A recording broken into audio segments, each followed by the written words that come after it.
Alright, I was recommended to post this here. I hope it's the right place and that I can get some kind of answer as to what the hell happened to me. I'm not really sure where to start, so I guess I'll just get straight into it. Yesterday, when I was cleaning my room, something caught my attention out of the corner of my eye. Outside of my window, I saw a car pulling out of our driveway, but that's not what caught my attention. It was the fact that it was my car. Now at first, I wasn't too weirded out, because at the time my mom was still home, and she sometimes uses it if her car isn't working or somebody else is using hers. I was getting ready to wave at her to say goodbye when I saw who was driving the car. My heart immediately sunk into my stomach, and I got a really horrible panicked feeling. It felt like I couldn't breathe.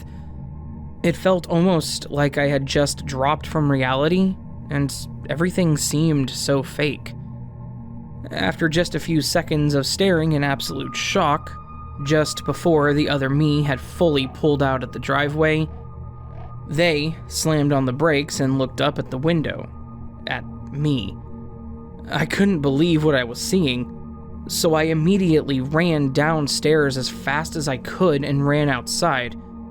As I went out the door, I felt like I got punched in the stomach. After a few seconds of standing there and catching my breath, I decided to check. My car was still parked in the driveway, like nothing ever happened. I wasn't completely sure if what had happened had actually happened, so I sat down outside on the stairs for a moment, just trying to get back to reality, and wrap my head around what the hell had just happened to me.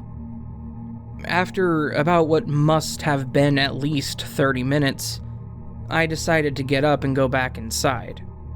I tried telling my mom what had happened, but she told me to just go along with my day. Similar things have happened to her, and I probably just imagined it. I tried my best to believe her, but I knew it had to be something more. It felt so real. About 3 hours later, my dad called me and asked if I wanted to meet him at a record store. After I finished getting ready and told my mom where I was heading, I grabbed my keys and walked out the door. I got in the car and started backing out, but as I was about to get to the edge of the driveway, I got an overwhelming feeling of dread and panic again. So much so that it caused me to slam on my brakes and put it in park so I could breathe for a second. As I took a deep breath and went to rest my head on the steering wheel, I remembered what happened earlier and felt even more panicked. I looked up at my window and saw the blinds move a little and a dark sort of shadow.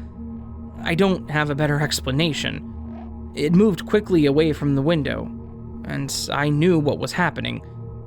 So I opened my car door and walked up to my front door, opened it, and felt that exact same feeling as I did earlier, like I'd been punched in the stomach. After calming down, the rest of the day seemed relatively normal, but I've felt paranoid ever since. I told my friend about what had happened, and they told me they've read about similar things happening on this subreddit and said I should post it here. Nothing has felt completely real ever since. Maybe I can get some answers. Edit. I'd just like to thank you all for the amount of support I've gotten from this post. I honestly assumed it would get lost among the others, so thanks to everybody. I now have a couple things to look into, such as biolocation, astral projection, doppelgangers, and even the possibility that I got caught in some kind of time loop. I wasn't one to believe in the paranormal and thought there was always some sort of logical explanation to things, but this has made me look at the world under a whole different light. Of course, with the research on these topics comes the more explainable possibilities, and I've been told by a few people that I should see a psychiatrist for what I've experienced. I've decided I'll be doing that too, along with researching all of the other possible things that may have happened. If you honestly care about what ends up happening, I'd recommend saving this post, as I'll definitely be adding more updates in the future. Thank you for reading.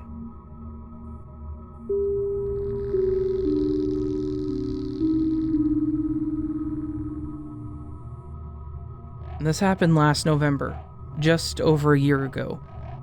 Me and my friend, Joe, are pretty avid explorers. We've been in a lot of gnarly places in the backcountry. This trip we were planning was the same as any other. We were going to hike in on private land to a secluded, very large, very high railway bridge, then camp for the night and see the area for other cool stuff to explore in the future. For better understanding of what occurs, you must know the geography of the area. The bridge is located over an old river/small stream, and surrounding the stream is very high and steep mountainside and hillsides, with dense native brush and trees. The bridge, however, is located in a relatively flat area that cradles the side of one of these big hills. It's important to recognize that this stream is not large by any definition. It's relatively short, at around 3 kilometers, is located in a deep gully and has nowhere near enough water flowing to support any fish life, let alone a boat or jet boat. It's shallow, fast-flowing, and has huge boulders. Couldn't even get a truck up there, and if you did somehow, you would not be driving it out. Now, we can get to the actual story. We hiked in around midday, and it was slightly overcast, but with warm northeastern winds. After walking across the maintenance line for the bridge, because crew walking along the tracks, we found a cool camp location after a while of debating on whether to set up on the south side of the stream or the north. We settled on the north. In hindsight, this was one of the best choices I've ever made in my life. After a while of shenanigans and some beer, night fell. We then made our way to bed at around 9:30 to 10:30. At this point in time, the weather had changed. A dark, cold, gloomy southerly came in, but with absolutely no wind whatsoever. After a long time of not being able to sleep, I decided I would step outside into the blanket of silence and net of darkness so I could take a quick piss. While doing so, I was enjoying my little bubble of darkness and dead silence, when, out of nowhere, the brightest light, even brighter than comprehension, burst into existence from within the riverbed before I could even finish. When I say this was bright, I truly mean that. It completely lit up the entire south face of a 600-meter tall hillside to the point that I could see the shrubs and foliage on the summit. At this point, my little fantasy of being alone was ruined in the worst way, and I stood up in shock for the 10 seconds it was illuminating the entire area. After this period had expired, I keep standing there, no longer going at this point, and I waited. After 15 seconds of complete silence, the same ordeal happened again. But this time, whatever it was, had traveled around 400 meters up the rugged and forested riverbed, only to illuminate even more for around the same amount of time. After it had turned off, I kept standing there in hopes it would illuminate again, and it sure did. But again, it had traveled at least another 300 to 400 meters further up than where it was last, in an even quicker time frame. As soon as it lit up, I darted back to the tent and grabbed my mate Joe, who I told to stand where I was and to look in the general direction. After a few seconds of suspense and denial that it would light up again, it did. Only this time it was, and I kid you not, over 2 kilometers from where I had first seen it, and this time it was completely illuminating an entire scree slope of a 1,000-meter tall ridgeline of the mountain range we were in. After this, never lit up again, and we haven't been back since. I'm extremely glad we never camped on the south side, otherwise, we would have been completely exposed and blinded by this and God knows what else. After reading this, You may think that you have an explanation of what caused it, but I'm telling you, you don't. This light source moved almost 3 kilometers in a matter of seconds. It was completely stagnant, insanely bright. There was no sound of an engine, car, boat, or anything, just complete silence. The clouds were too low and dense for it to be a plane, helicopter, or meteorite. And it sure as hell was not the front spotlight of a train due to the geography of the area. This was not a man-made energy source, and whatever it was clearly searching for something.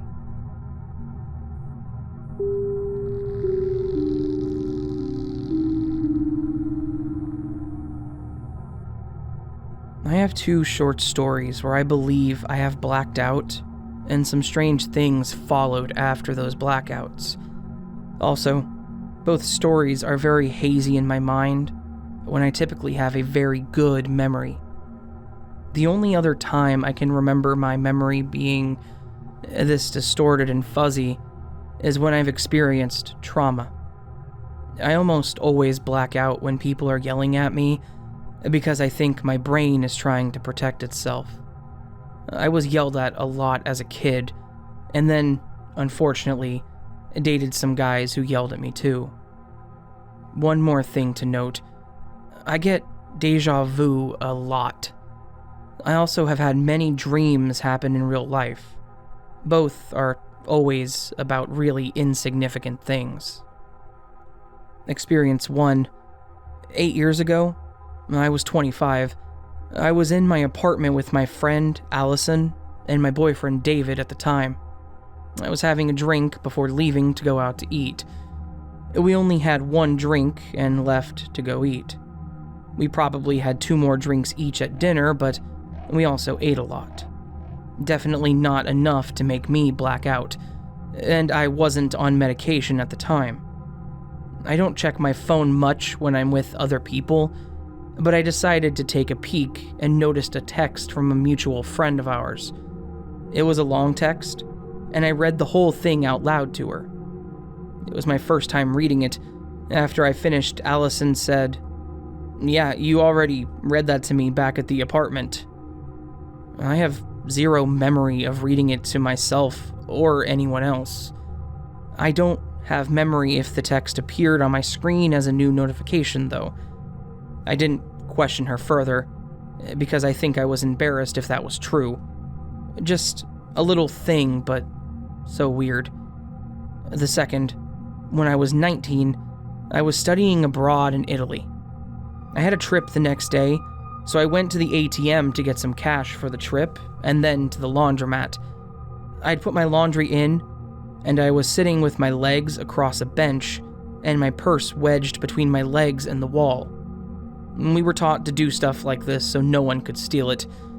2 men then came in speaking Italian to each other, and by the way, I'm a blonde white female who definitely stood out as American. One of them walks past me and blows smoke in my face, which was really odd. I don't remember what the smoke smelled like, but it wasn't cigarette smoke or something I was familiar with. I feel like I may have blacked out.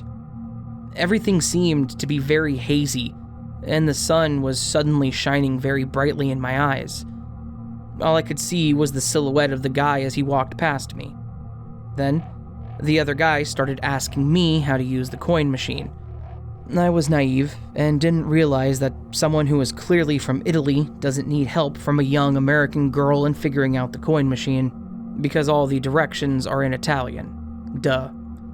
I stood up and I started explaining to him how to use it, leaving my purse behind on accident. I went back to sit down, and my purse was still there, and eventually the guys left.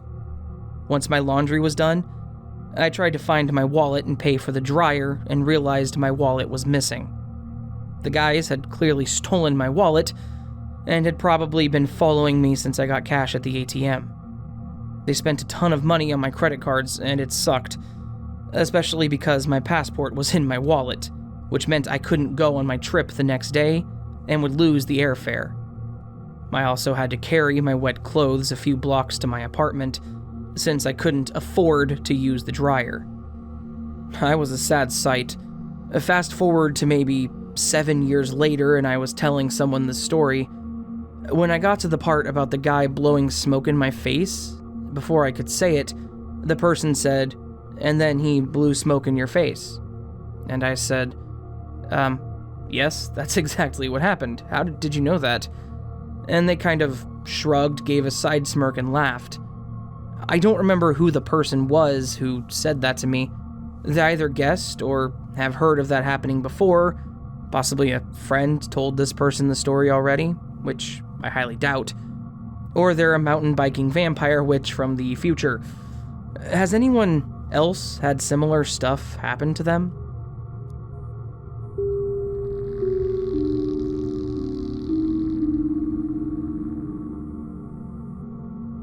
I've been watching a lot of glitch stories on YouTube recently, so I thought I would come here to share mine. I used to go around pubs hosting karaoke events, and there was this one in Hayes that I did once a month. After being there a few times, I got to know some of the regulars. In particular, this nice elderly man named Steve and his usual crowd. He told me he used to work in the military in the area that I live. I told him that my grandfather, who was around the same age as him, was a military man, and I asked him if he knew him. After calling my granddad to confirm, it turns out they did know each other. My grandfather was Steve's sergeant when they were in the army. We talked further over the following weeks, and he shared many stories in his army life. He mentioned he knew my father and uncles, as my granddad told him about them during their time together, and oddly mentioned that he remembered one of my grandfather's grandchildren named Ben. He said he had been a chef for about 6 years, and he had just started to work at a pub in Woodside, Ascot. I told him that was a weird coincidence, as my name was Ben, and I was training to be a chef. We both shrugged it off, basically as him forgetting the correct name, as it was years prior that they had spoken about it. Later that year, I stopped hosting karaoke and focused on my catering job, as I had finished college and gotten a job at a small pub just near Bracknell. I was there for a couple of years before the place shut down, and spent the course of the next couple of years or so working between a few different chef jobs, until I got a job at a pub in Fifield. The owner had owned pubs before, but had only recently gotten one in this area and were looking to expand. I got on well with them, told them, and ended up becoming their head chef. After just under a year of working with them, they told me they had gotten another site, and as their head chef, asked if I would be willing to get the kitchen set up for them and kickstart it as they got staff. I agreed, and we went to see the site. It was a nice little pub called the Rose and Crown in Woodside, Ascot. It was only when we got another chef in that they started asking me about myself that I clocked it. I had been a chef for 6 years at that point, and was now working in a pub in Woodside, Ascot, just like Steve had said.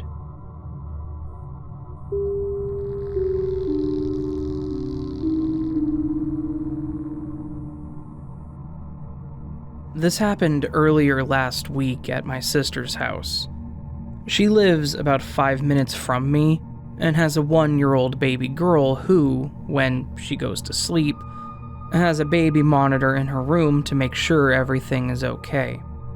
Anyway, my sister had just finished putting my niece to sleep, and I was watching her on the baby monitor. Nothing crazy, and it was during the middle of the week around 7:30 p.m. Well, my sister comes down and we make some small talk while I'm on my phone.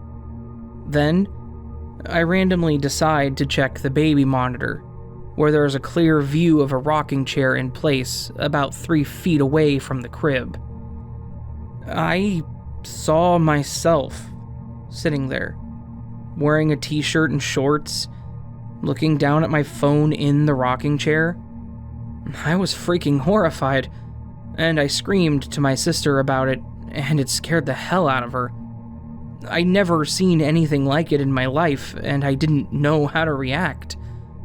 When I looked up, and she came rushing over to check the monitor, I was gone. Nothing. Just my niece sleeping in her crib in the dark. Rocking chair totally empty. Obviously, we had to go check on her niece, and I was terrified. And my sister had a bat, but there was no one there but her. Nothing was out of place. I wasn't wearing what I had on that night, though. I was clearly wearing a white t-shirt and gym shorts with Nikes on. I had my glasses on, and you could see bright cell phone screens in the dark as I hunched over to look at it. I never looked at the camera, but I could tell it was me. And I've not been able to sleep much since then. I can't get that picture out of my head, and the baby monitor doesn't record video, or else I would have gone back and looked. It was probably the craziest thing to ever happen to me in my life. I wasn't high or drunk or anything like that. It was just a normal weekday after work. Edit.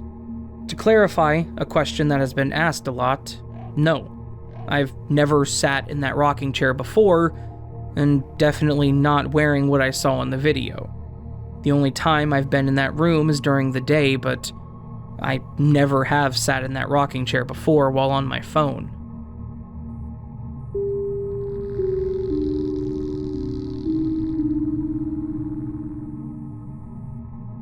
I posted this as a reply a while ago, but I thought it deserved its own thread. We were driving from Santa Barbara to LA in a hired car at night. We had to drive through some mountains. We pulled over into a pitch-black car park while my wife sorted some blankets out for our toddler. He was asleep in the back. Now this sounds really cheesy, but it's true, so hey, I'll just type it out. I felt really uneasy in that car park. There was no one around apart from the busy mountain road. I sat there looking up through the glass ceiling, nervous, and couldn't wait to leave when I saw a shooting star. Not just any star, but really huge, like it was from a movie. I was about to mention it to my wife when I noticed another car parked up in the corner to my left. It was deep in the forest shadows and just sitting there. I wasn't sure if it had just pulled in or if I hadn't noticed it before, but either way, I was silently itching to leave. With a small baby in the back in an area I didn't know, I was feeling watched and really vulnerable. I quietly hurried my wife up. Strangely, almost unable to speak, I started the engine and turned the car around slowly. Mainly just so we were moving more than anything. The parked car was now on my right, and, at least now, I was facing the exit to the main road. It was then that I saw some movement in the car, and I went cold. It looked like a silhouette of a man walking toward us. Fast.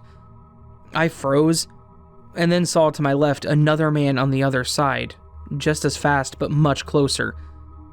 I totally panicked. I slammed my foot down without saying anything, and screeched out of the car park. My wife screamed. The main road was busy, with cars in both directions, and feeling the heat behind me, I quickly pulled out to turn left into the traffic. It was then a huge truck came over the ridge, fast. Blinded by the headlights, we embraced for impact from the side. Honestly, key parts of my life flashed through my head, and time slowed down enough for me to realize that I'd killed my family. Cut to a second later, and there are no cars on the road at all. It's dark, silent, and pitch black. We're slowly driving along the main road at 20 miles per hour. All is quiet. We looked at each other and didn't say much for a while until I just said, I think we used up a life there. We've hardly spoken of it since. A very weird thing now is that I brought it up a while ago, and my wife could hardly remember it.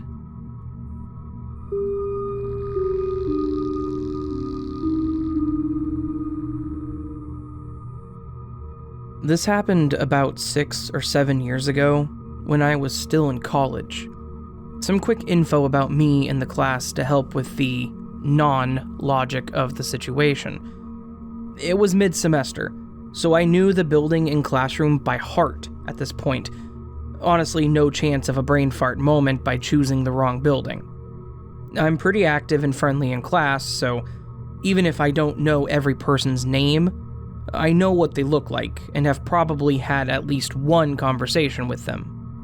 I usually got to class early and had to wait for the previous class to let out before I could go into the room, meaning I was familiar with the students and instructor of the class before ours. It was rare, but sometimes the class would meet in a different location, like the library. I had two of my best friends in the same class as me, and we would hang out in the courtyard after class. So, I happened to be running late this particular morning. No biggie. I had great attendance and figured the instructor wouldn't mind me being 5 minutes late. I get to the building and down the hall to my classroom. It's quiet, but that's not too strange since classes have started. I opened the door to my class, and everyone in the room, every single person, stops and turns to look at me, which is common practice when someone interrupts the class. But I didn't recognize a single damn person in the room. Not a single face was familiar. I close the door, double-check the room number, 134, and it's correct. I walk outside, double-check the building, B, and it's also correct. Okay, I think. Class is just meeting somewhere else, and I missed the memo. Again, no big deal. I'll get notes from my besties.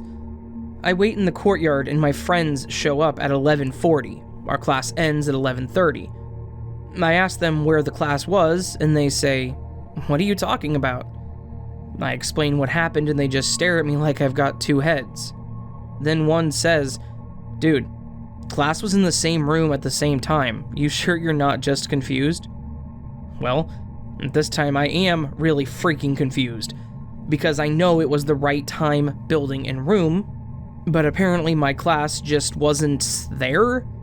I even asked the instructor during the next class and he confirmed what my friend said. It still bothers me to this day, and I really can't explain it. Just to make an edit, since a couple folks have asked, I'll add that I asked the instructor during the next class if the previous class had been in a different room or time slot, and he said no. He also confirmed that no one arrived late or opened the door after class started.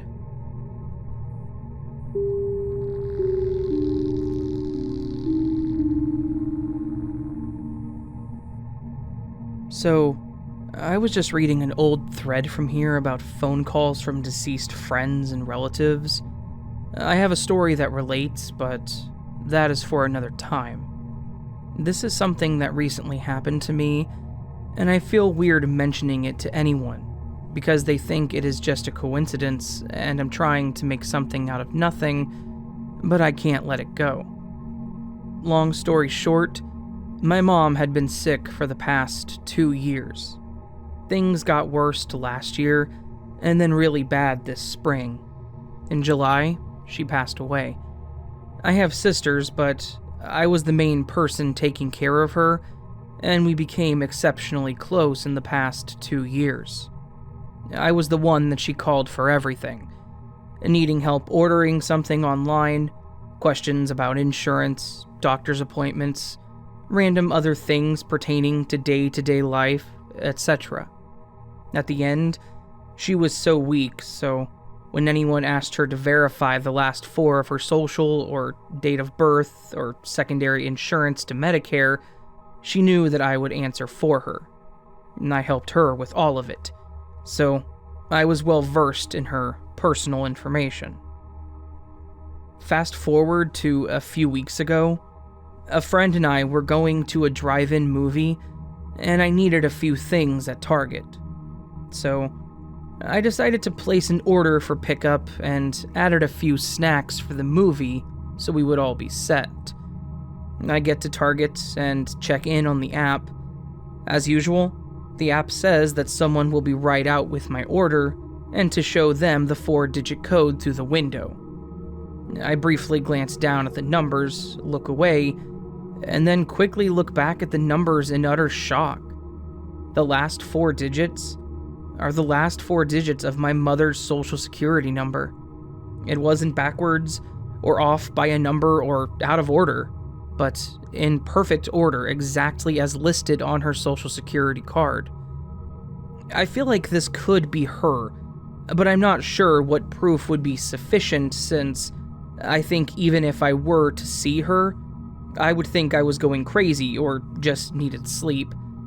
I noticed numbers a lot on license plates, receipts, clocks, etc., but can't recall ever seeing something that hit me like this. Is this a glitch? Or a thinning veil scenario? Or even just a strange coincidence? Anyways, thank you for reading, and I appreciate your thoughts.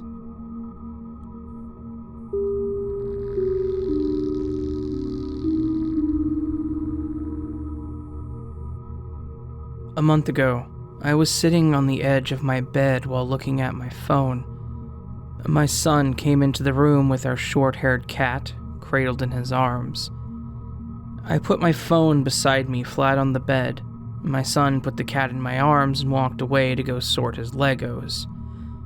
While I'm still cradling the kitty, I shift him to one side to pick my phone back up.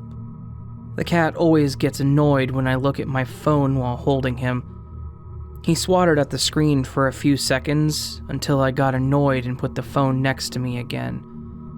I cuddle the kitty while still sitting at the edge of my bed. After about 30 seconds, he decides he wants down and wiggles out of my hold. He crosses my lap and sits next to my phone. Now that both of my arms were free, I turned and picked up my phone. I held it with both hands and rested my elbows on my thighs, making me hunch over a bit, but I'm relaxed. The kitty sees me on my phone and climbs on my lap and leans against me. Instinctually, I wrap my arm around him while still holding my phone in my right hand. Then, I feel something small in the center of my palm while still holding my phone in that hand. I feel the small thing roll out of my palm in between my 2 fingers. As it falls, it hits the top of my foot and I hear whatever it is softly drop onto the carpet. My bed is raised high, and I'm so short that my feet dangle 2 feet from the floor while sitting on the edge of my bed. I was really puzzled in that moment by that feeling. Still holding the phone flat in my palm, I lean forward and look down to see what it was. I see a red Lego brick. I called my son back in the room, I'm still holding my needy cat, and tell him the freaky thing that just happened. He looked down and saw the brick and was wondering how it ended up there. He'd not opened his Legos until after he brought the cat to me, because the cat likes to jump into the Legos. There's no way the cat transferred the brick into my palm without me noticing. There's no way that the brick had been stuck to my phone at all either, as I had laid my phone down flat on the bed. I distinctly felt the brick pop into my palm under my phone and then roll between my fingers. It hit my foot, and when I heard it land, I looked down. This all happened in a second. I joked that my parallel universe son must be looking for his Lego now.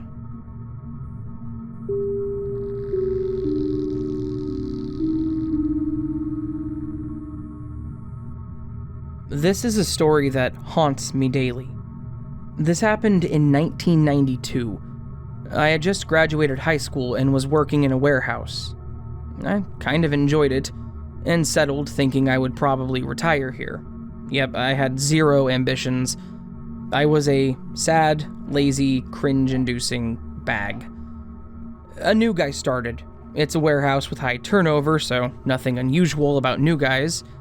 And everyone asked if we were related because we looked alike. He was probably late 30s, early 40s, and I was 18 at the time, and he was fatter. He seemed to carry himself like me the way he walked and spoke.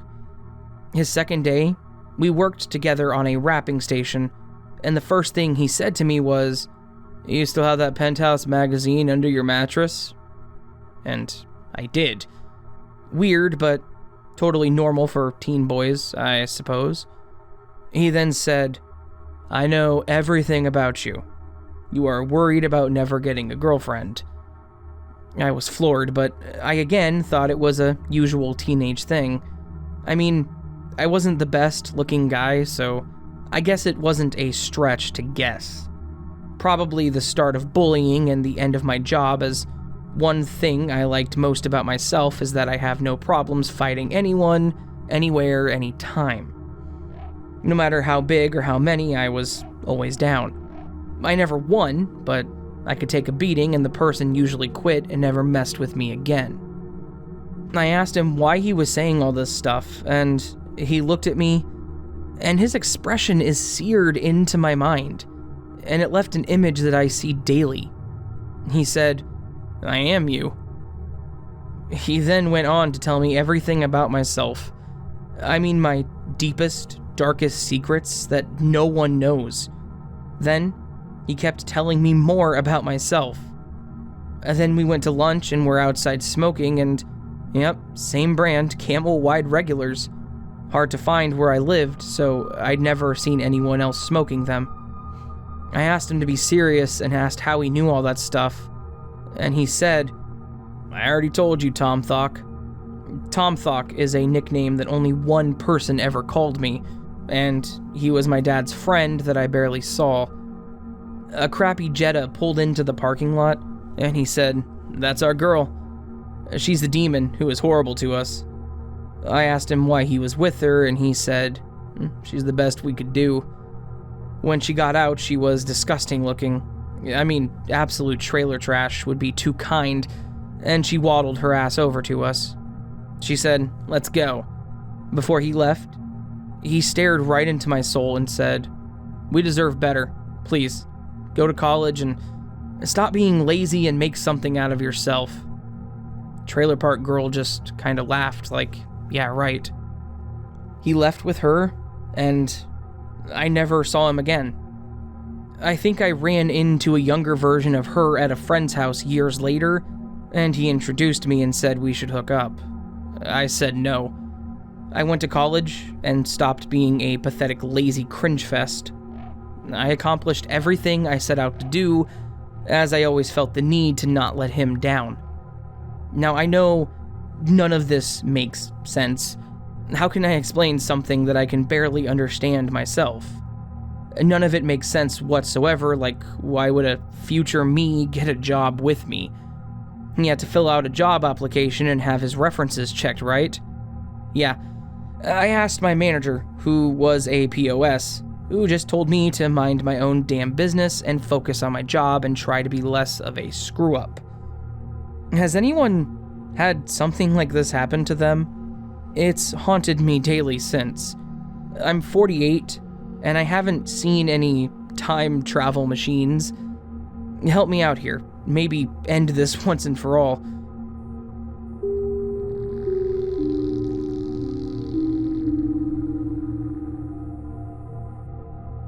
We were in the mountains of West Virginia at a nice-sized cabin by the flowing river. We sat by a campfire, slowly burning out as the night continued. Then, before we called it a night, we heard it. It was the sound of an owl. Now at first, you may think, how is that scary? But what we heard wasn't a normal owl. It was as if a human verbally said "who" out loud in the night. My friend was on his phone texting a group chat as it happened. I looked at him and said, "Did you hear that?" He said he did. We both agreed that it sounded like a human and not a real owl. We heard it again, and then we ran inside. That's not where it ends, though. A few months after it happened, me and what I thought was another friend, we'll call him S, were talking about scary stuff that we had experienced. So I brought up the time that my friend, we'll call him C, and I heard a strange owl outside that sounded like a human. The thing he said back was questionable, to say the least. He said, "What are you talking about? That was me, not C." At first, I didn't believe him. but as we continued talking, he said more and more things that added up to what I remembered. He'd pretty much convinced me that I was wrong. Later that night, we all got on a call together and talked about it. C had said that he was there and he was the one that heard the owl. And we all were skeptical of each other until C said he specifically remembered looking towards the top of the trees and sitting in the double chairs that we had. S said that he did the exact same thing. Then, he turned around and remembered looking toward the top of the trees. I know that it's a general thing to do, and not hard evidence, but another thing may convince you that they have the same memory. C left for a minute, and when he came back, me and S asked him if he remembered a branch breaking, and he said, "No, I don't." We were testing him. There was no branch that broke, and he passed that test. So we had to figure he was telling the truth. I've asked both of them separately if they're joking, and they both said they're telling me the truth, so I don't know if we experienced something paranormal or something with aliens. We do have cameras though, so we'll be checking who was there at the time. I'll try to post an update when I have an answer.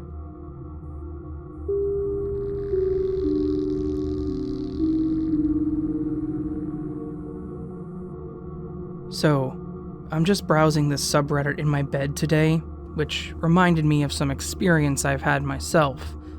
I'll go with this one. Like, 10 years ago, I was 18 and experiencing my first summer jobs. I would work some weeks here and there at random places just to get some cash. For a month, I was working in retail, and I occasionally had to work in the warehouse to receive and prepare orders, refill the store, etc. The place was big, and there were a ton of things, so they had a forklift. The boss would tell me that if I'm good at the job, he would keep me after the few weeks that I was supposed to work here, and then he would pay for me to get the forklift license so I could use it and do more tasks. Because at that point, only one other guy was the warehouse manager and he could use it. And without the ability to drive it, I was slow and sometimes even useless to assist him. The other thing is that the boss never came to the warehouse, and the other guy, which was super nice to me, found it very pointless to have me there, and he could barely find me any tasks to do. And he was right. I was more a loss of time to him than actual extra hands.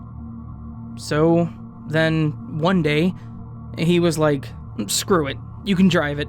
Screw the license, I can teach you in a few minutes." And I was like, "Yeah, sure, it doesn't look complicated at all." And I was motivated to do more than what I was doing so that I could get a long-time contract after the summer weeks. When I proceeded to sit inside the forklift, turn the key on and press the pedal, it wouldn't do anything. So the guy took my place, and it worked. He was like, "See, it's pretty simple." When I hopped back on, the forklift would not work again. Confused, the guy who was then standing next to the forklift would even press the pedal with his hand while I was sitting in it, and it would work. Each time I would put my foot back on the pedal, nothing would happen. We were both confused, and we abandoned the idea of letting me drive it. Somehow, the forklift would not react to me only, like if some angel was preventing me to do it. Who knows what would have happened if I learned to drive it on my own in the back of the warehouse. It didn't keep the job either anyway. Not paranormal or crazy, but it's weird, and I still remember it to this day.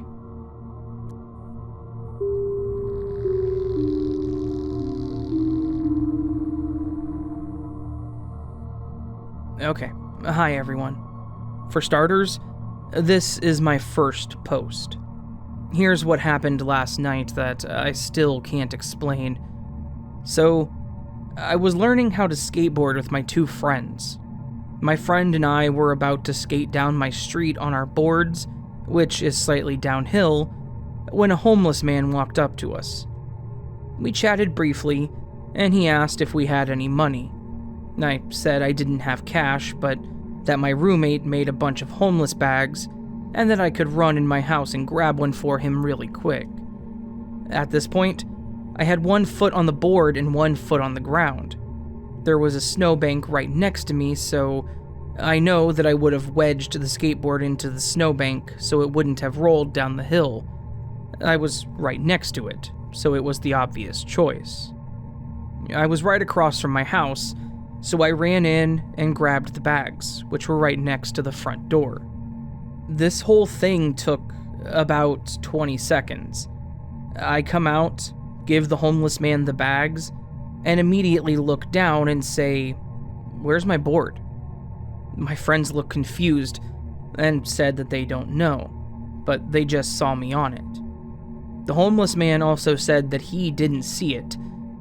We thought, well, maybe he took it, but it was a whole-ass skateboard, and he used both hands to open the bags and look through them.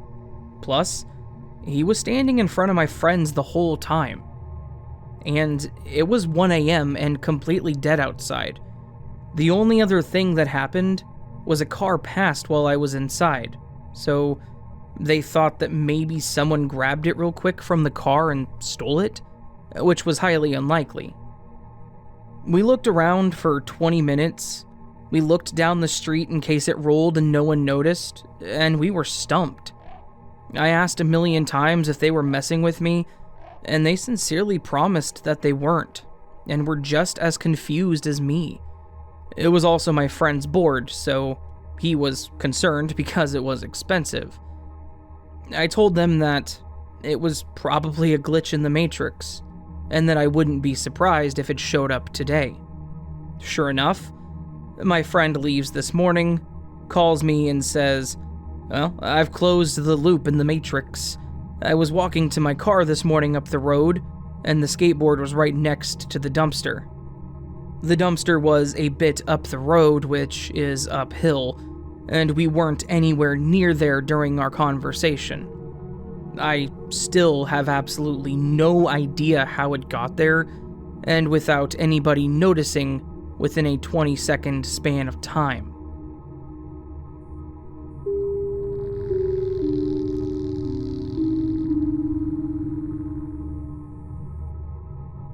In the beginning of 2019, I went to a boarding school in Denmark, taking a 10th grade before going to what can only be compared to high school, but in Denmark. The boarding school and all 105 students were in the middle of preparing for a big theater concert that would premiere just a few days later. Live music, acting, story, all the things we would focus on in our specific lines, meaning that me and a friend had to help with sound, video, and so on. This friend's name is Mikkel, and he's important to what happened. So, a few months earlier, school had made a poetry slam competition, and I had written a poetry slam about who I am and what I hope people see me like. And the theater teacher had quietly asked me if I would be interested in adding a secret part to the theater concert, being my poetry slam.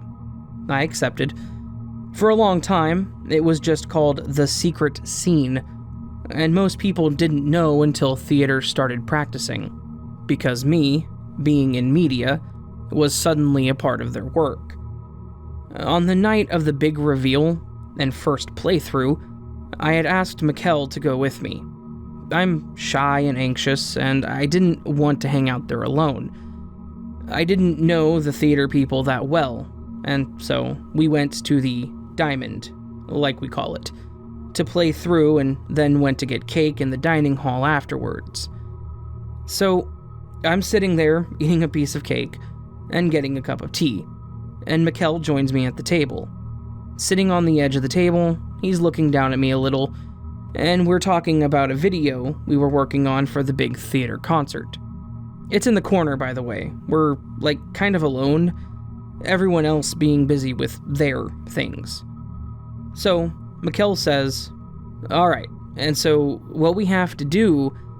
He blinks, losing the thread of what he was saying, but it's late, both me and him are tired, I don't think much about it, and so he repeats himself.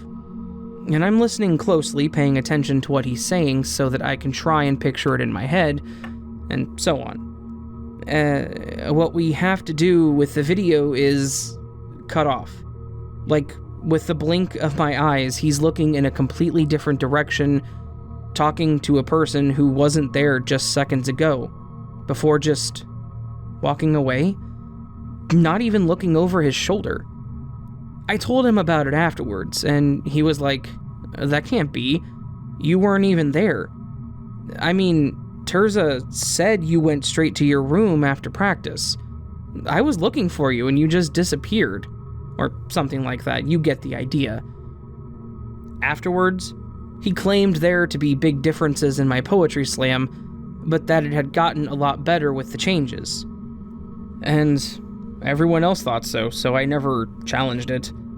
When I hung out with him a few months ago during summer break, we happened to talk about it again, and he is now completely sure that I never changed my poetry slam either, but that the night after practice I had zoned out while he talked, and had seemed really ill and scared until after the premiere night, where I became myself again, supposedly, and that he, during those days, often would find me forgetting major parts of my poetry slam. I don't even know.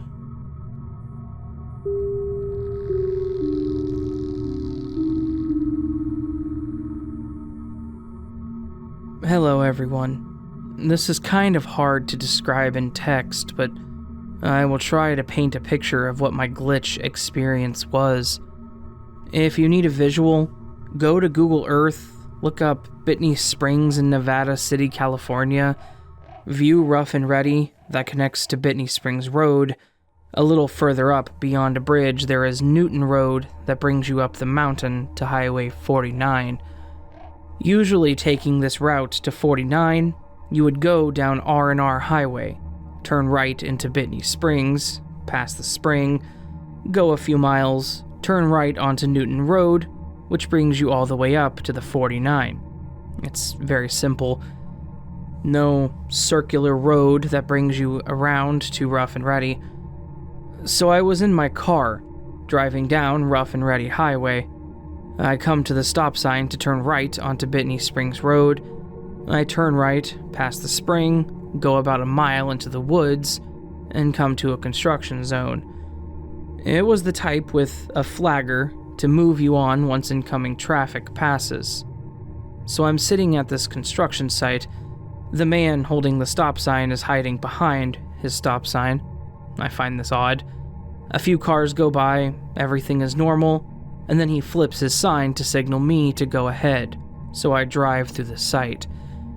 I'm driving what seems like several minutes, and suddenly, I'm back at the stop sign from Bitney Springs Road, facing the T of Rough and Ready Highway. I'm totally confused because this is not the direction that I was driving. In fact, it was the complete opposite direction. So I turn left onto R&R and see if it really is that road, and it is. So I turn back around and head back to Bitney. I turn right onto Bitney, past the spring, and come back up to the construction site, and it's all flipped backwards. The man who was originally in the front is now at the rear end of the construction site. I pass through and head back the normal way up to the 49, completely confused as to what just happened. And this is the weirdest and most confusing experience of my life so far.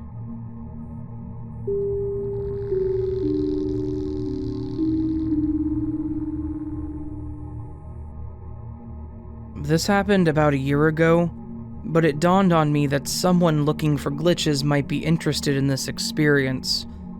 Certainly, if anyone else has witnessed something like this, I would love to know. So, what happened is very simple. I was doing laundry at my college, and naturally went to the laundry room. On this particular day, a machine error had flooded the room, leaving a puddle of maybe half an inch to an inch or so of water, depending on where one stepped. I noticed that in this puddle, there was a drip, just as if a faucet was leaking above it. Rings emanated from one area of the water and no other. I was the only one in the room. I thought it was odd because I saw no water source for the drip. I looked closer, as close as I could, and the effect continued in that one singular spot of the room. What really freaked me out was when I put my hand directly above it. The drip persisted, and little rings of water kept emanating semi-rhythmically from the spot. I looked at the ceiling, absolutely nothing. No draft. There was only tile floor under the water in every direction. I still, for the life of me, cannot figure this one out. I know that somewhere on my phone I took footage of the drip, which I cannot for the life of me find. I'm sure that sounds a bit fake, but I think it may be saved somewhere weird, like a Snapchat memory or something.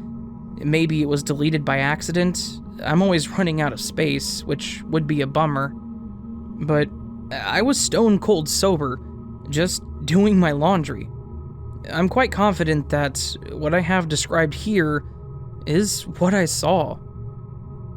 As an edit, after writing this little reflection after so much time, I tried hard to look for the video, but I could not find it.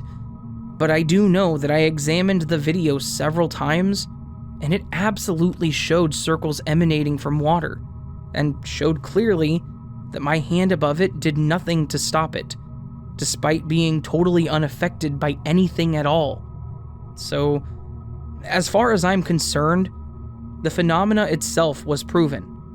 But I realized that this is not satisfying to one who was not there. It was truly unbelievable, I will say that. I spent a long time sitting with it, and honestly, I feel deeply lucky to have witnessed something so utterly unexplainable. Also, it's worth noting that the pattern of water faucet drip is one phenomena of nature which actually resembles randomness. I believe it has something to do with the Mandelbrot set. I know that the disturbances to the water occurred just in this kind of irregular but regular way. It was unmistakably a fluid intervention that would have been the cause of it if it was natural. There were absolutely no other forces, and most incredibly, no other disturbances anywhere on the water. Just stillness. This little event has been something that I have never shared, but it has opened my eyes to the possibility of reality outside of what can be predicted or understood.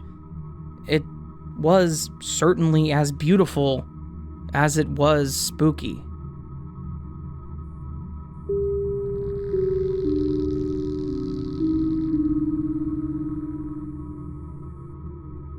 Okay, I know this will sound like a technical glitch, but I believe it to be more than that, because I feel like the glitch is more in the behavior than the computer itself. So a couple of years ago, I was in college, and it was a Sunday evening. I was doing a homework for a mental health class. Basically, we had to watch a 10-part documentary on YouTube about depression, and write a summary for each part. I think it's because the teacher had to be away for the week, so she made us do that since she couldn't teach us about it in person. Anyway, I vividly remember doing the whole thing. I remember the videos, what they talked about, the people in it. I remember huge chunks of text on that Word document that I wrote. It took me like 2 to 3 hours, and I was finally done. I was satisfied with my work, so I saved it in my folder where I usually save all of my schoolwork. After that, I vividly remember sending it to my teacher via email. I remember it being correctly sent, just like any other email I usually send, and since I was sending homework, I especially made sure it was being sent correctly, and that the Wi-Fi was working, etc. Then, I went to the bathroom and then to the kitchen to get a snack. When I came back to the computer in my room, I went on Tumblr or whatever other non-school related website, and I felt glad and relieved that I didn't have to stress about it anymore. I texted my friend who took the same class as me and said if she had done it and if it went well, etc. She said that she was almost done and she was on the 12th video. I was confused because I thought it was only a 10-part documentary, but I checked, and indeed it was a 13-part documentary.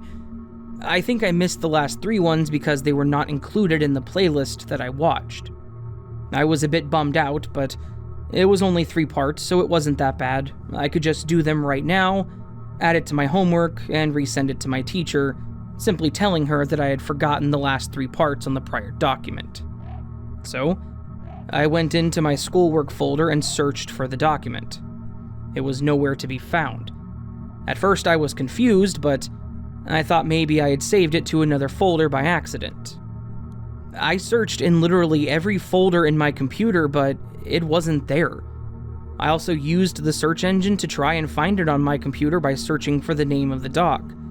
I precisely remember calling it Depression_documentary.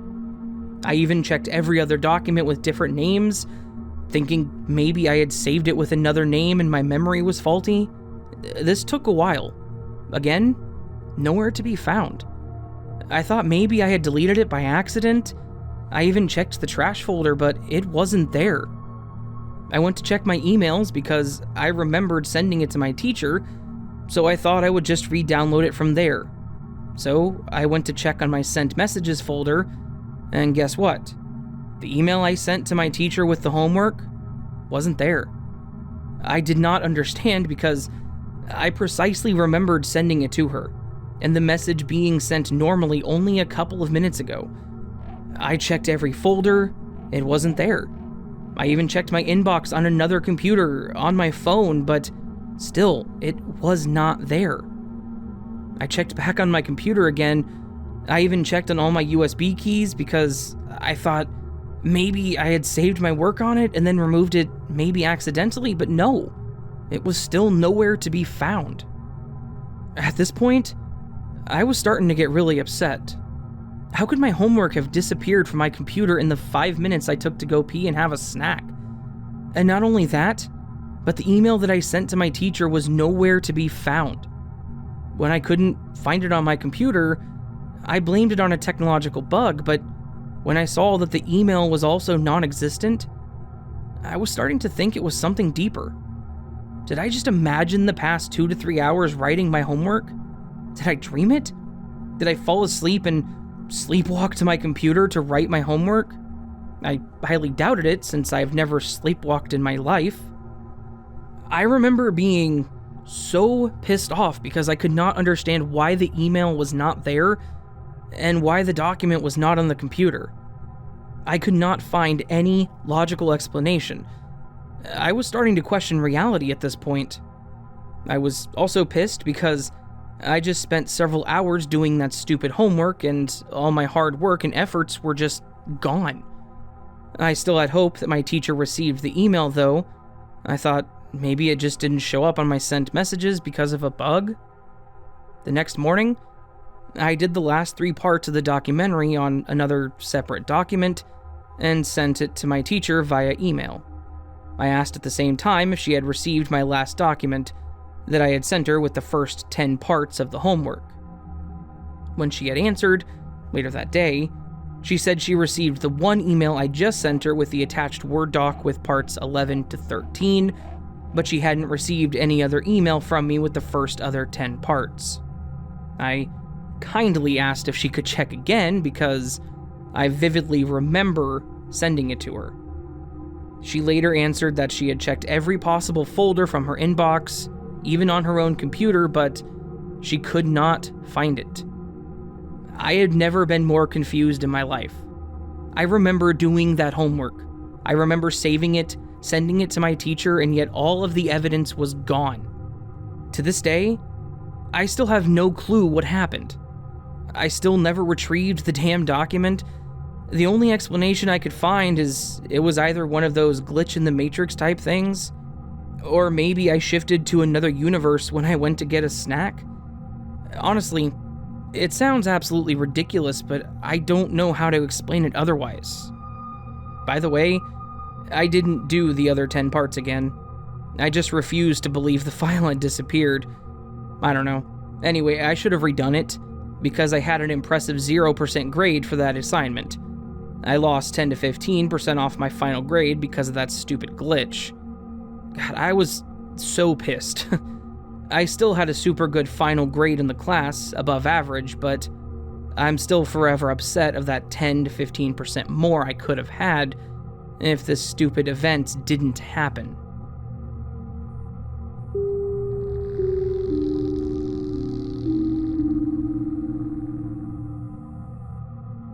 Guys, help me out here. Something happened yesterday and it's really bothering me, because there doesn't seem to be any rational explanation for it. Yesterday, I arrived home with my arms full of stuff from my car.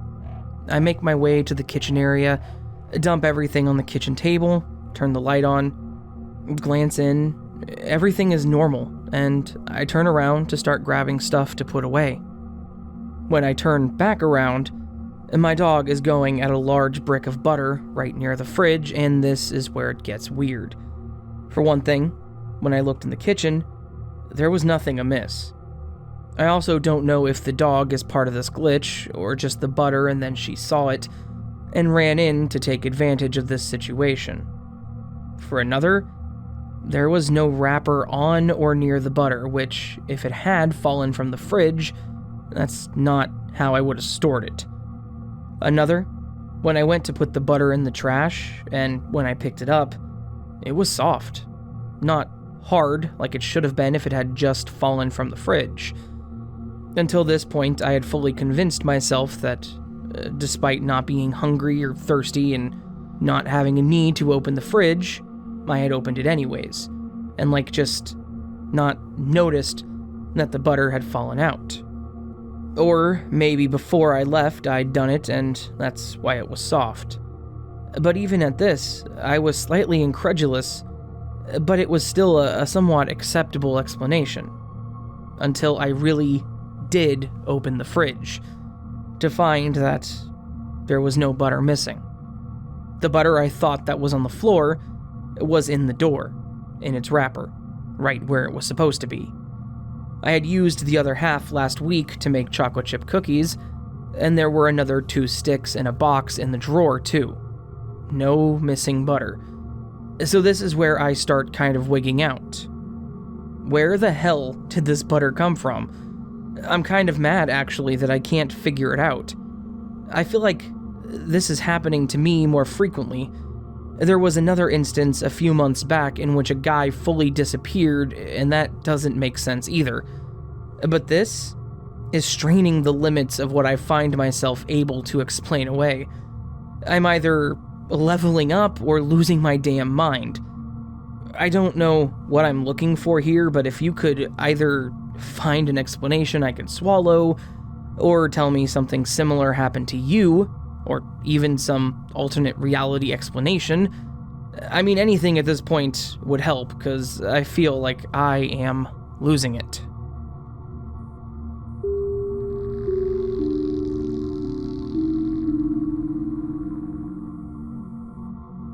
I'm not the greatest storyteller, so my apologies if this makes no sense.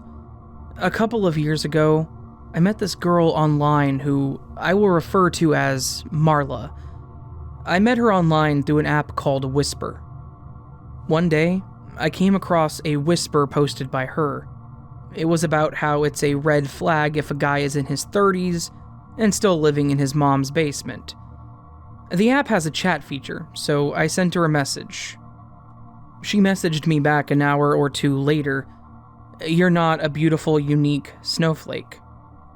Her response had nothing to do with what I initially messaged her, so I was confused. I responded with, "Huh?" She then proceeded to remind me that my username was Tyler Durden, and that her message was a reference to a quote from a movie. It had completely flown over my head, to be honest. I don't recall why, but I took a screenshot of our initial conversation. Conversations on the app would usually fizzle out after a couple of hours. It didn't happen with her, though. After a couple of days of talking through the app, we exchanged pictures and phone numbers. We got along well. We would text all day and the convos never went stale. After a couple of weeks of texting, I finally worked up the courage to ask her out. We made plans to meet up for dinner. She was even prettier in person. We hung out for a couple of hours, and I thought it went pretty well. There was no awkward silences. We laughed at each other's jokes. She even opened up to me about some stuff that was going on in her life. After dinner, we drove around for a bit and she passed by her childhood home. At the end of the date, she asked me if I was free to go with her to IKEA the following Sunday. I've been on bad dates, but this was not one of them. But this is not a story about how guy meets girl and they both live happily ever after.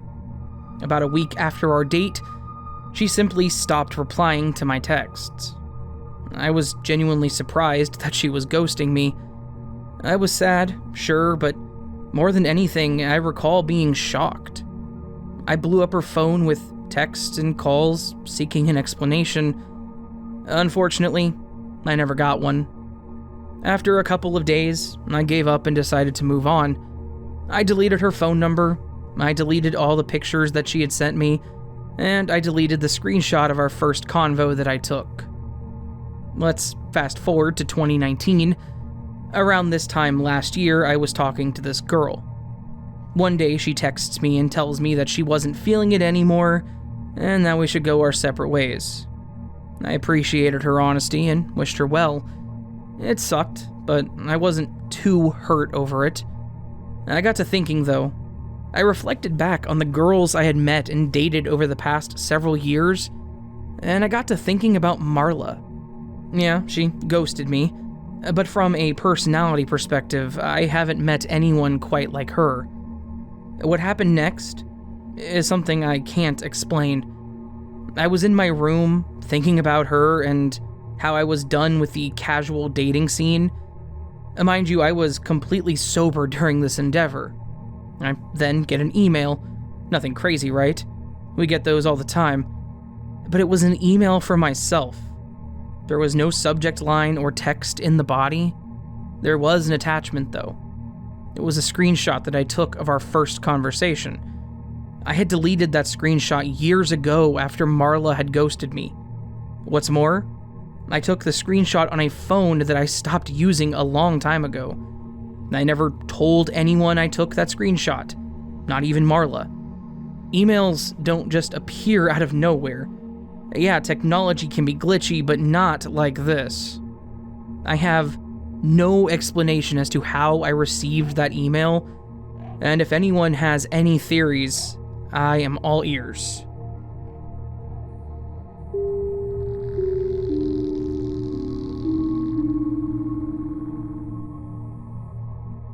This happened in the past week at my work. At the end of the day, I leave and I'm parked just behind the building. I work in a city, and there is another building that sits up against ours, so I'm essentially parked in the alley. So I leave work and get into my car. It's dark outside, and I'm fiddling around with the heat, lights, getting my podcast set up, etc. Out of the corner of my eye, I can see someone standing in the darkness just across the alleyway. Not unusual. Other people park here sometimes, and they definitely use the alleyway to smoke. The person is just standing there, and I don't think much of it. I'm just doing my thing, getting ready for the drive home. Anyways, as I'm plugging my phone in, I see from my peripheral vision that they start walking towards my car. This all basically happened in an instant, but I can only describe it as I go to turn my head and look at them, and at the same time, I hear the sound of a knuckle knocking on my window trying to get my attention. But as soon as my eyes fixed on the person at the window, it was like they vanished into thin air. Completely gone. Alleyway empty. And it was just like they popped out of existence. And honestly, I would have believed it was just my eyes playing tricks on me the whole time, except for the fact that I heard them knock on the window. It was a very distinct sound of one knuckle knocking against glass. Needless to say, this freaked me out a bit, so I gave up on fiddling with the stuff in my car, put my seatbelt on, and drove away pretty quickly. But that's not where the story ends. The next day, I'm leaving work again in much the same way. Once again, it's dark out, and once again, I'm sitting in my car, plugging in my phone, picking the podcast episode. The incident from the night before, totally out of my mind. This time, my head is down looking at my phone, and I see nothing out of my peripheral vision. However, I'm snapped back to reality by the exact same sound of a knuckle rapping against my window. Naturally, I jerk my head up instantly and look at my window, terrified that there will be no one there. But this time, there is a woman standing at my window who works at the event center right next to my building. In disbelief, I roll down my window and she asks me something about parking further down the alley so they can get a truck in, as they've had some trouble getting deliveries. I managed to sputter out that, of course, I would move my car wherever they needed, and then I desperately asked her if she had knocked on my car window or tried to get my attention the night before. She looked at me funny and said that she hadn't, and that they were closed yesterday with no events. Once again, I snapped my seatbelt on and drove away pretty quick. This freaked me out. It's like the day before I had previewed what would happen the next night. It was exactly the same knocking sound, and this still confuses me so much.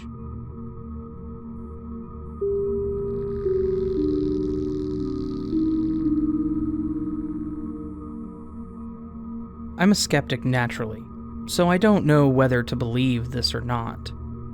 I reluctantly spoke to my best friend about it, and she said it was weird as well. I've been thinking about these events for about 2-ish weeks, and basically, recently just before school started, early September, I was thinking about the topic of shifting realities, because I'm just really unhappy with my life in general, and I feel like all my choices in general have been pretty stupid and poor, so I was simply surface thinking, and didn't really attempt any methods or whatever. And when I started school, my target grade, which isn't supposed to change at all from the last year, went up a single grade, which shocked me. Of course, I looked into it, and observed other students' target grades in that specific class, and some students' target grades had changed from what I remember them being. Some stayed the same. I thought to myself, maybe I was doing well and the teacher decided to change it? But I haven't been doing well in that class in general, and there's this girl who I'm friends with, who is absolutely amazing in my class, that still has the exact same target grade as before. It didn't go up or anything. I double-checked with my teacher too. I asked her if target grades had changed, and she said no. They haven't changed since last year. This I find very weird, but obviously wasn't enough to convince me, so I just continued on with my day, and I then realized that in the same class, someone's entire identity had changed. A boy and then another boy that I'm both acquainted with switched identities. I'm familiar with both of the boys, and they literally switched names and classes. This specific boy was never in my class before, which freaked me out. The other boy also appears to be missing, or at least I haven't seen him from ever since school started. I also noticed some other weird stuff, like a cat's missing poster money reward going from 300 pounds down to 100 pounds, then back up to 300 pounds. This happened whenever I would pass it in the streets, but maybe I'm just being delusional, I'm not sure. There was also one more thing. I've always suffered from insomnia, and always would go to sleep at such late times, like around 2 to 3 in the morning, maybe even later than that. And then randomly, there was a period of time where I would naturally fall asleep at such early times, like around 7 to 8 p.m. which weirded me the heck out because I've never been able to do that.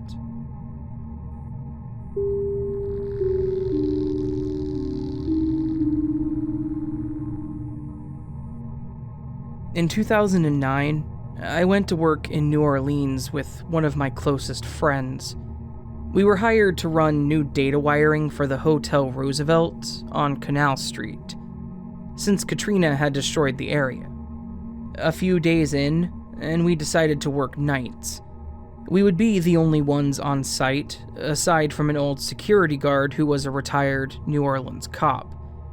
The place was creepy at night, but I'd never seen anything more than a stray cat or a loud bang off in the distance. We went to work Saturday evening. That night we had a few runs and planned to run a fiber line from the top floor to the basement to end the shift. It was now Sunday, Easter Sunday, around 3:30 a.m. The entire hotel was under renovation, so the only elevator that worked was the service elevator, which was a pain in the ass. You couldn't press the call button for the elevator and have it come to your floor. You had to be inside of it holding the down or up while someone held the door shut. Remember this for later. We lugged all of our equipment to the top floor and got everything to pull.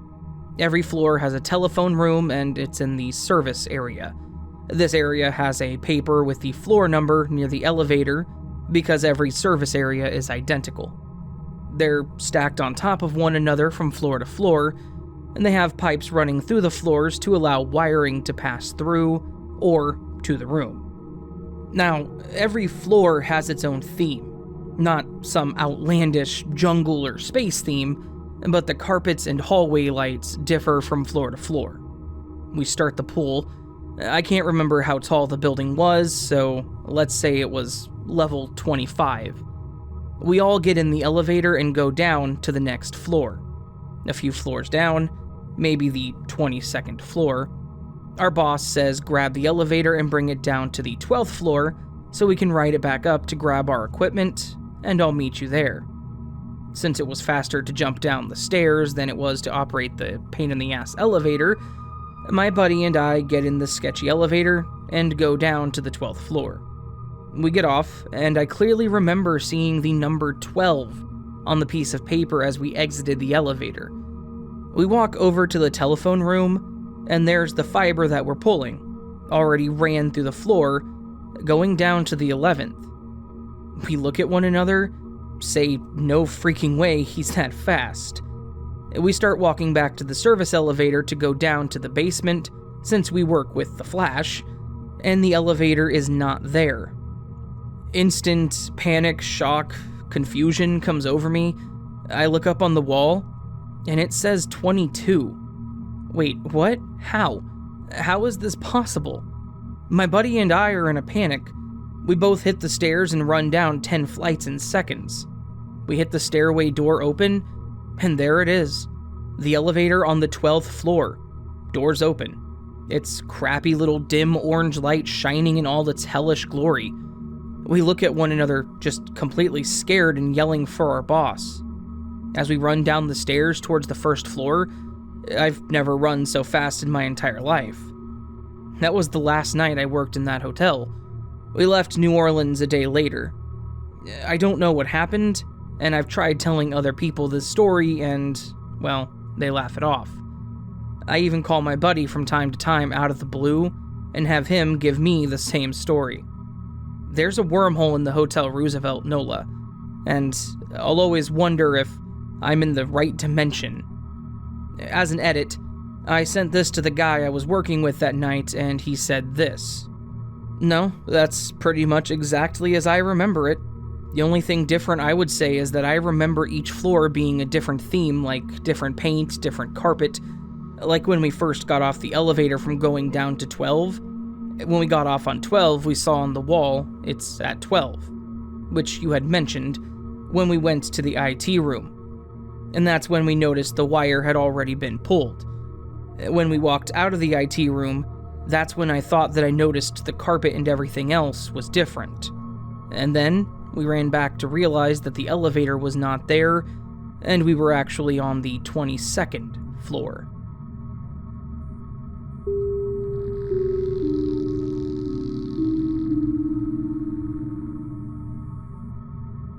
Today, I was selling some clothes that I don't need anymore at a popular teen consignment store called Plato's Closet. I've never sold with them before, which is important. I was browsing while they were sorting through my clothes and found a very distinct pair of jeans that I lost track of a year or so ago. They're jeans that I distressed by hand and had a now former friend patch with Galaxy fabric. And she did a really crappy job at it, and also added a semicolon decal, which are the two most identifying characteristics. I found the video of me distressing them, and it was done in 2018. And when I moved to Idaho in 2019 for college, I lost them. I moved back to Texas in 2020. I didn't like them, so it really wasn't a big deal. But now they're in this store that is 1,500 miles away from where I lost them, and they've been there for 4 months max, according to the associates, since they cycle things out every 2 seasons. More weird details, they somehow had my old home address in the system, despite me never selling with them before, and the ID they used to enter me into the system having my current address on it. This can't be explained with someone selling the jeans in my name. You have to have a photo ID to sell with them, and when they scan the ID, it brings up the information on your ID and nothing more. And to top it all off, I have my receipt and order number for the transaction. This has been a very weird and surreal experience for me. Update. I went back to the same Plato's Closet, and they predictably were not there. None of the staff that was working yesterday was working today, and the lady at the counter kept giving me attitude when I was asking questions. I eventually left my name and number with them just in case whoever bought them brings them back, since, honestly, they were one of the most ill-fitting jeans I've had, and the patches weren't even finished. You could stick your hand right through the holes. I know they're not going to call me though, and I'm probably never going to see those jeans again. Or I might, in 10 years, in a different Plato's Closet in a different country. So, somebody else has these traveling pants now.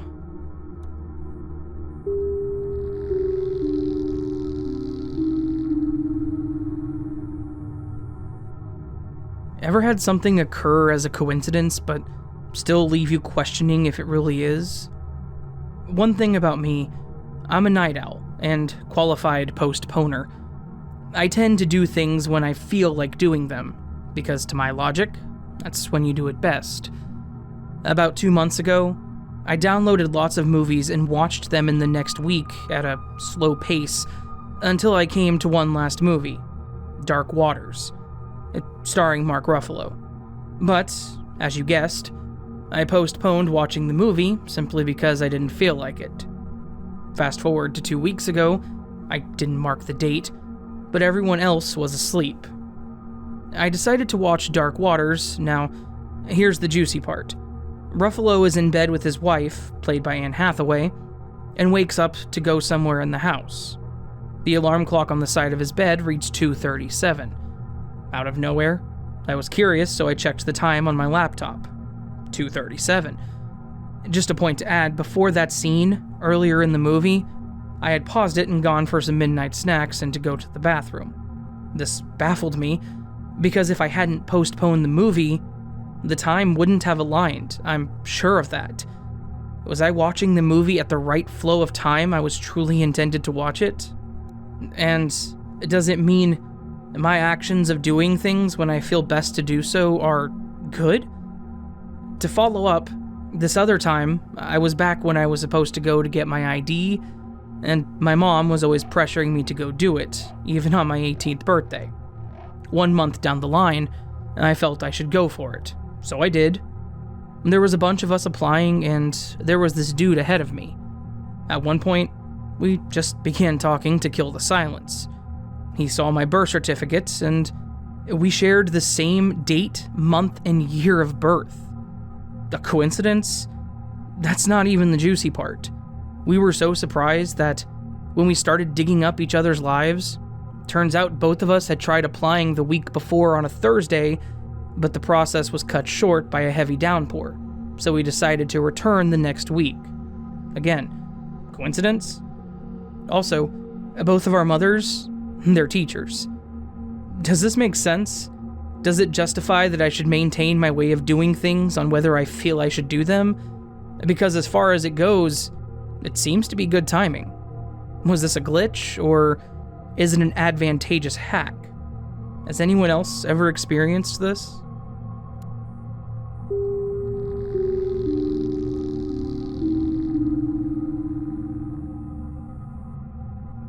Two very close friends of mine and me have often had long conversation about glitches in the Matrix, the world being a simulation, etc. And we've since experienced it about 3 times and thought we were going completely nuts. This one sticks with me because all 3 of us experienced it together. We had plans to get stoned. We were all completely sober when this happened.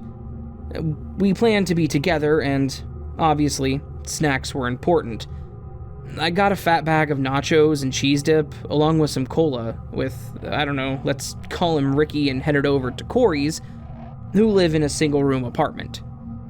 I enter the room with Ricky, and with him holding the nachos and dip, and me holding the cola. Fast forward about an hour, Corey didn't score any yet, and Ricky had to leave. I lay down on the bed and asked Corey to pass me the nachos from the part of the table I had seen Ricky placing them on. And Corey goes, "What nachos?" I'm like, obviously the big bag of nachos in the corner of the table? And he just says, "There are no nachos." I get up to get a better view, and there are no damn nachos. I go like, "Just look under the table," and that's when Corey says, "I was wondering why Ricky had dip but no nachos." I then asked him about 1,000 times if he's sure he saw Ricky bring no nachos, and he says yeah, and that he was extremely confused there for a moment about why we, again, had dip but no nachos. So, Ricky and I definitely saw nachos going into the room, but Corey didn't. I definitely know Ricky didn't take them with him because he didn't have a backpack of any kind, and the nacho bag was big enough for me to notice if he would have taken it with him. We searched for those damn nachos everywhere we possibly could, even though neither of us saw anyone leave the room with them, nor did Ricky or me change the location of them from the table. This story really triggers all 3 of us because even though the thing that glitched is so insignificant itself, the way it did is just so crazy. All 3 of us know exactly what happened, but we sound crazy even when explaining it to ourselves.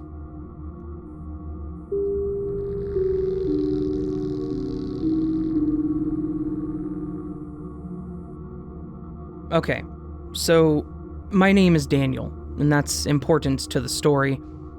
It was late evening, and I was driving home on my electric bicycle, back home from a martial arts training session I had across town. I was driving without a helmet and with flip-flops. I was driving on a well-lit bike path by the road until I got to a poorly lit section of the bike path. I could have sworn the path was completely empty, but then I got hit by something or someone very hard and began to fly in the air. Mind you, the bike goes up to 25 kilometers per hour, so I got some serious air. While in the air, I felt time slow down, and I remember the first thing that crossed my mind was, I think I hit a group of pedestrians. Sorry, I'm about to hit the ground so hard and breach for impact.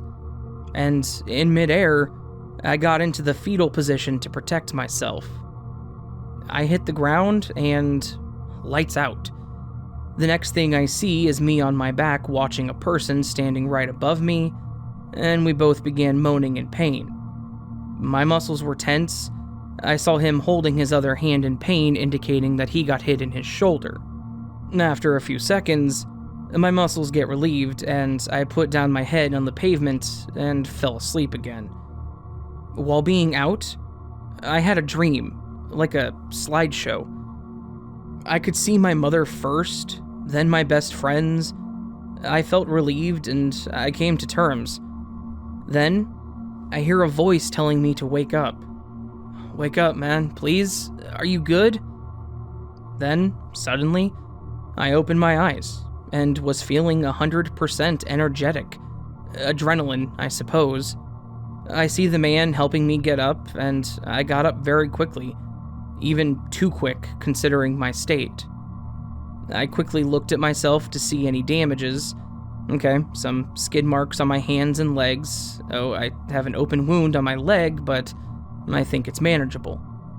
Then, I looked around and saw my bike on the ground, and another electric bicycle. Same brand, even. Did I hit another biker head on? I didn't see anything. Then I looked to my right. The man is sitting on the only bench under the only light pole around. The accident happened right in front of the only bench. I started walking towards the bench. I could feel how disoriented I was, but I sat down and immediately began to apologize to the man. He said to me that he thinks he broke his arm. I apologized again and asked for his name, and he replied, "Daniel." I said, "What? My name is Daniel too." When we had a brief chat and we exchanged phone numbers, then after some time I got up and drove back home. The next day, he called me to inform that he indeed broke his arm, but he'll be okay. I told him about my damages, and we hung up. I haven't heard from him since. I'm pretty sure to this day that the path was completely empty, but then I hit another Daniel head on, while he too was on an electric bike from the exact same brand, only to sit together on the bench with the only light source around. I think I either died or glitched into a parallel universe.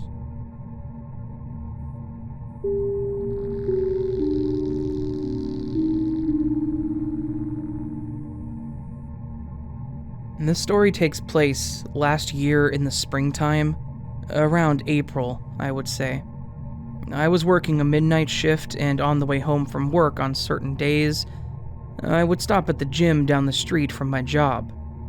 So, one day, I'm at that gym, and I'm on a machine, when I noticed an older gentleman kept turning around and looking at me.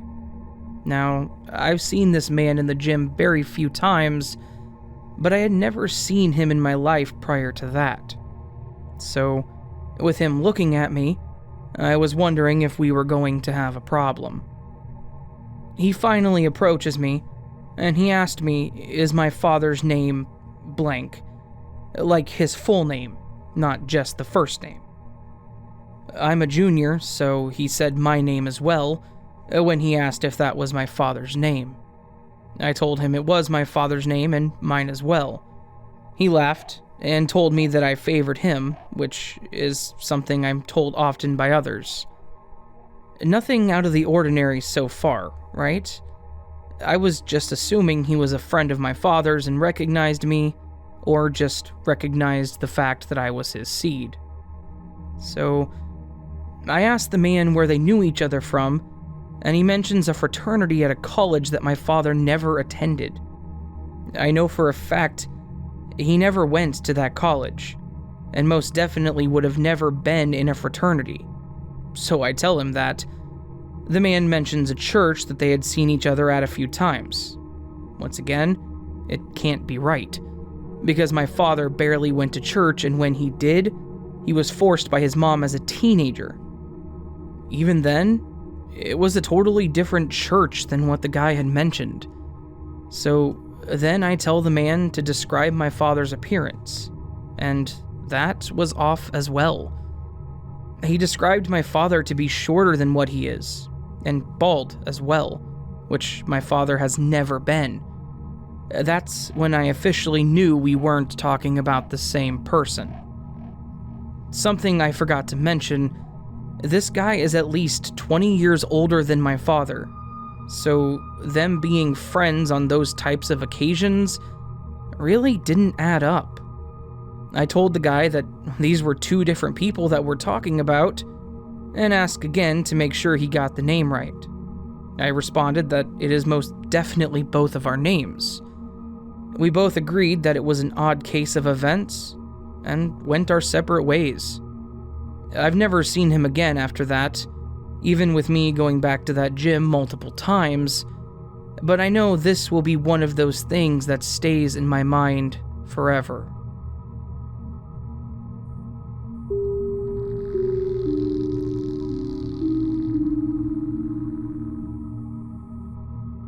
This happened to me about a year, maybe a year and a half ago, and to this day I still can't quite say what happened. I was in my room and browsing on the internet while I had a head of garlic roasting in the toaster oven in the kitchen. Then I heard my dad come inside, so I figured I could kill two birds with one stone and say hi to my dad while I went to check on my garlic. I walked out of my room and caught my dad halfway down the hall. I said hi and something along the lines of, "Hey, gotta go check on my garlic." My dad simply replied with a quick hi and walked straight into his room. I didn't think much of it and just figured he had a long day at work. It should be noted that our hallway is narrow and my dad is much bigger than me, so I passed my dad in the hallway. I had to press myself against the wall to squeeze past him. While I was in the kitchen, I heard the front door open. My dad's car started and he left, which I thought was super odd, since he hadn't been home for but a few minutes at this point. Again, I brushed it off and went back to my room. About 5 minutes later, could have been sooner to be honest, the front door opened again, and it was my dad. Except, this time he was loud and energetic. He came in and immediately hollered, "Is someone cooking something? It smells good." I came out of my room and said, "Yeah, it's the garlic, remember?" And that's when he asked me what I meant when I said, "Doesn't he remember?" I explained to him that he had just been home and told him about the garlic when I passed him in the hallway, that I had just seen him a few minutes ago and he had walked straight into his room. His demeanor immediately changed, and he said, "What do you mean? I just got off the highway and pulled into the driveway just now. Are you telling me someone went into my room?" I told him that I saw him go into his room. At this point, he was dead serious and went to his room to check for any missing items. At this point, he was under the belief that a home invader had come in and rummaged around his room. Once he was calm, I explained to him exactly what had happened, and even explained that the person I saw was even wearing the exact outfit my dad was when he walked into the house. My dad was about as spooked as I was. To this day, I still have no idea what happened there. At one point we thought that maybe my dad had an absence spell or something, since he's had times before where he's been driving and forgets chunks of time, although we couldn't explain then why he came in and then immediately left again, or how it was that my dad clearly remembered just coming off the highway before getting into the house, or where he could have gone in a few brief moments between when he first left and then arrived again. And to this day, the one part that still really creeps me out is just how close I had been to my father when I slipped past him in the hallway.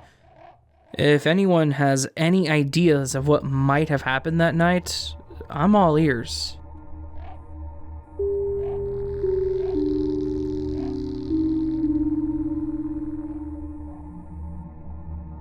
I grew up in a large family. I'm the youngest of 7. We lived with my dad and never had a lot of money. Somehow, I ended up getting the basement room with no windows. Actually, now that I think about it, I don't think it was considered a room due to fire safety reasons. It was like a big cement box with a door in the middle of the house. I've told this story before, and I get looks like I've made it up. I just can't get over the reality of it, and I'm curious if anyone else has had a similar experience. It was late at night, and I woke up needing to go to the bathroom. I usually slept with the door wide open and the hall light on, but for some reason, the door was only open enough for just a sliver of light to come through. I was scared, but I decided if I ran, I could make it. The room wasn't that big. I don't know how else to explain this, but as I began to run for the door, it just vanished. There was no light. Just pitch black in every direction. I remember freaking out, and I continued in the direction that I knew the door was. I began to feel around all the walls, and there was nothing. No opening anywhere. So I ran back to my bed and thought for a minute. The door should be right in front of the foot of my bed. I tried again, and nothing. It was just the wall. So at that point, I'm starting to freak out, and I began to scream. I start feeling all the walls walking the entire perimeter of the room. I had one hand on the wall the whole time. I was past where the door should be and felt a corner, and then the next wall. Then halfway on the third wall, getting back to my bed, standing on the bed while still running my fingers on the wall. Then I hit the fourth wall, and I was actually crawling on top of my long dresser, running my hand on the wall. The dresser was to the left of my bed, which meant I had to be coming back to the first wall where the door should be. There was nothing there. I don't know how many times I searched the walls looking for my door, but I eventually scared myself so badly that I went back to bed and yelled for what seemed like forever for my dad. His room was upstairs. He finally came crashing through the door, right where it was supposed to be. I had checked there so many times, and the mess that I made, it wasn't there. I was sitting up in bed, and I don't think in any way that I could have been dreaming, but I still don't know what happened.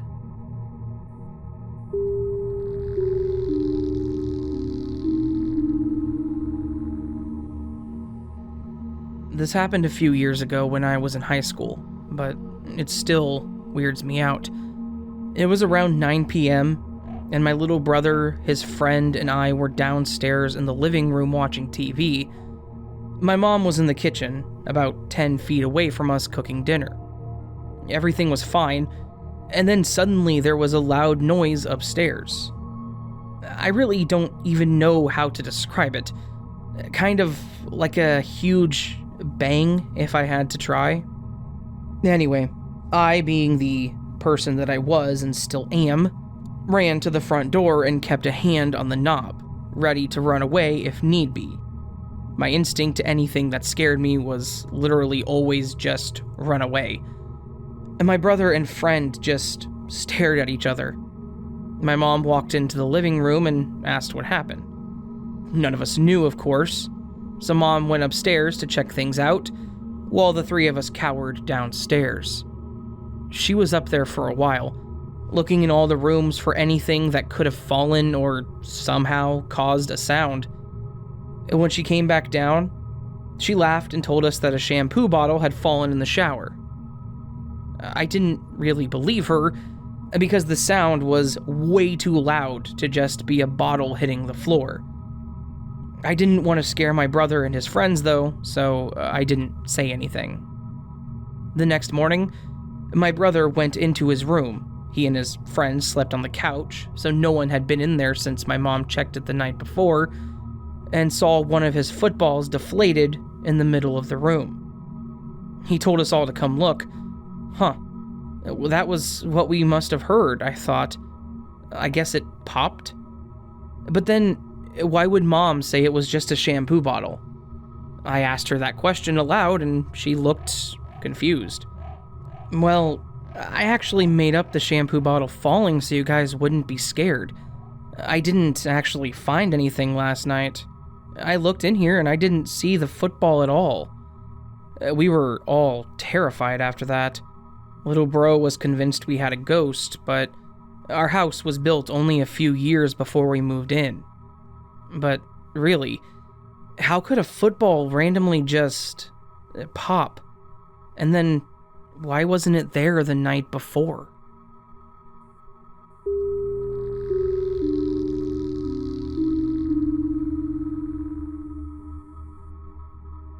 Never thought I would have a story to add to this sub, but it finally happened.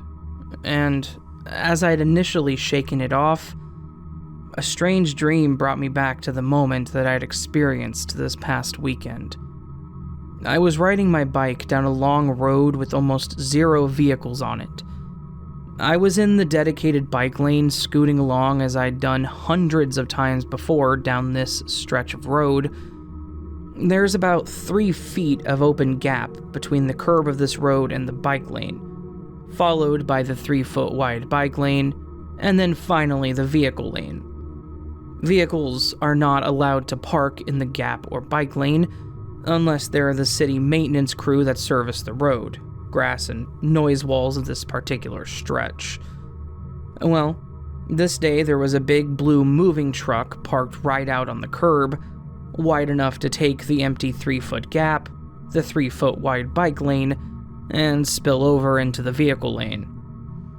I thought, no big deal, as there weren't any cars behind me and I had plenty of space to move into the road to go around it. The spot where the truck had stopped was the only spot on the stretch of road where the shrubbery from the other side of the noise wall was growing into the ground and out the other side. It sticks out like a sore thumb. But anyway, as I was going around the truck and into the vehicle lane, the door to the cab of the truck flew open forcefully right as I was about to pass it. I'm talking like the person that threw it open was trying their best to hurt me, and waited for the best opportunity. At the last second, I clenched my teeth, swerved out of the way, and just instinctively swerved back into the bike lane and came to a stop. I was pissed off and full of adrenaline, so I screamed, "What the hell is your problem, bro? You could have freaking killed me," while dismounting my bike and making my way to the truck. Now this is where it got strange. There was no one in the truck. I went back toward it, and there was no one outside of the truck either. It was really just there with the door still wide open. There was nowhere that anyone could have slipped away. Those noise walls are there to spare the neighboring homes from car noises. They're about 10 feet tall and they stretch for a good quarter mile, with no open gaps anywhere. I went around to the back of the truck, and it was open and empty. There was nothing in it. No hiding spots. It was just an empty box truck and an empty cab. I decided to just jump on my bike and go home. I pushed it out of my head and considered myself lucky to be unharmed. That lasted about a day. I can't help but feel like I was in some moment in time that somehow got stuck. Upon remembering the occurrence, there was almost no sound. No other cars driving by, no birds chirping, no wind blowing on what was actually a fairly windy day. It wasn't until I got closer to home that everything felt normal again, and I was able to move past it. Now, it plagues me that I didn't take a photo with my phone or didn't look for one of those "how's my driving" stickers to report the truck. It's one of those glitches that I'm just gonna have to wonder about forever.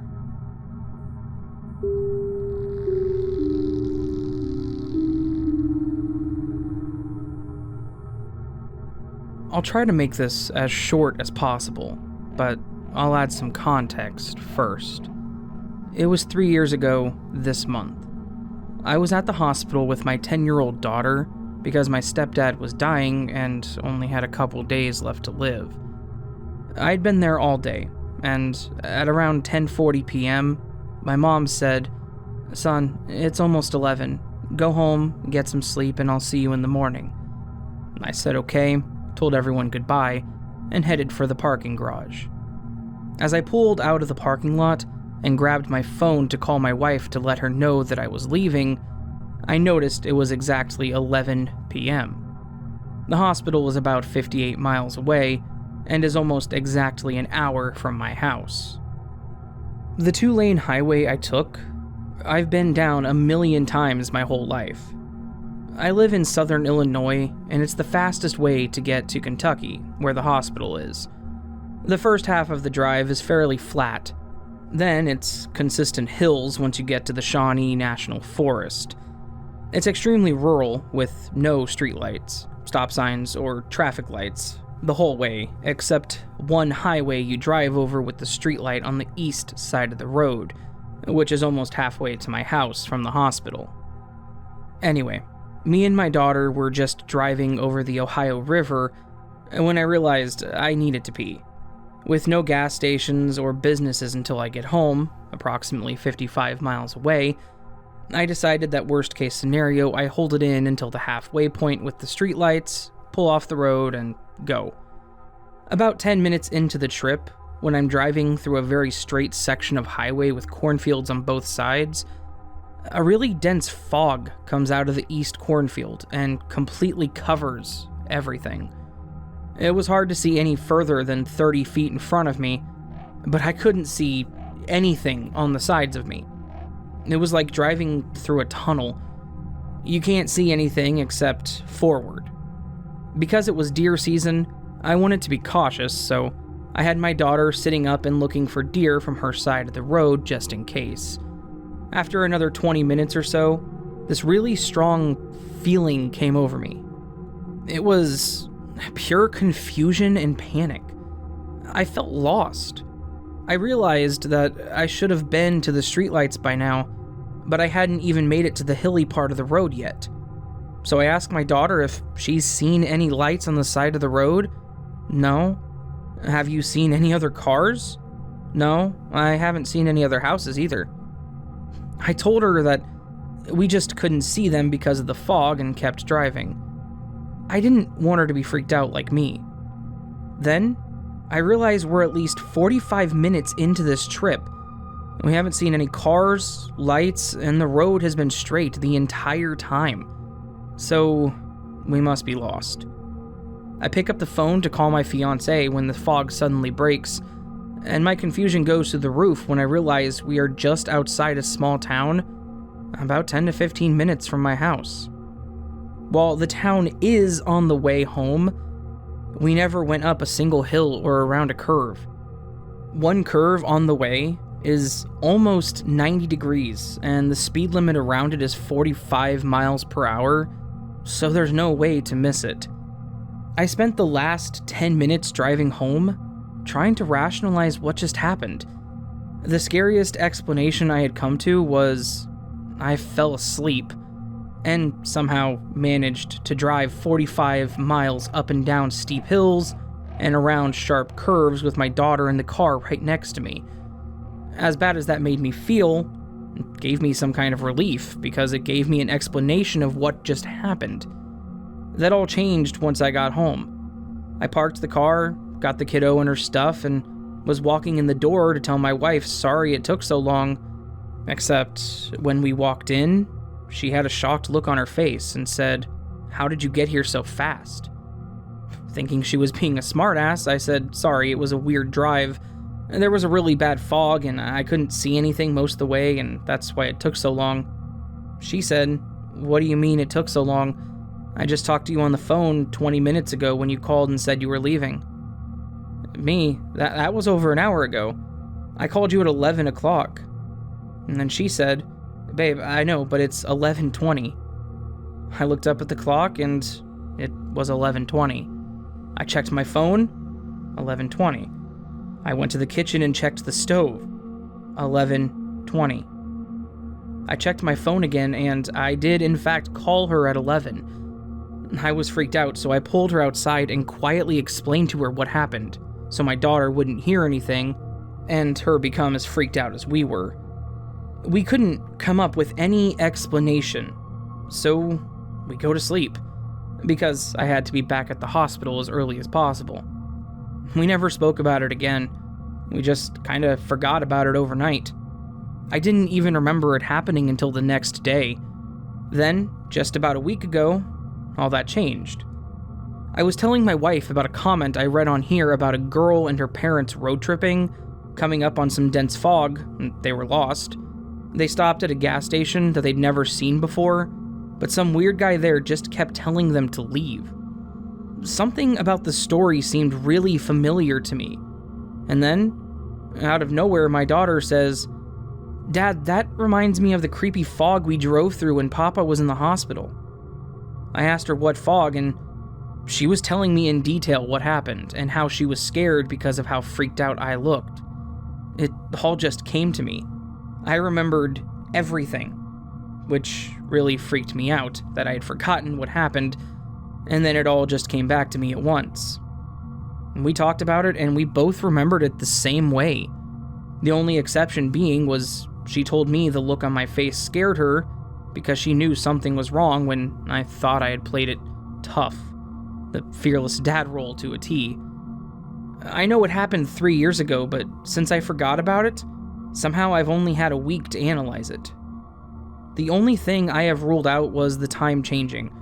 Where I live and where the hospital is are both in the same time zone. My stepdad died in October and time didn't change until November. I honestly have no explanation for what happened, but I've thought about it every day since I remembered it a week ago.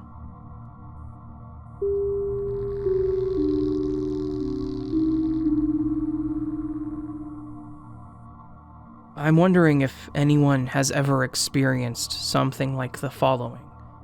This is my first post here. I walk my dogs every morning between 4:30 and 5:30. I live in the city. I have 2 dogs, and because it's dark, they are very reactive and bark at almost anything that moves. Rabbits, skunks, cats, etc. When I see people, not many at this time, I make sure to move to the opposite side of the street, or I walk up another street because I think most people would be afraid of them. They might bark, especially if the other person has a dog too. I see the same people most days of the week. On 2 occasions, in the past 3 months, I've run into 2 different people. The first was a woman and the second was a man. Both encounters had the following in common. Me and my 2 leashed dogs, came around the corner and the person was there. The person startled us, me and the dogs, so both dogs began barking and backing up. On both occasions, I struggled to get the dogs to keep walking and get out of the situation. Here's the weird part though. Both people said the same thing to me angrily. Can't you walk faster? And if you can't control your dogs, you shouldn't have them. They said those exact same things to me in the same tone. I've not seen them since each encounter.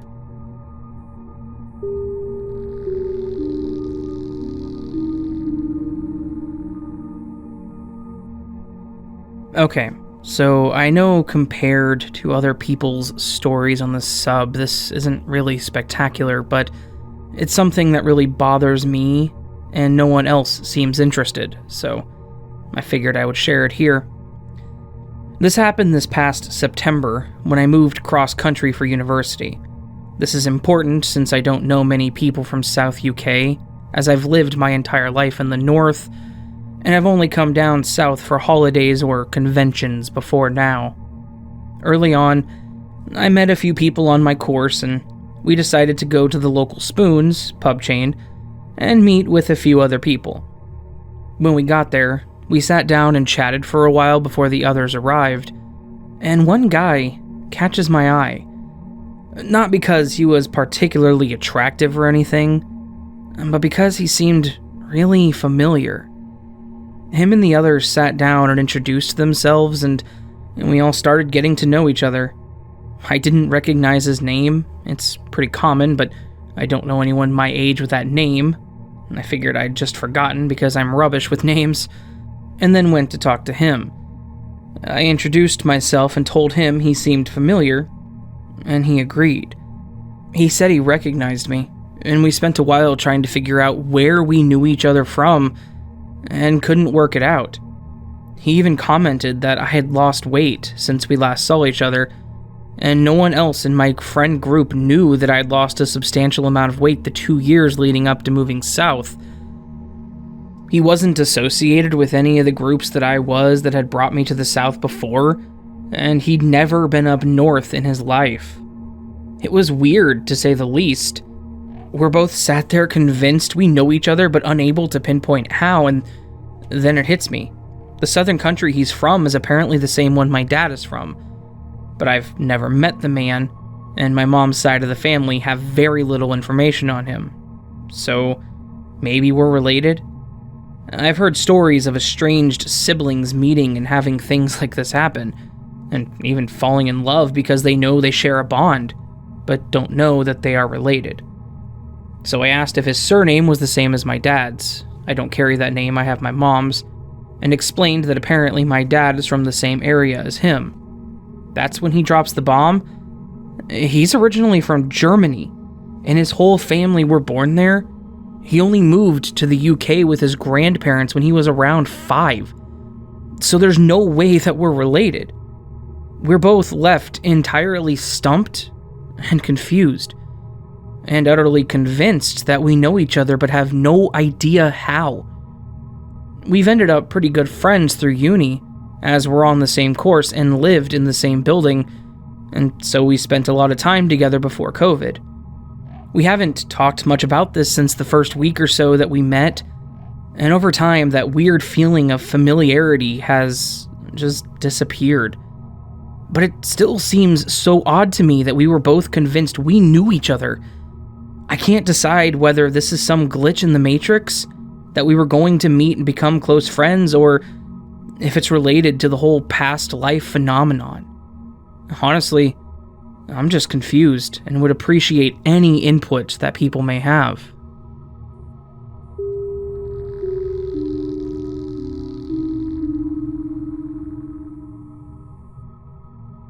So I don't really know how to explain this, or even if it fits on the sub, or even actually what happened if I'm being honest, but regardless, I will try to relay the story. I was driving to work this morning, and I'm coming up a side street that connects to a very busy road in my area. It's the main road that stretches through like 20 towns. I get to the red light at this main road, and I sit there for about 15 seconds before seeing a car pull up behind me. As the car comes to a complete stop behind me, my eyes drift from the rearview mirror to the stoplight in front of me. It was red still. I then looked down at my radio clock and it says 7:36. And this is gonna sound strange, but for a period of time that seemed to stretch on for infinity. I kind of felt like this intense pressure all around me. Like I was zoned out and I couldn't clear my head or move my body because I was obsessed with the numbers I was seeing. Like I was in a trance or something. And it wasn't silence around me, but at the same time, like a very loud, pressing silence. I couldn't move, but I also wasn't trying to move. Almost like I was paralyzed with fear. I know I was frozen, but couldn't really process it or try to move. I don't know. I really can't explain it. Even now, it's just so confusing to me. After who knows how long of being stuck in this trance, suddenly everything snaps back to normal, instantly. The very first thing I register is that the person behind me is laying on their horn. I look up and see the light is green. I begin to drive forward, feeling completely 100% normal again. And once I get into the middle of the intersection, I sense this large presence to the left of me. I turn my head to look out my driver's side window just in time to see a huge truck coming right at me. It hits me and I could feel my body break. I felt and heard so many of my bones get absolutely crushed. Suddenly I am upside down in my car, in so much pain that I can hardly breathe, covered in glass, and I can hear someone screaming.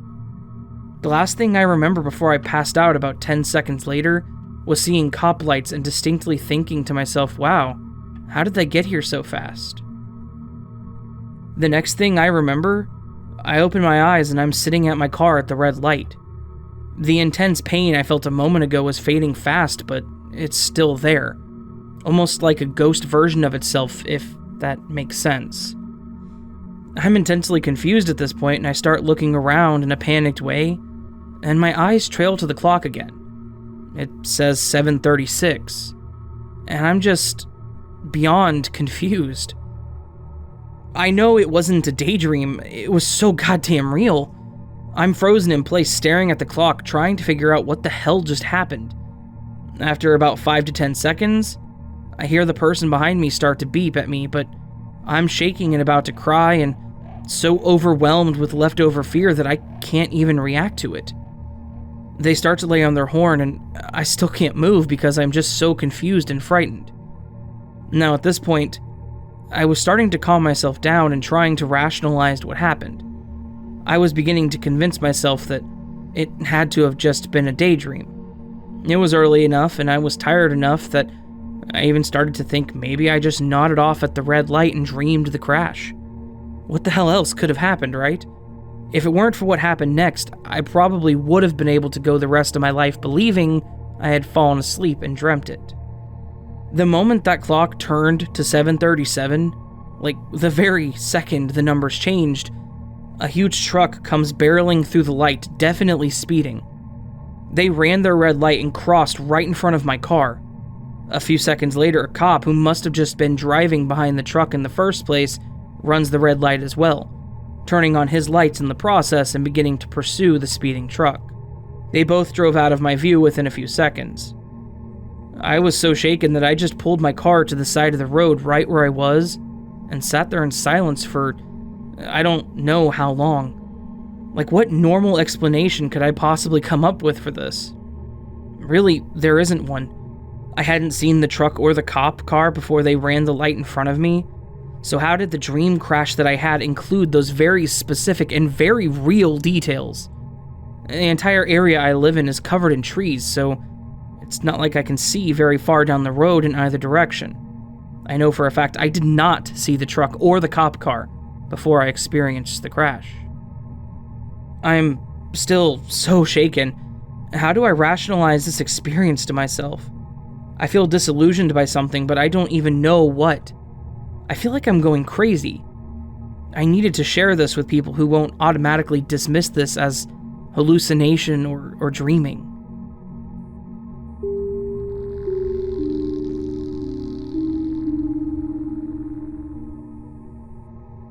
So the other day, my husband and I had to go grocery shopping.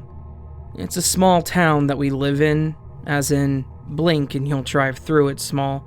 So of course, the store and its parking lot are also small. Because it's important to this story, I'm also going to explain how the parking lot is set up.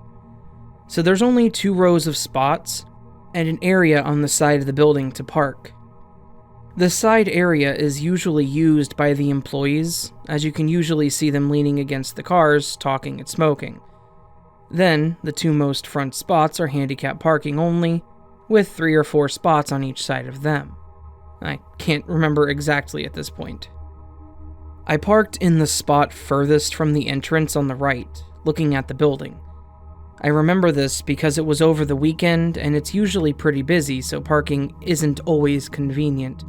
So I ended up waiting for a car to pull out, so I could at least be in the row closest to the building.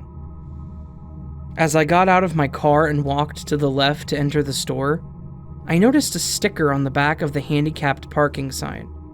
I specifically remember this because it was an avocado with a funny saying. It said something about "don't be down in the pits," or something to that effect, which I found was fitting with our current state of the world. So we enter the store, do our shopping as normal, nothing crazy about it other than the price of beef, and start to head to the exit. As we are walking out, I went to walk left to go to my car when my husband stopped me saying we parked to the right. I didn't think much of it and told him no, we parked over here, to which he again disagreed. So to humor him, I said fine, started walking the other way as I grabbed my keys to set the alarm off to prove him wrong, and when it started going off in his direction, to the right. I stopped because I know for a fact we parked on the other side. I even went back to the handicapped spot to check the sticker and told my husband about the sticker as I walked up to it, as I remembered the saying. And the sticker was still there. I asked him how I would have known about the sticker if it was in the opposite direction. He just shrugged it off and said I probably remembered it from a previous trip, but I know that can't be. I specifically remember it because I thought it was clever, and I hadn't heard it before. My husband was also with me the entire time, so I know he couldn't have moved the car closer to mess with me, or just to be nice, and no one else was with us. The only thing I can think of is that it had to be a glitch or something broke.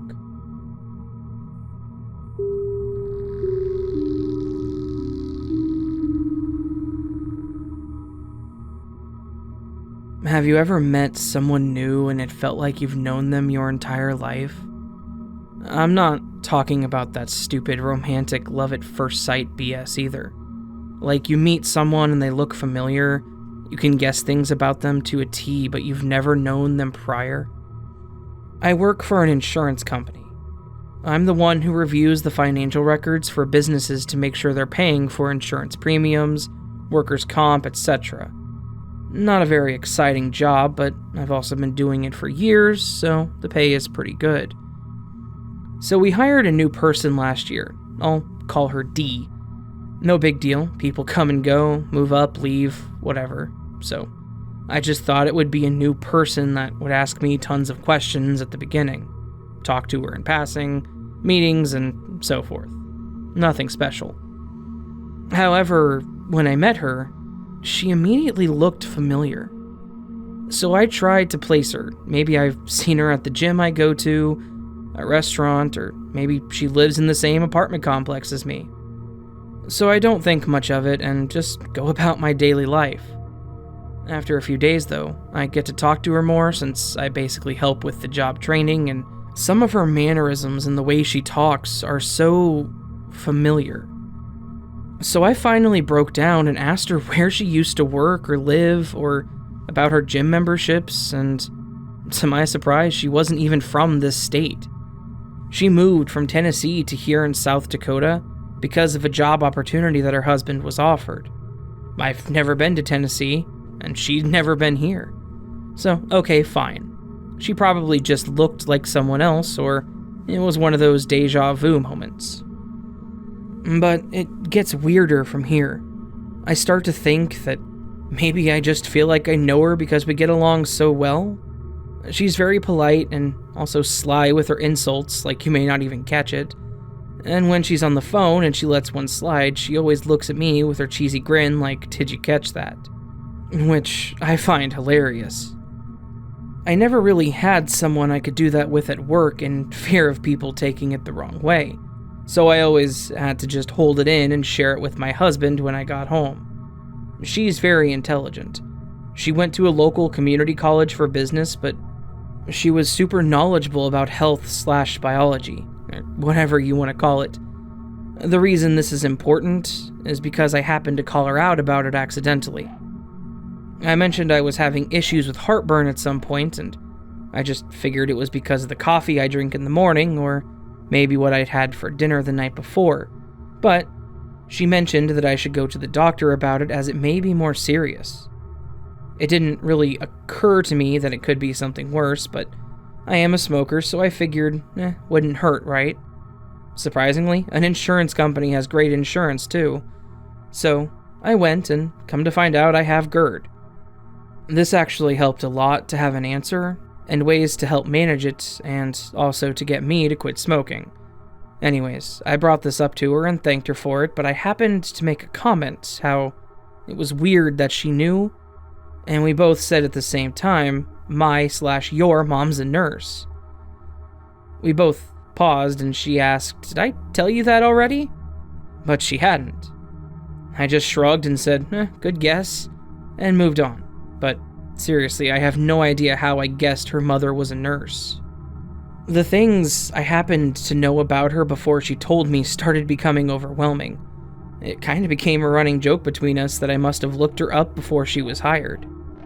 I had guessed that she'd had an older and younger brother, or that she was a middle child.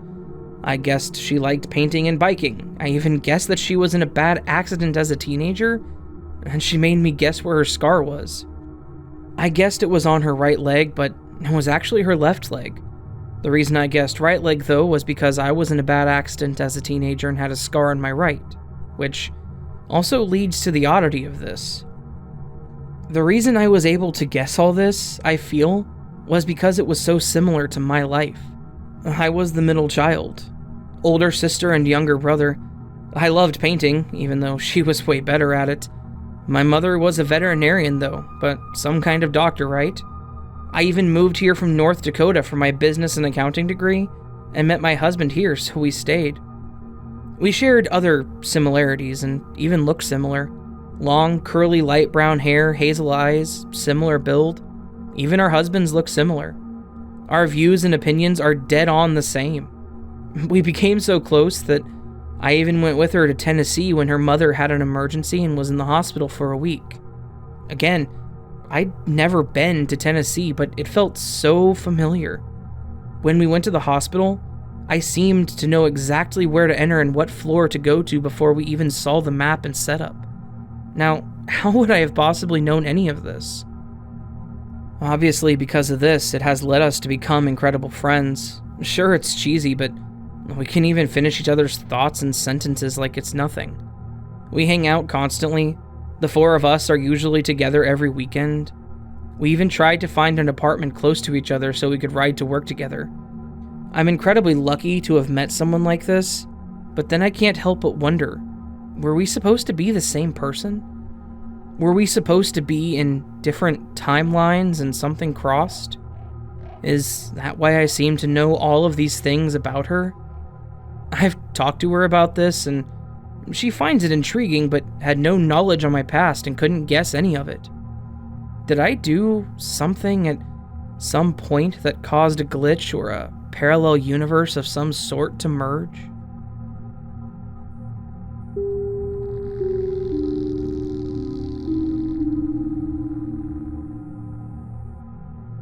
The other day, the strangest thing happened to me while I was driving my daughter to her grandmother's house so she could watch her while I went to work.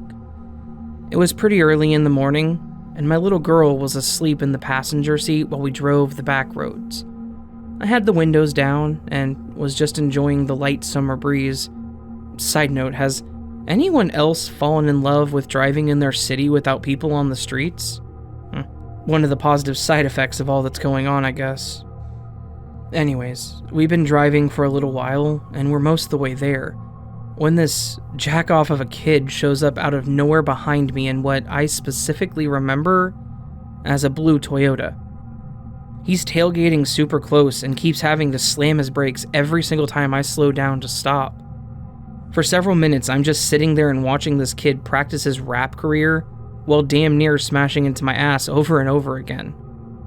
I remember he had a mostly shaved head, sunglasses on, and a bandana around his neck that I'm assuming he was using for some sort of facial covering. I also specifically remember that he had somewhere close to a dozen or 24 of those little tree air fresheners around his rearview mirror. This all continues, his early morning rap career, tailgating, and me watching him lurch forward every single time I stopped for a stop sign for several minutes. After a while, we get to what is the only real busy intersection on the trip to my mother's house. As I'm pulling up, I noticed the light shifted to yellow, and while I probably had enough time to make it, I decided to go ahead and stop solely to inconvenience the idiot that had been on my ass for the last few roads. Yes, I know this was stupid, and yes, I know this is an aggressive driving maneuver and could have ended badly for me. And it could have resulted in injuries if we had been going fast enough. Sometimes anger and emotions just make us do dumb things. I'll say this was one of my dumb things. Honestly, I wasn't going more than 20 anyways, and I didn't slam my brakes or anything. I simply came to a stop. So, still stupid, but that's my defense. So I stop, and I'm thinking that this kid is either going to slam his brakes or owe me a new car. To my surprise, he does neither.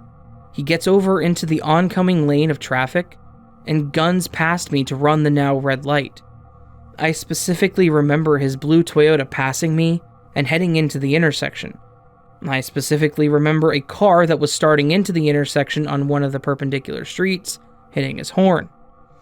I remember looking down at my daughter and the horn waking her up. I remember everything down to thinking that my poor, 6-year-old girl was about to witness a potentially fatal car crash because this guy decided to be an idiot, and I decided to stop on a yellow. But after a moment, there was no crashing noise, and I looked back up at the road. The couple cars that were going through the intersection were going as normal, and there was no crash. My first thought was, oh man, good thing they were able to stop on time. And then I looked up. I couldn't believe what I saw. The kid in the blue Toyota rapping to his steering wheel was still behind me, 50 air fresheners and all.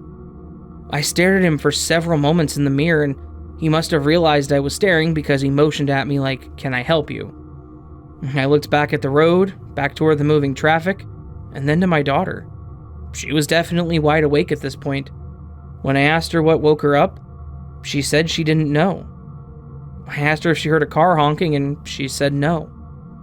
Honestly, I don't know what the hell I experienced, but part of me feels like I saw some altered timeline where he decided to pass me and run it, but then I was pushed back into our timeline, or something like that.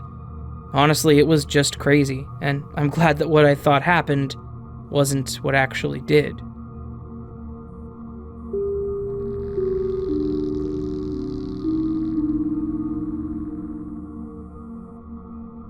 This is my first post, and I'll just say up front that I always look for normal and logical explanations before anything else. But this one has really been a challenge for me, and is one of the reasons I've been researching this forum. It may not sound glitchy at first, but the second part seems like it could be. Here's my story, and I'll break it up into a noise part and objects part. Noise. A couple of years ago, I was struggling with the worst bout of depression I've had since I was a teenager.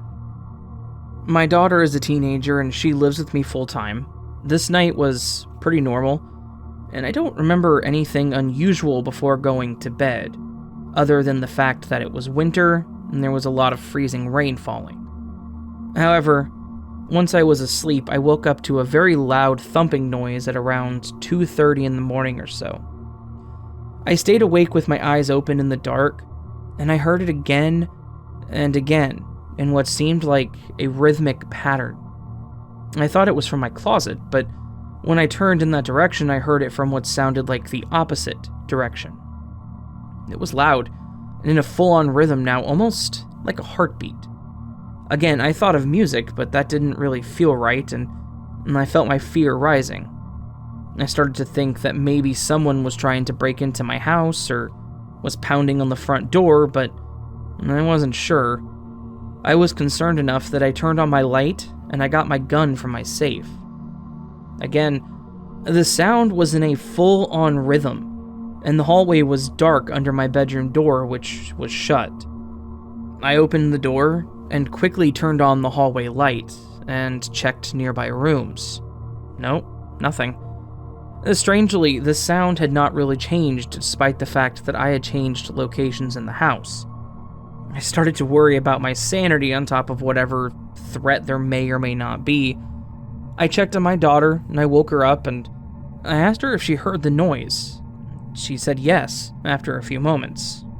Well, I guess at least I wasn't just hearing things. To speed the story up, we checked the living room, bathrooms, entry doors, all locked, the door to the garage, which was also locked. The sound was still there. I began to think it might have been the vent on the roof, which had gone bad once before, and made some weird sounds in the hallway. So I got up enough nerve to disable the alarm and check the backyard, and look on the roof at my roof's vent. Here's where things started to get a little too weird for me. The sound could not be heard outside.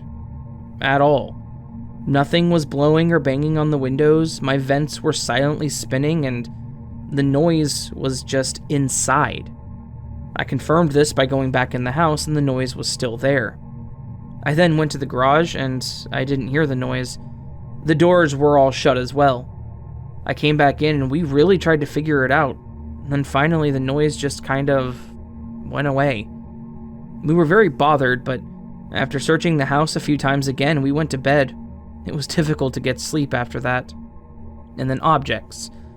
Several days later, I was still a bit shaken up from the situation and had been researching what it could have been. I didn't have any answers that made sense. This morning, I went into the living room to look for the remote to turn the TV on. I was annoyed because the battery cover was missing on it, but I turned on the TV and moved on. I then ran across the remote again in another room with a cover on it. This was strange, so I went back to the living room and there was the coverless remote where I left it.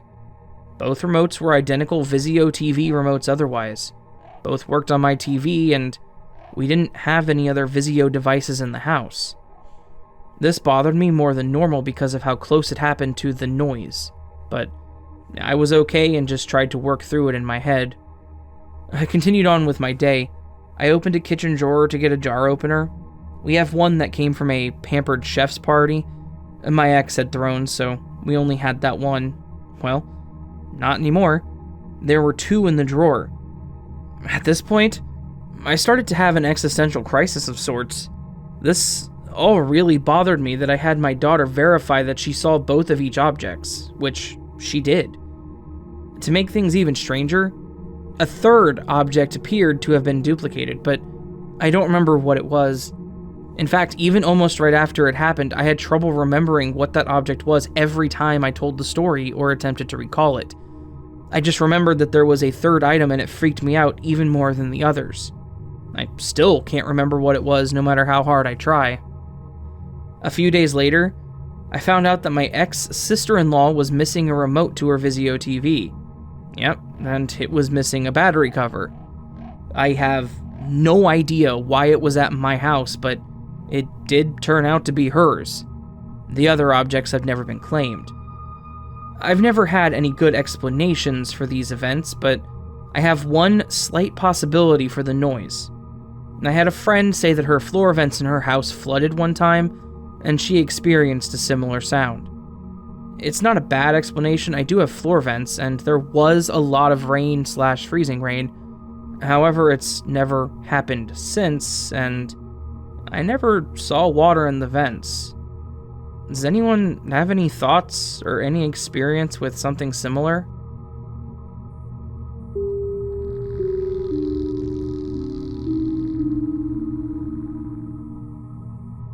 So, a few key things before I get into it. 1. I work the front desk at an internal medicine clinic. 2. All the phones are Cisco phones that have caller ID and a history log. 3. I've worked here for 3 years, and I know pretty much all of the patients extremely well. So well that our doctor will ask me if someone is our patient or not because I can remember extremely insignificant details off the top of my head, such as a person's middle initial in their name. 4. I'm the only person who works the front desk, so unless I'm already on a call, I answer every phone call that comes into the clinic. 5. Because I answer every call, I know many patients just by the sound of their voice, especially if they call frequently. 6. The doctor I work for doesn't take new patients, so we don't have an extremely high number of patients. This is also why I know so many of them so well, because it's mostly the same people over and over, with rarely any new faces to learn. 7. The patient in question during this event, I know super well, because he has the pseudobulbar effect where you cry or laugh in inappropriate situations. I worked there when he was diagnosed, and it's kind of a rare disease, so I remember him especially well, because he often has episodes in the waiting room while checking in, and I try to make him as comfortable as possible by acting as if nothing is out of the ordinary. I would say he's one of my favorites because he's a very sweet and very kind man regardless, and he's treated me with nothing but respect. Unfortunately, not the case for all of our patients. 8. Because of the pandemic and given that most of our patients come to appointments with no acute problems, the office is doing pretty much every appointment as telemedicine, with a few exceptions here and there, for things that absolutely cannot be treated over the phone. 9. Telemedicine here is just a normal phone call because the physician isn't very tech-savvy.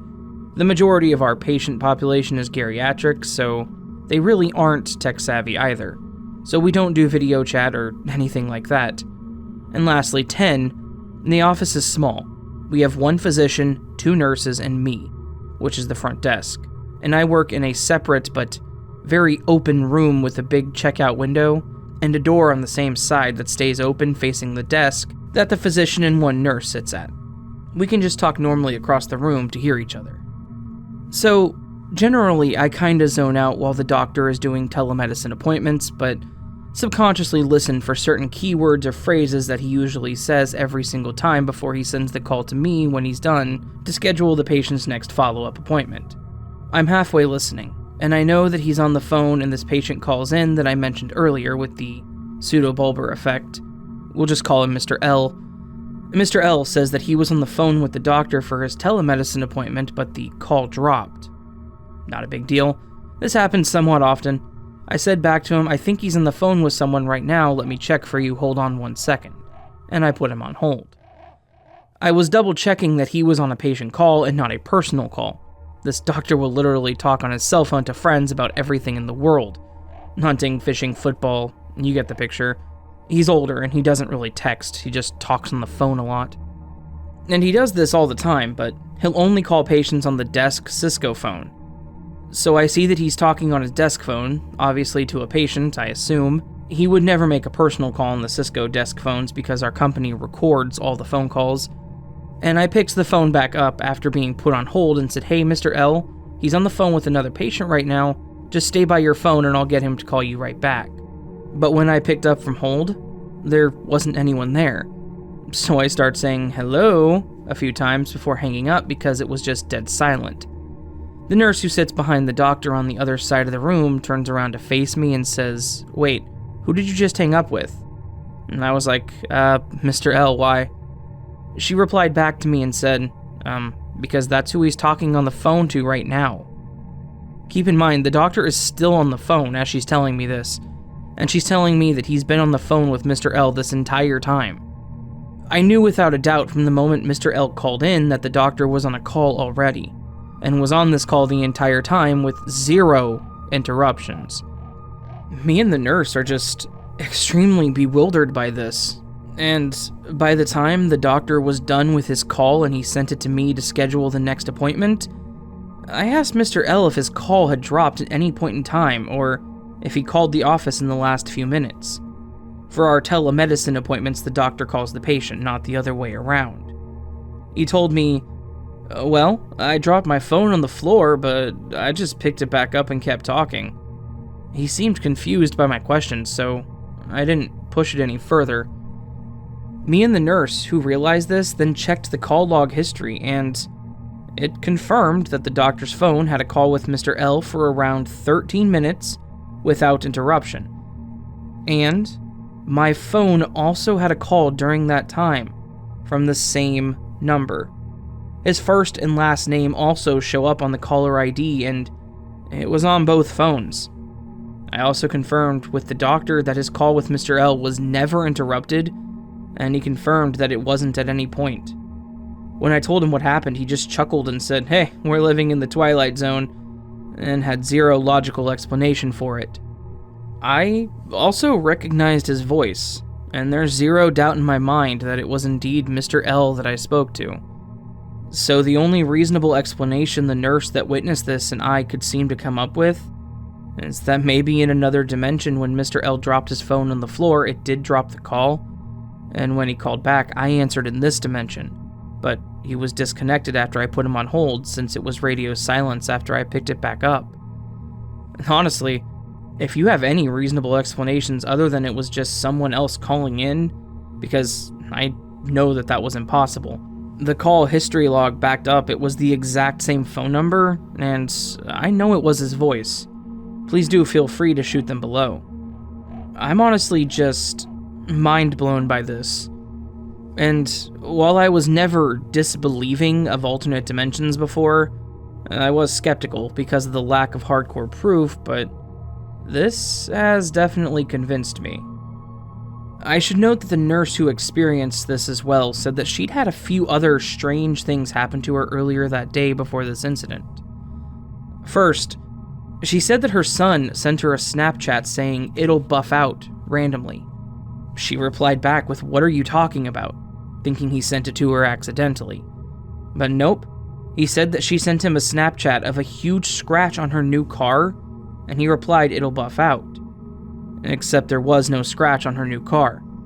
I guess you could say that maybe someone else sent him a scratch on their car, but he swears it was his mom's new car and she sent it to him. Second, her boyfriend sent her a text saying, "Haha, that's so funny," to a meme she supposedly tagged him in on Facebook. But she said she never tagged him in one, and when he tried to go back and find it, it wasn't there. I will say that she'd mentioned these things to me before the incident above, but I honestly just brushed it off, thinking that maybe they were just confused, as these could be easy things to mix up. I don't think she just got excited and started making stuff up after what happened with Mr. L, because she mentioned it all before it all happened. However, since this is not my own personal account, I didn't exactly see proof of this other than the text message from the boyfriend. I'm not so quick to fully believe this and take it for what you will, just thought it was also worth mentioning.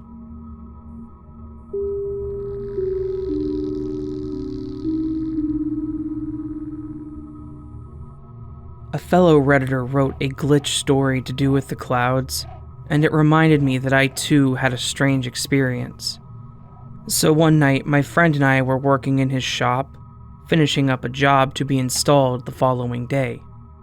His shop sits catty-corner behind his house, about 300 feet, and then his property runs another 500 feet or so, to a tree line that is probably 300 feet wide. Also with the tree lines running the length of the property. It was a cold, crisp Michigan night, with a bright moon and very sparse clouds.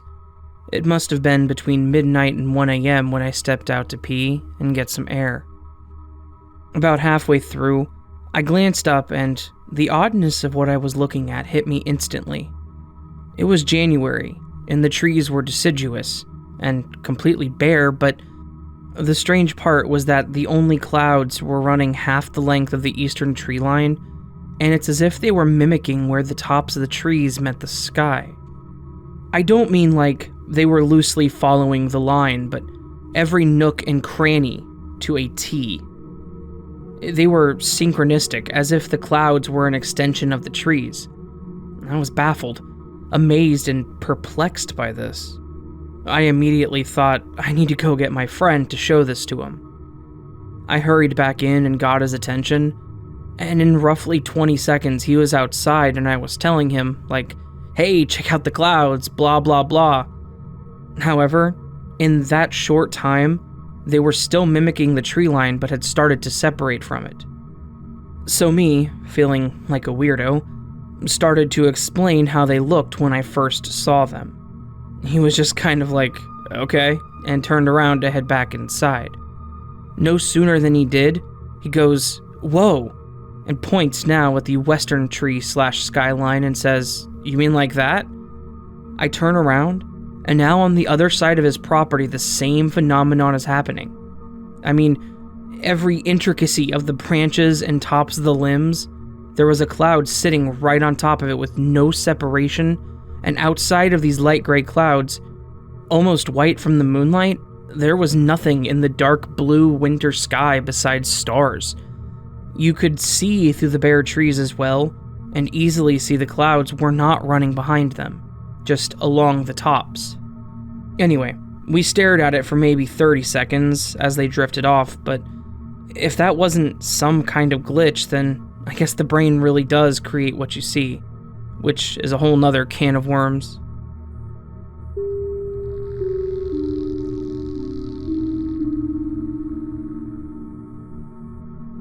On March 23rd of 2020, I delivered to a customer.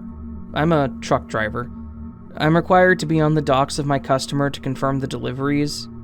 About halfway through the delivery, the receiver turns to the forklift driver and says to him, "Hey, I forgot to tell you, but I cooked for my daughter last night. She was in town, so I had the pleasure to cook for her." And the forklift driver replies, "Oh yeah, that's great. What'd you make for her?" "Oh, I cooked stuffed bell peppers. My daughter loves stuffed bell peppers." Meanwhile, at the opposite end of the dock, an argument is getting heated by a couple of younger employees. It's getting bad enough that it takes the three of our attention away from the conversation and our work, so I ask, "Where's the supervisor?" In which the receiver replies, "He's not going to do anything. I don't know how he got the job."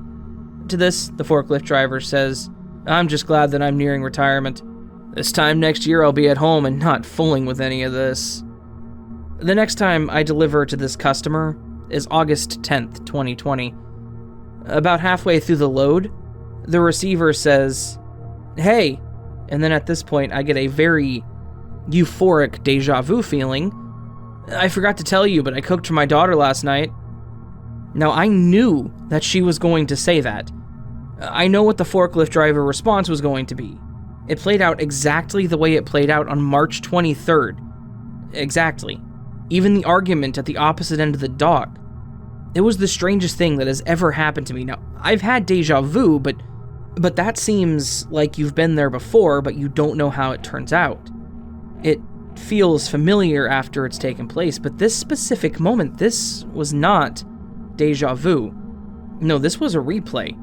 Facial expressions, responses about the supervisor in retirement. I almost wanted to change my question about the supervisor, but I decided not to. I decided to let it play out, but I knew about the stuffed bell peppers as soon as the receiver said, "Hey." Any thoughts? The OP left a comment I would like to add to this one. The feeling was identical. The best way I can explain the difference is that when I've had regular deja vu, it felt like I was being taken on a ride and I had no control. And please take this statement with a grain of salt, but this experience didn't feel like I was being taken on a ride. I felt like I was a god. I felt like I had this moment in my hands and I knew exactly how it was going to play out. 1 minute or less. For 1 minute or less, I had an experience that is well beyond my comprehension. Now, I'm not a very spiritual individual and I don't typically experience paranormal activity, but this, I simply do not know.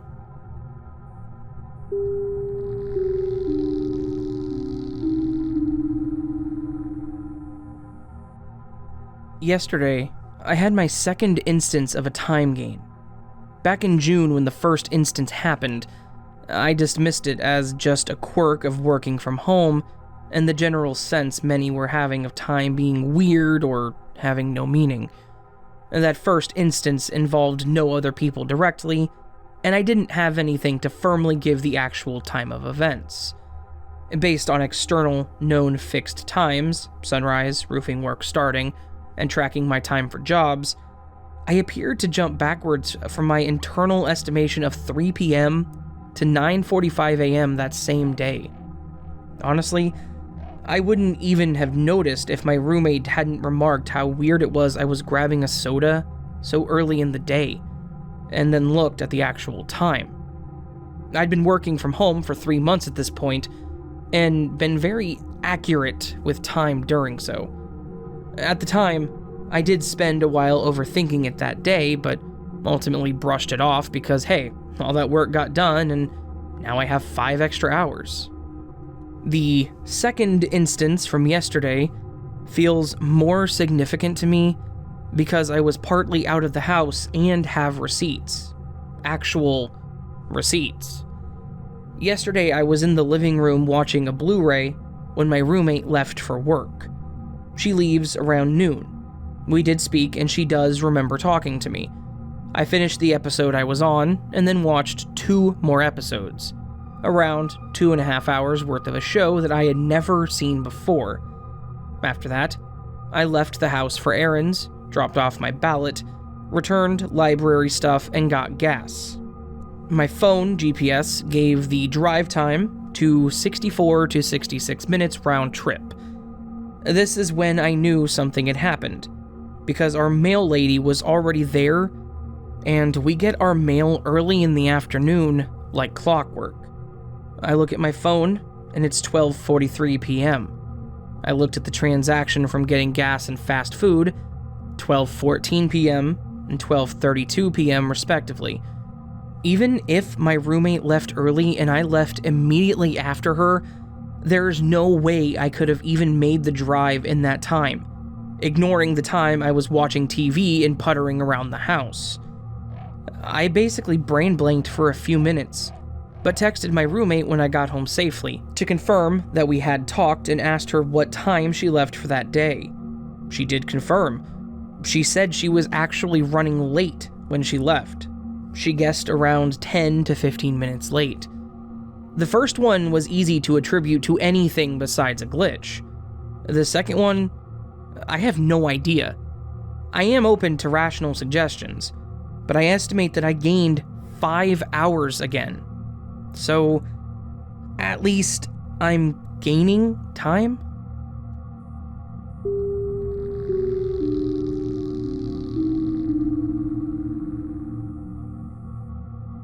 I don't know what this phenomena/apparition that keeps happening near my house is. Neither do I know what the message is for me behind this encounter, but I can't keep this to myself anymore.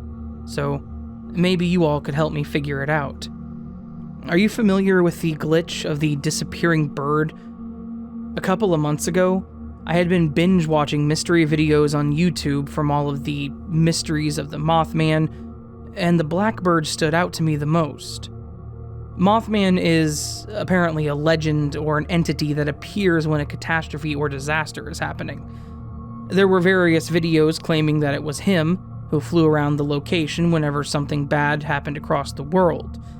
For every film that caught him, he would hover above the sky and then disappear out of thin air, nowhere to be found. The blackbird I've been encountering multiple nights around my house is similar. I take evening walks before and after dinner since we have an open space, so it's nice to see the silent night and breathe in the crisp cold air of the cooler months, and pleasantly admire the vast space with twinkling stars.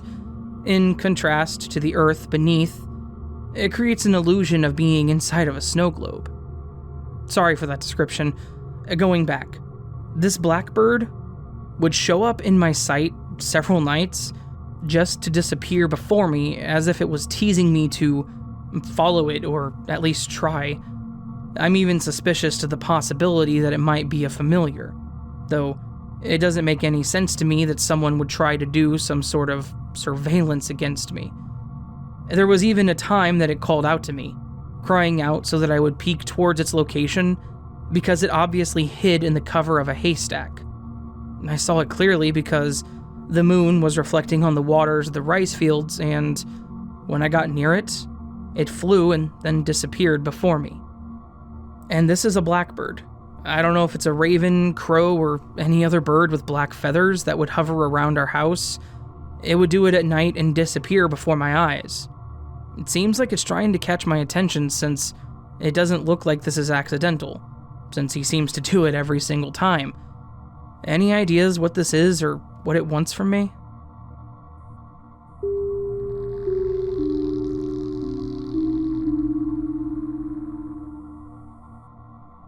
I just found this subreddit, and reading some of these stories made me realize that I actually have a story. I think it counts as a glitch, but if I'm wrong, my apologies. I've always thought of it more like a ghost encounter, but I resist that idea because I need to see some credible evidence before I just decide something is real. Anyways, my grandma lives in this huge house.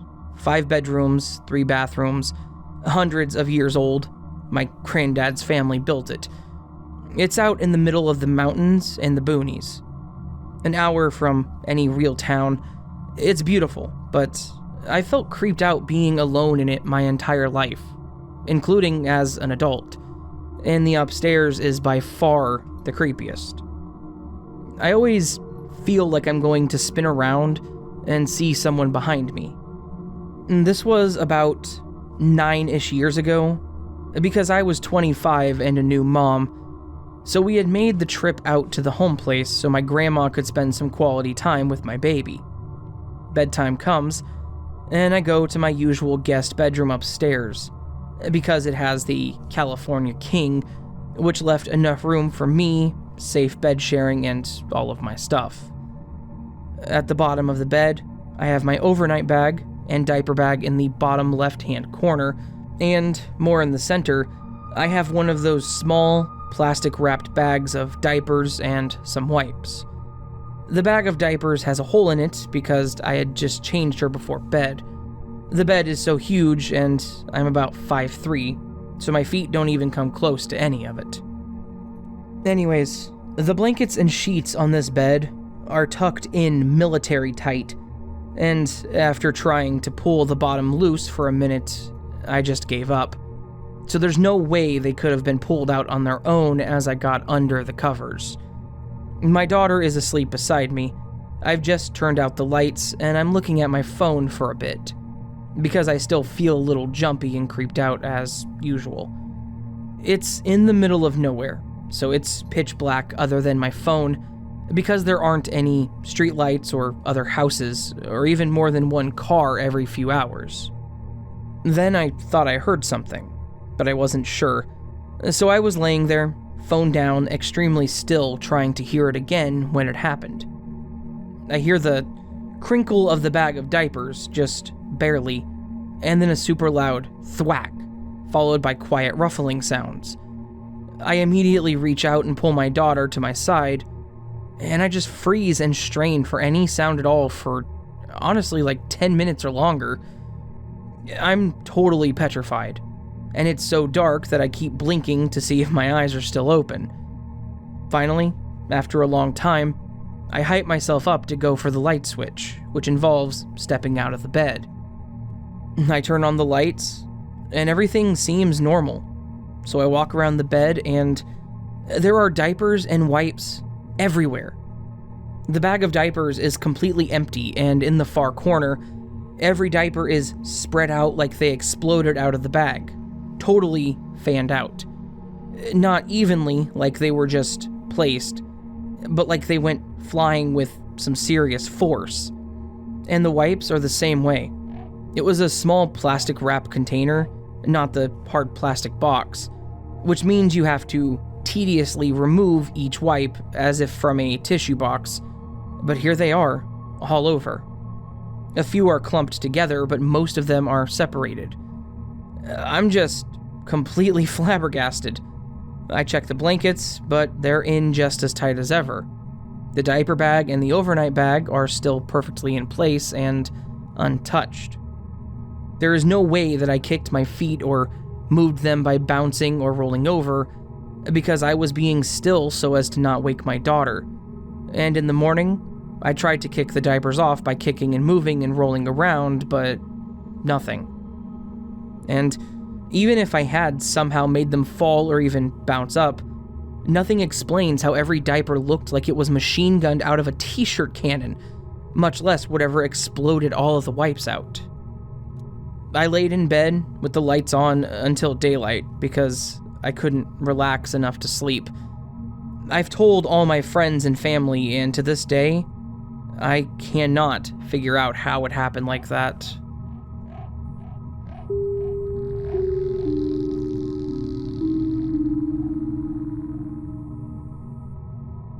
Four and a half years ago, I had a job selling cookies and fudge to tourists in my city.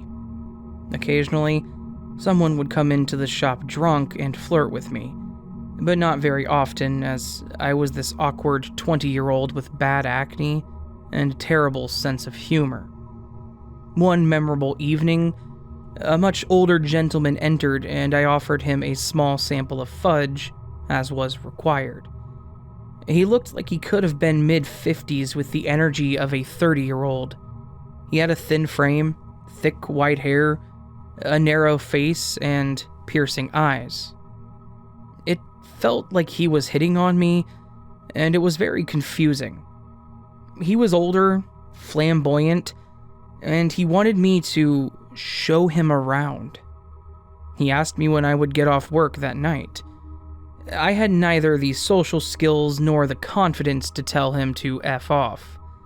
I agreed to meet him after work, and wondered if I was actually going to show him around town, and if that meant something more than my innocent mind was willing to believe. Feeling kind of frightened and helpless, I told my male coworker what had just happened. He told me that he would walk me to my car after work so that I could tell the white-haired man never mind and leave easily. I didn't expect the white-haired man to be waiting for me outside several hours later, but he was. My coworker walked me out of the building, and as we hurried past, I looked at him and said, "Sorry, I can't. I just can't." The man bowed his head low and nodded, as if he fully understood. He seemed deeply disappointed. Fast forward a year later, I'm working at a new job in the same area. I'd been working there for about a month when a new face entered the scene. They hired a young man with a thin frame, thick dark hair, a narrow face, and piercing eyes.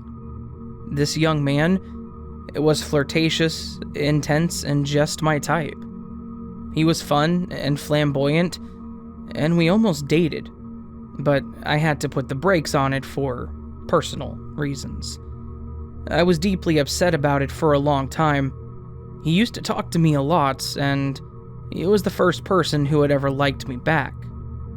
I know logically that they are two different people, one older guy looking to have a good time and one young man who I miss a lot. But sometimes, I choose to believe in the time traveler story, because if it could be true, it means that he misses me too.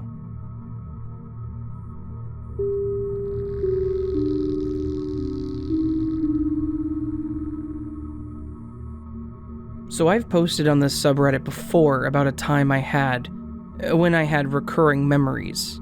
You can check my post history if you'd like to find it. A lot of people chalked it up as stress and a repetitive lifestyle, which is pretty accurate. Although, and I'm sure as many of you who have posted here before, those experiences always seem very real. As a disclaimer before I continue, I'm in no way mentally ill, and I have a solid grasp and footing in reality. I'm not a conspiracy theorist, nor am I spiritual, but what I am experiencing is very real to me. So, for the past month, things have been odd. In the field of psychology, I think they call this synchronicity, where a person may link up or match certain events to the point where it seems like coincidences. For instance, you bought a Nissan Altima, and now all of a sudden, you see Nissan Altimas everywhere. However, in my story, this is not the case. The small, yet peculiar events in the better part of the past month have been immediately sequential, meaning the coincidences are spontaneous and hyper-accurate to the point where it's terrifying. I was driving around and I thought of my friend's cat. Immediately, I saw a sign on the road by a gas station, Year of the Cat. I haven't thought about my friend's cat in a year prior. I was watching YouTube and an episode of Gordon Ramsay's Kitchen Nightmare UK came on about a restaurant called Fenwick that I've never seen. Not a second later, I scroll through my Instagram, and a friend posts a picture of their dog with the caption, "Fall with Fenwick." I never knew they had a dog, nor did I know its name was Fenwick. A strange and quite unfamiliar name, at least to me. Strange coincidences, I thought. I was driving once again, one day on my way to work, and thought about this time when I was young, where I lost a Beanie Baby frog and it devastated me. I haven't thought about it in years. As soon as I turn a corner, a tag sale on the side of the road had a stuffed frog sitting on a cabinet. I was watching a YouTube video and I paused it. I scrolled a bit while the video was paused and I see an ad that says, "Wait, what?" in the thumbnail. I unpaused the video, and the YouTuber in question I was watching says, "Wait, what?" A second later, I get up to go to the kitchen and yell to my roommate that he needs to help with the dishes once in a while as a joke. And then he yells from the second floor, "Wait, what?" down to me. The list goes on, maybe a few more instances. This is just in the past month. I haven't experienced anything like this prior. So, maybe I am crazy.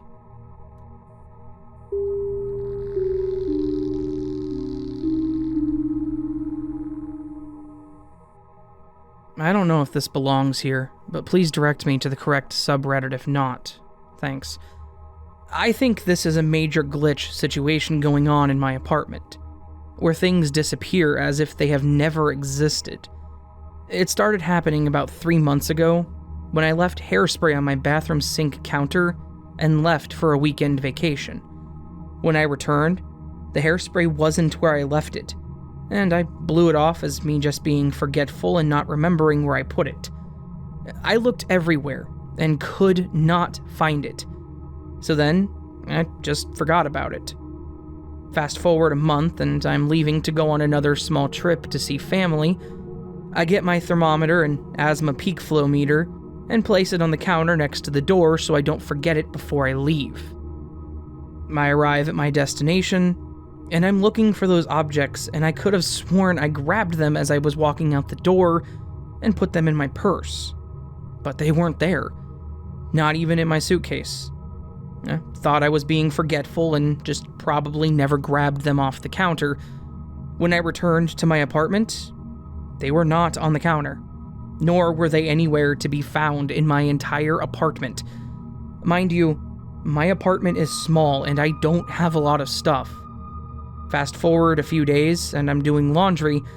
I wore my favorite sports bra that day and decided to wash it along with my other clothes.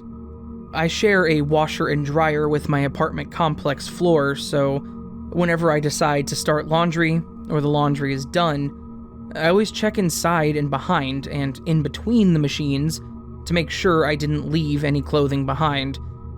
When I was folding and putting away laundry, I realized that my favorite sports bra was nowhere to be found. Vanished. Out of nowhere.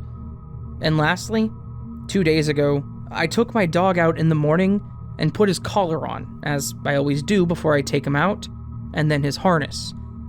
We go for a walk, and when we come back in, I think, I'll leave his collar on today, so I don't take his collar off. Midday, I decide to take a nap, and my boyfriend took the dog out for a walk. That evening, we decided to take the dog for a walk together, and I couldn't find his collar. I asked my boyfriend where he put the collar after the afternoon walk. He told me the dog didn't have a collar on in the afternoon, and he couldn't find it, so he just took him for a walk without it. I told him that's impossible, because I left his collar on after the morning walk. The dog is not able to take the collar off by himself, nor was it too loose. We checked the entire small apartment through and through, in every corner, crevice, drawer, cabinet, couch cushions, literally everywhere for this collar, and it's nowhere to be found. I'm getting really frustrated losing all of these things because it's not like me at all. I've never lost anything. I have a great photographic memory and I'm careful with my belongings. Could anyone please tell me what's going on? Edit for update. Today I took my dog for a walk without his collar because it was still lost. As we were walking through the grass, I noticed a jingling under my foot. I looked down. I had stepped on his lost collar. It was underneath a tree. The weird part is that we hardly ever go near this tree for the walk, and my boyfriend never takes him on that side of the road where the tree is located. This collar literally appeared out of nowhere in a random location.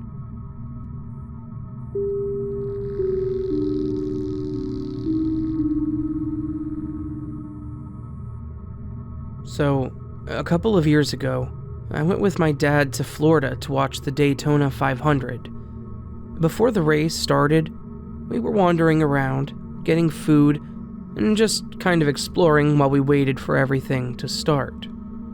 We decided to go into the gift shop that they had there to look around. I picked out a shirt, and my dad picked up a couple of things for my mom and brother, and we headed up to the front to check out. At this point, there were not many people inside the gift shop, just some people checking out something not far from the entrance, and a woman more in the middle of the shop. I think she was a worker, because it looked like she was putting things onto a shelf. So, I'm just following my dad towards the front of the store, and just before I get to the checkout line, I hear this crash behind me. I turned around, and there's a pile of about 15 to 20 little metal shot glasses on the floor directly behind me. I start looking for a shelf because I was going to pick them up, thinking that I had knocked them over somehow, but the only thing around me were racks for clothes to be hung up on. The woman that I mentioned earlier came over to me, and I asked her if she had dropped them, and she told me that she didn't even see where they had come from, and just heard them like I did. We each picked some up, and had to walk to the edge of the store to find a shelf for them. I went back to the line, and I pretty much assumed it was over.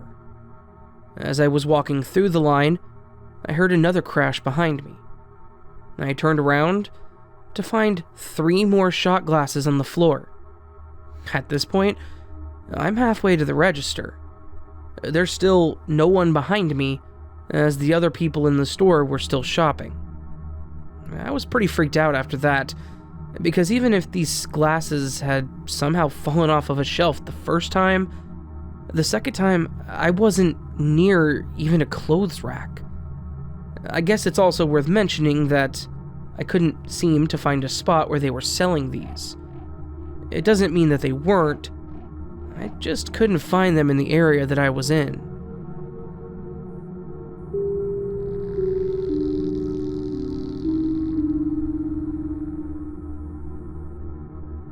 I'm new to this sub.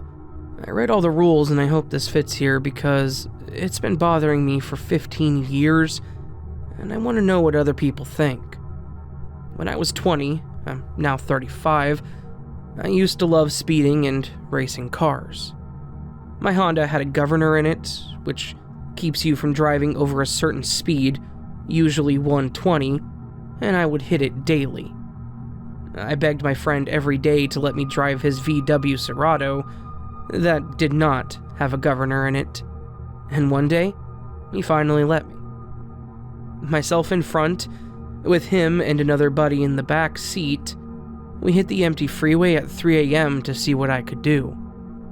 I was so excited. There was nobody out there, so I hit the pedal to the metal. Just as I was gaining speed, around 120, I see a semi.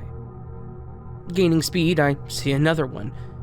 Everything happened so fast by this point that I was going about 135, and the next thing I know, 3 semi-trucks are on the highway, lining up perfectly as I approach them, to where I would not be able to pass in any of the lanes. There wouldn't be any room to drive in between them either. I see an on-ramp ahead, and I decide I'll go around them there, but another semi is entering the freeway. By the time I get to all 4 trucks, they're all driving all beside each other, and at 135 and nowhere to go, not enough time to brake, I closed my eyes and prepared for my inevitable death. And then, nothing happened. I opened my eyes and saw the trucks in my rear view.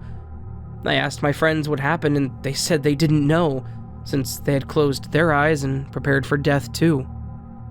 After that, I sold my car and stopped driving for around 6 years, and I haven't raced ever since. I drive a minivan, which is slow as hell for my old dog. I still wonder if someone could explain this, or if a glitch in the Matrix allowed me to see another day. Any input, especially from people who race or have a good understanding of physics, is greatly appreciated.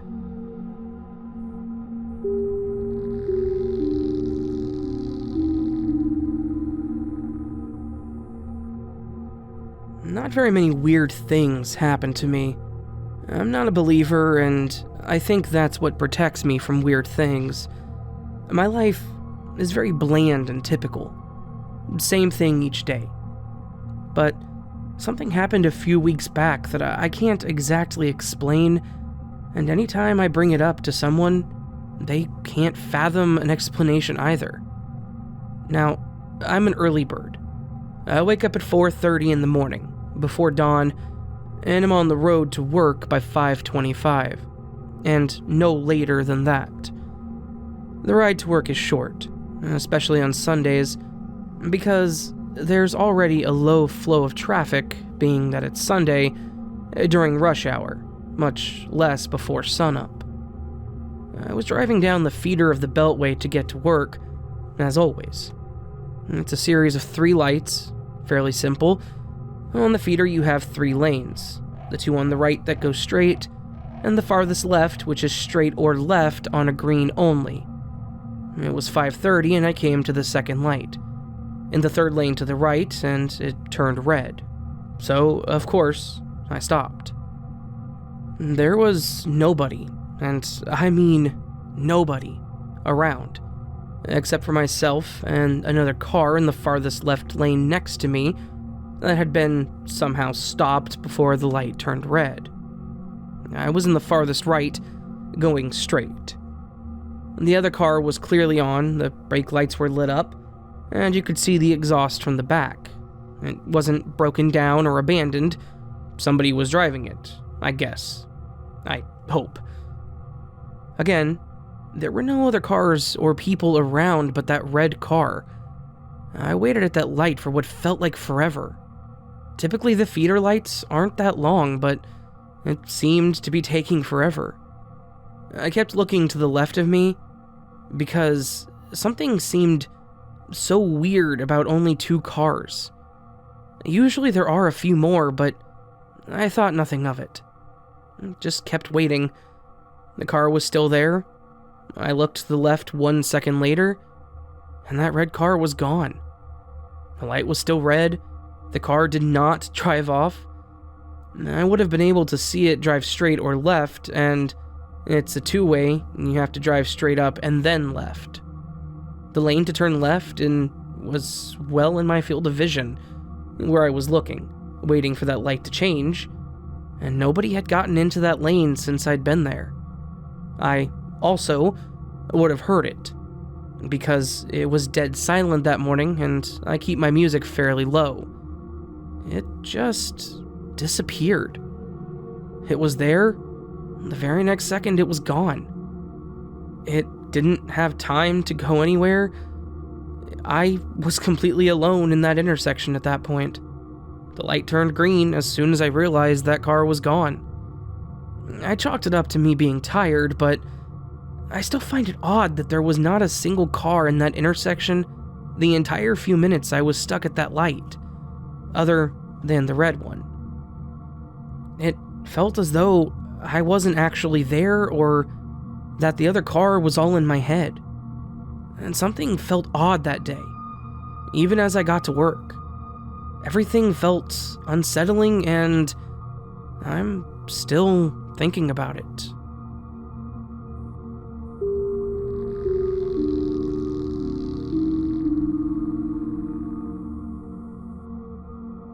I've told this story so many times before, and to this day, I have no rational explanation for it, nor does anyone that has analyzed the sequence of events. It began on a trip to a popular creek that many would gather at to party, take a dip, and just hang out with their families. The water of the privately owned creek was dark and about knee level for a regular adult, with even children being able to wade through most of it without worries. There was a small, deep section that was more to the far edges, but I was unaware of this. It was a summer vacation when I was about 16 or 17, I think, and I got my group together for a huge party there. After a few hours of us partying and hanging out on the shore, a few of us took a dip. My swimming skills were nothing amazing, but I can at least not sink like cement. I began wading out a bit, and within seconds, I felt my feet completely slide off the edge of the shallower bit and into the deep end. I could feel the forward momentum of slipping carry me forward a lot too, so much so that I couldn't even reach the edge with my tiptoes. I began to panic and sink. It felt like that was the end, and that surety of death after gulping down nothing more than cold water for what felt like ages. I couldn't get a foothold, much less propel myself in any direction. As I swallowed mouthfuls of liquid hoping for oxygen, I could feel the darkness of the water itself just surround my consciousness. It was as if I was being taken by that cold abyss. And at that point, I kinda came to terms with death. And this is it. I'm done.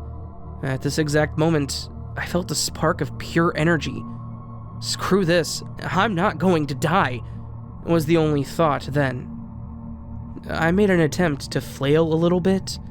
It was a useless movement, but I wasn't giving up. Somehow or another, I ended up back completely on the shallower bit. My feet firmly planted on muddy soil that was not there a second before. Not on the edge of the shallow bit, but around 4 feet away from that deep end. I then saw everyone rushing towards me, my friends swimming frantically. To their eyes, I was in the deep end. A second ago, about to drown, and the next, I had saved myself before they were even halfway to me. Not more than a minute or two had passed, yet, to me, it seemed so much longer. Maybe my perception of time changed because of adrenaline. Who knows? There was simply no way that I could have moved that distance with me weakly flailing at the limits of my breath. I moved at least 6 to 8 foot total as 2 dudes in the group swam out to where they saw me. And based on the distance from the slope that ends the shallow bit into the deep end, it was definitely a considerable distance if you aren't swimming. They were all pretty dumbfounded. No one knew what the hell happened, but we were all just bloody relieved. We've discussed that event so many times, yet it still remains a genuine mystery to them, and me especially. Maybe I teleported. Maybe I was saved by some higher being. A guardian angel, maybe. All that I'm certain of is that I might have teleported through space and time because of that spark of life left in me.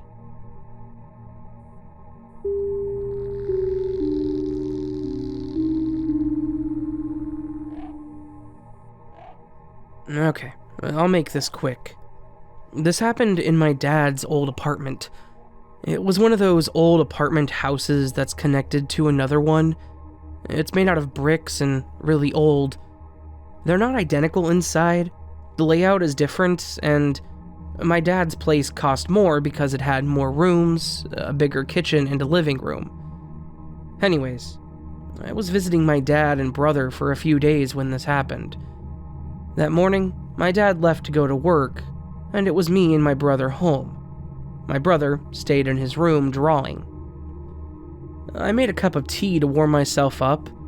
I put the cup in the microwave for 2 minutes and walked back to the living room. I put on my hoodie as I sat on the couch, and then I realized 2 minutes might crack the cup in the microwave. So I got back up from the couch, and at the same time I was slipping my hoodie over my head. When it came over my head, everything changed. The room transformed. I was now sitting on one of those old-looking armchairs. My legs were curled up under me on the chair, and I was sitting across the living room in the corner. The house was super clean, and my dad's house is cluttered with his speakers and boxes of tools because he's a carpenter. I just sat there trying to figure out what happened. It looked like my dad's apartment, but it was obviously somebody else's place now. I thought maybe I had fainted and someone placed me here, but that didn't explain why the entire place looked like a 1960s home decorating magazine. I got up off the couch and touched myself and everything close to me to make sure that I wasn't dreaming.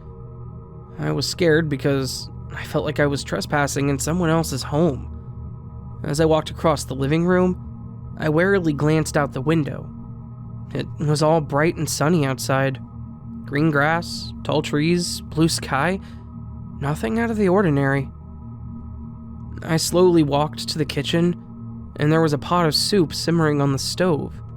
I could see the steam coming out of it. The front door was open.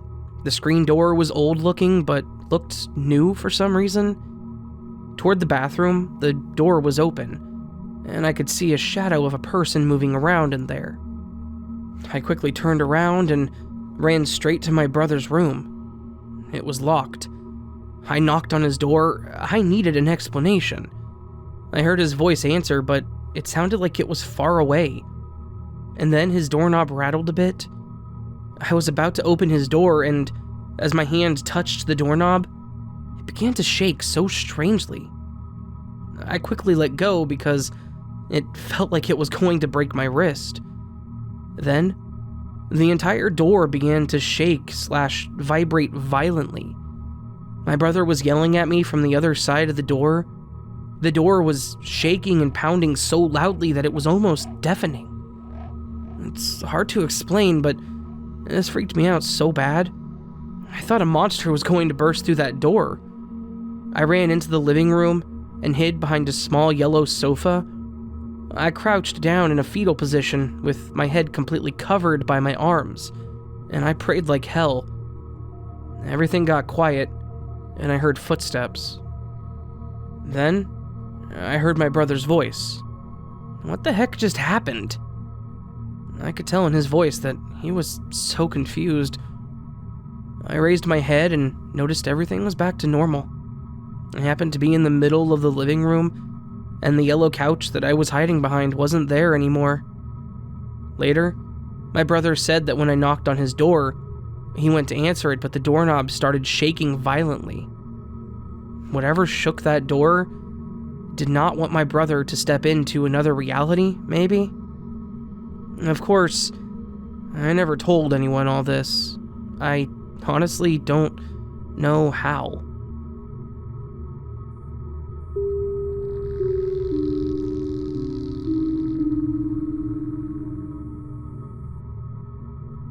March 3rd and 4th of 2019 was the period in which I somehow experienced 2 glitches in a 24-hour period.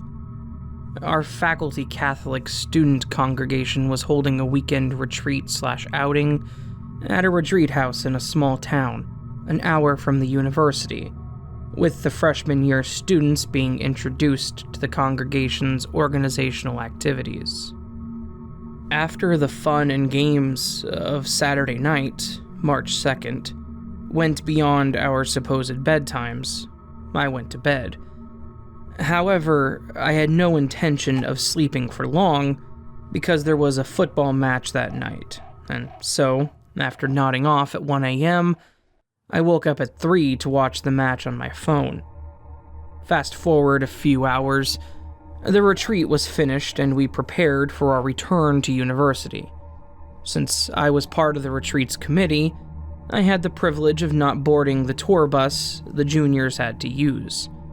But since my A, personal driver was out of town for a relative's wedding, and B, I had no driver's license, I hitched a ride with my friend, who also happens to be a distant relative of mine, hereby referred to as F.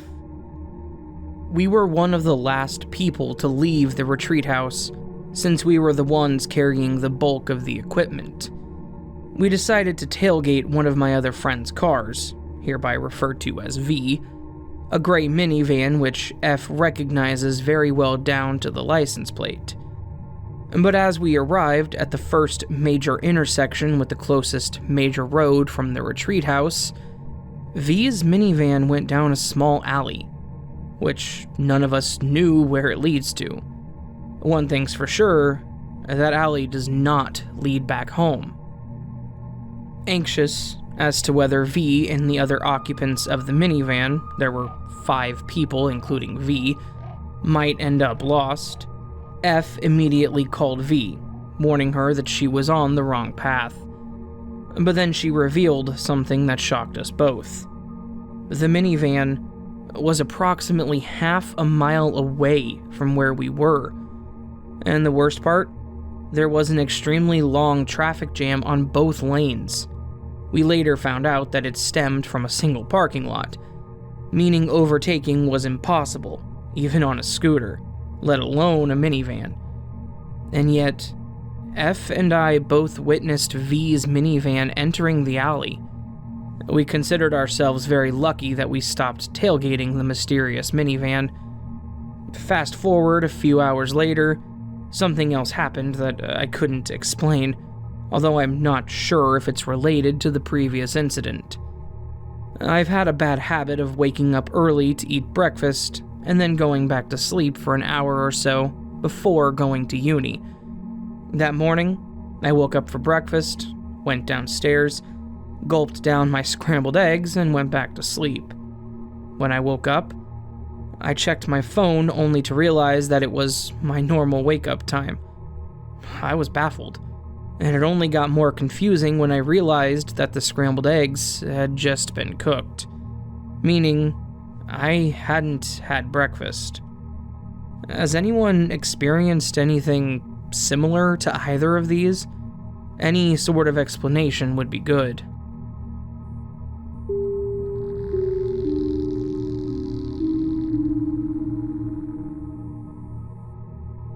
This situation has me baffled, even if in the grand scheme of things, this might not be the most baffling thing ever. I'm 5'9", and to be honest, heels are not really my thing. I know that there are quite a bit of tall people who like wearing heels, and I admire them, or anyone who can handle heels, because I'm not one of those people. I've always had issues with wearing heels, and generally always wear sneakers or flats. However, back in 2018, passing by a Woodland showroom on one fine day in December, my eyes latched on to this one pair of heels, and honestly, it was love at first sight. Since then, it is the only pair of heels that I have owned, my one and only. I would go as far as to say that it's my favorite pair of shoes. Literally everyone who knows me knows how much I've hated heels all my life, and how this one pair has changed it all for me. Now, last night, it was my cousin's birthday, and me and my mom were to drive to their place, where I would be staying the night. My mom got the keys and headed out, and I bent down to look at the shoe rack, looking for my heels. I couldn't find them, and I called out to my dad, asking him if he had misplaced them, when he cleaned out the shoe rack earlier that morning. He looked at me kind of puzzled and told me that he didn't exactly understand what I was saying, but that he had put back every shoe on the rack. I looked for my heels again, and of course, they were not there. I then asked him about my heels, the only pair that I wear.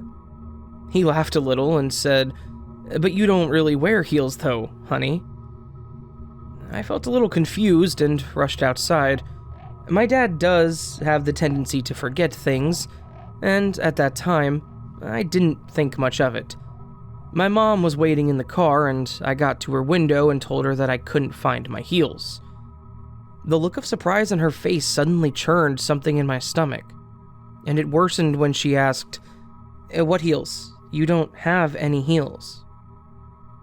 The next hour was probably one of the most stressful hours of my life.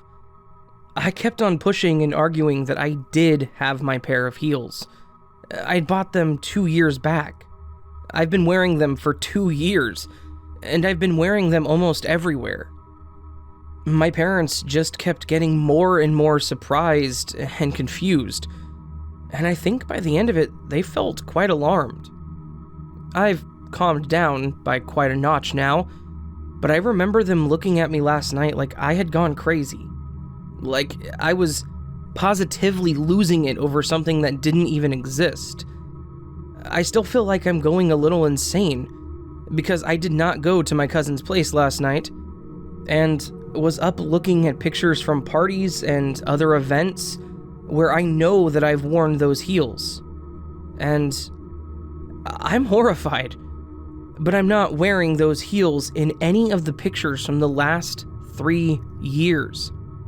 It's always some other shoes, a different pair, or one of my mom's heels, which I can swear that I've never, ever worn, except when I was like 5, and I thought they were fancy. And it seems like my pair of heels just did not exist. Ever. I've called up a few friends, cousins, some people that I know. I know it might be weird for them to have me asking them if they remember a certain pair of shoes of mine, which they clearly don't remember, as if they never existed. I kind of lost it again when a friend laughed and said that I never wear heels, because I distinctly remember this particular friend's surprised face on Christmas of 2018 when she saw me wearing those heels for the first time. She then had grinned and asked me where I'd bought them from, and if I was finally comfortable with wearing heels. I wanted to share this last night, but honestly, it took me a while to gather my thoughts and words coherently. It's just shoes. I know, it's probably not a big deal, but 2 years. I've had them for 2 years, and nobody around me remembers them or how important they were to me. I feel so weird and uncomfortable and confused. This doesn't feel real. Update. I am again thankful to everyone who has tried to come up with a plausible explanation for everything that has happened. A lot of people have asked the same question, and to be honest, I think I should have clarified it in the original post itself. But here is a little bit of background info about me and the incident. So, I want to address my own physical and mental state first. I have kind of a really clean medical history. When I was very young, I did have some breathing issues, which have now disappeared with age. I have a really normal, healthy family with no history of any kind of hereditary health problems. My mental health has never been bad. I've had counseling before at school, but those were mandatory and everyone had to take them.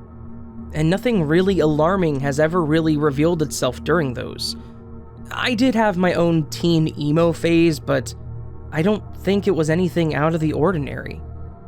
I'm a pretty optimistic person, and it generally takes a lot to bring me down. This year, however, has been quite stressful, but again, I think that's everyone. Plus, this year, I've been studying to get into an engineering college of my choice, so I think it's safe to assume there is a general air of stress around me, but it's nothing too bad. I'm not somebody who generally gets worried too often, and I enjoy a little bit of stress. It's kind of the fuel that gets me going. My memory, though, is kind of a weird spectrum for me. I don't really have any clear memories from my childhood, as in when I was, less than 10 years old or something. That would be anything before 2013. And sometimes, I just get flashes of certain events from that time period. I obviously have a lot of photos from then, but they don't really jog up anything in my head. But I don't really consider it weird, to be honest. A lot of people do not remember their childhood memories very specifically. However, other than that, my memory is pretty sharp, at least when it comes to remembering trivial everyday things. I've never really had any issues with it. My memory has never really failed me until now, or not, and I do not really have any reason to doubt it. In short, I personally don't think I'm going crazy. I don't really have any reason to go insane. I don't know for sure exactly what has happened, but I don't think that everything I remember is a lie. Somebody did ask if there was a possibility that all of this, like me getting the shoes, wearing them, etc., was just a realistic dream. I'm not rejecting that idea, but I generally have dreamless sleep, and even if I do see dreams, I generally forget them within minutes of waking up. And the few times when I do see my dreams, they're the most bizarre, weird dreams ever. There was this one time that I've had a very weird one that actually scared the hell out of me, but I guess that's for another day. I've been trying to look up the shoes, or similar shoes, but I've not really had any success. And I'm shocked because it's not like my shoes were too unique or extraordinary. The style itself was pretty common. The brand is very popular, Woodland. Maybe they're not exactly trendy right now, I don't know. However, I did come across one on Pinterest. And though it really doesn't look anything like mine, it's still more similar than others that I've seen. From this picture, take away the angle straps, the heels are black and kind of a soft black. I don't know how to describe it. The shoes are very cushiony. The heels do not begin from the base of the shoe, at least not as much as it does on the one I found, but from the ankle. The base of the shoe is pretty flat. I chose those ones because of the strap. The straps look really similar, and they're leather straps. The shoes are a dusky grayish brown with black heels, and I don't know how this will help anyone understand, but they always reminded me of winter, very wintry vibes. But again, that could just be me. I had bought the shoes via cash, and it was 2 whole years ago, so I no longer have the receipt. I don't even have the box in which they came. I have tried to talk about this to my best friend. She did not say anything in particular to indicate it, but her tone and my familiarity with her way of talking have told me that she might be thinking that I'm not in the right mind. Maybe I would have a similar reaction if I was in her place, I don't know. I don't feel like confronting anyone around anymore, though I'm trying not to show it, but I think I look visibly upset, because today, in the morning, my dad asked if I was still hung up on the shoes, and that if some shoes were upsetting me that bad, we should just go and buy new ones for Christmas. I have agreed for now, and I think I'll go to that same showroom again. Though, to be honest, I doubt I'll find them. I have this kind of gut feeling that they just don't exist here. I don't know how to explain it, but just because they don't exist here, I don't think it means that they never existed. I recently came across an answer in Quora, and I think I found some kind of, and not an explanation, but relatability. Though the guy in the question has it way worse than I have, and I think a lot of you would be interested to know about this. But, so in short, I'll visit the showroom again, probably return with different shoes. Maybe I'll like them just as much, or not, I don't know. My intuition's telling me that I won't really find them again, but I'll look for them anyway. I don't want to talk about this to anyone around anymore. I don't want to alarm them more than they already are, and I don't want anyone to think that I'm crazy, because I'm not. The initial feeling of bewilderment is gone, to be honest. In fact, I've not felt this peaceful in a while. I don't know if that has anything to do with this, but I feel really calm. Even if one of the most bizarre and puzzling things in my life has ever happened. I'm not asking anyone to believe in this, but personally, I genuinely believe that there has been some sort of reality shift. I wonder how slim are the chances to slip into an alternate reality that is so similar, but maybe there are more differences. I just haven't noticed them yet. I'll update this post once again when I do visit the showroom. Until then, thank you so much for not discarding everything that I've said and trying to help me. I'm glad that I've talked about this, and reading all the comments about similar experiences and theories have honestly helped me go through this one, so thank you. Update 2. Hello. If this is not the first time you're reading this post, thank you for waiting. I went to the showroom the other day with my father. Predictably, I did not find anything that remotely resembled my shoes. I obviously do not remember every single employee working there 2 years ago, but according to the store manager, they did have some people who left last year and earlier this year. There were quite a number of new employees. I didn't recognize anyone in particular. I kind of remember the guy who packed the shoes, dark-skinned, tall, kinda lanky, and with a really likable smile. I didn't see him this time around. I tried asking about the shoes, trying my best not to sound crazy, and telling them that I was looking for that specific kind of shoe, and if they had them. After a while of rummaging, It was clear they did not have any of this kind of shoe. Anyways, I'm back home with a new pair of shoes for Christmas, and I hope they don't disappear into thin air. This definitely has been one of the craziest things that has ever happened to me, and again, thank you for hearing me out. I wish you and your loved ones a safe and happy holidays, and I hope it does not involve the disappearances of shoes or anything else that you cherish.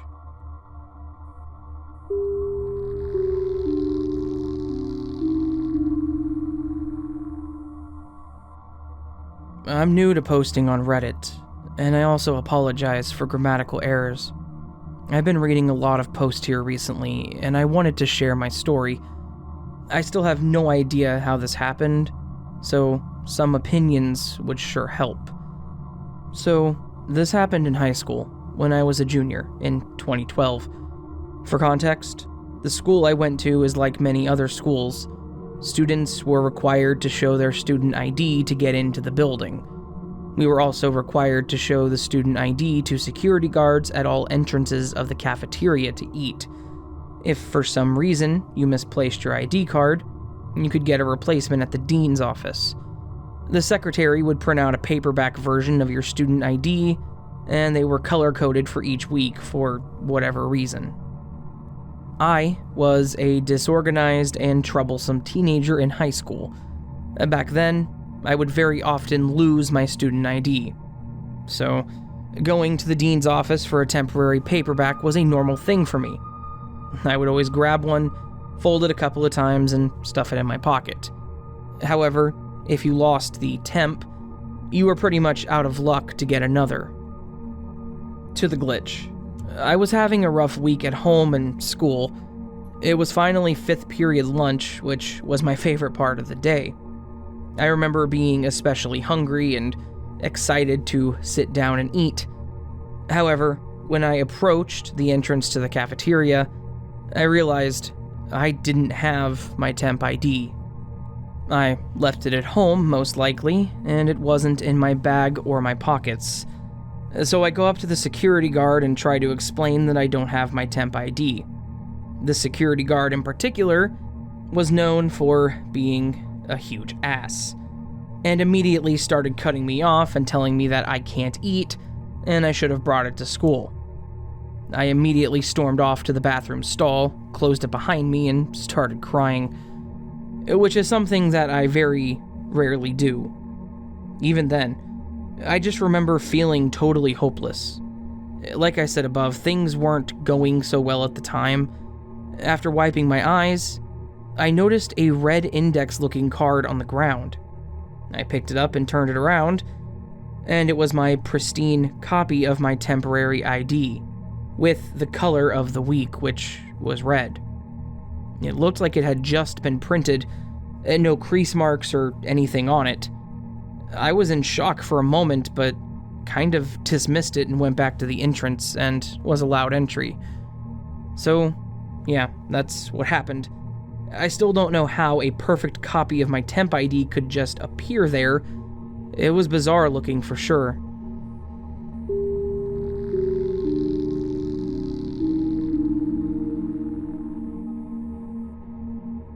I remember being a junior in college and having to attend my first class at 10:50 in the morning. I had this class on Mondays and Wednesdays, and the college I was attending was right next to my apartment. I remember setting an alarm to repeat every Monday and Wednesday on my phone. One Wednesday, my alarm goes off, and I specifically remember seeing the time being 9:45 a.m. I start my day off as usual, turn off my alarm, go to the restroom and eat breakfast. Before I would start my breakfast, I would put on the latest Jenna and Julian podcast to watch while I was eating. I remember starting the video at around 9:50 a.m. As I was finishing up my breakfast, I paused the video to clean up my mess, and I remember seeing the time being 9:58. As I'm cleaning up, I receive a phone call from my mom. "Hello?" I answered. "Hey, I was just checking to see if you had made it to school. You didn't text me that you were on your way." she replied. I'm still at home. My class doesn't start until 10:50, I replied, confused. 10:50? It's already 11:05, she exclaimed. Wait, huh? I replied, looking at the time on my phone to see that it was, in fact, 11:05. What? How was that possible? I just checked the time and it was 9:58. How was it 11:05? I replied with panic in my voice. You probably overslept or set the time on your alarm wrong, she replied. No, that doesn't make any sense. My alarm is always set for 9:45, and I know for a fact, when I woke up, it was 9:45, I explained. I'll talk to you later. I need to get ready for class. Love you, I said. Love you too, and be careful, she replied before hanging up. I remember this sense of panic filling up my body, and my hands began to tremble at this situation. I couldn't wrap my head around the fact that I had just seen the time being 9:59, to now seeing it being 11:05. I was running late to class and did my best to try and get ready quickly. I rushed off to my campus and looked for a parking spot. I made it to class with only 15 minutes remaining. I remember telling my friend about what happened because I was still having really bad anxiety from the whole situation. He explained to me that he had a similar situation with his ex-boyfriend. He told me a story about how he would drop his ex off at work every day at 8 a.m. One day they woke up as usual, hopped in the car, and drove off to his work. He remembers dropping him off at exactly 8 a.m., and when his ex entered the building about 5 minutes later, he received a call from him. My friend answered the phone confused as to why he was calling him, and was hit with more confusion when his boyfriend was panicking, saying that he had arrived an hour late. My friend explained to how that was impossible because they had gotten there at 8, to which his ex told him to look at the time, and it was now 9:05 a.m. They were both left confused the whole day and didn't understand how that was even possible when they both remember seeing the time being 8 a.m. To this day, I have no explanation as to what happened with me or how it even happened. Has this unexplainable time change happened to you or anyone you know? Do any of you have stories or something similar happening to you, and does anyone have an answer for it?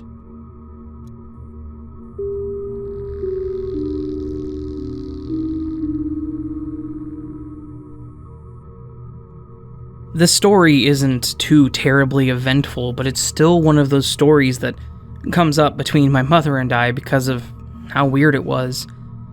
This happened somewhere around a year ago, back when I was 17. My mother and I were driving around on a Saturday, doing various errands and all, when my mom says that she wants to stop and get coffee. We head to the nearest Starbucks and decide to go in to get our coffee. It was a nice day out, so why not? We get in and we order. My mom goes to pay with her phone, but then realizes that she left it in the car and that she has to go get it. I tell her not to worry, I have the app on my phone too, so I pay for our coffee, I get a free one, no big deal. Everything goes like normal. We go sit down and wait for a few moments. They called my name and I went up to the counter to get the drinks when I noticed that mine was incorrect. I informed the barista, he apologized and said he'll remake it really quick. I agree and decide that I'm going to stay up at the counter while he does so I don't have to sit back down and come back up. I know, I'm lazy. I motion to my mom from across the Starbucks that it'll be another moment, and she looks like she understands. Then, after a couple of seconds, I feel my phone vibrate in my pocket. I pull it out, and it says that my mom is calling me. I glance up to look over, and my mom is sitting at the table cleaning her glasses. I look back at my phone, and yep, it definitely says that the person calling me is my mother. I kind of laughed at first, thinking she must have pocket dialed me, so I decided I was going to answer it. I swipe and put it up to my ear, expecting to hear rustling and the ambience of Starbucks, but when I answer it, it sounds like somebody is crunching paper in front of the microphone. I could hear a strange sound in the background of the static. It was kind of like that tone you get when you turn a radio dial really slowly and the channels that are a bit out of range try to fade in and out. That really strange high-pitched sound of an antenna searching for a signal. I was genuinely confused. I said hello to see if somehow my phone had picked up someone else's call or something.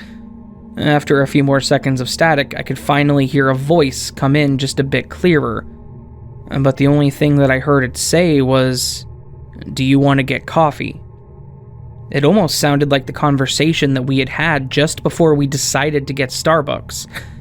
Like it was recorded and being played back into my ear through a radio or a tape player or something like that. After a couple more seconds, the call just sort of fades out and then ends. I stare at my phone in confusion, but in the end, I just shove it in my pocket and grab our drinks. I get back to the table, and I mention to my mom that I think she somehow pocket dialed me. She then reminds me that she left her phone in the car. That's why I had to pay. Something I had somehow immediately forgotten. This just made the whole situation weirder. I show her my recent calls, and it shows that I did, in fact, receive a call from her, and it lasted 46 seconds. We take our coffee, head out to the car.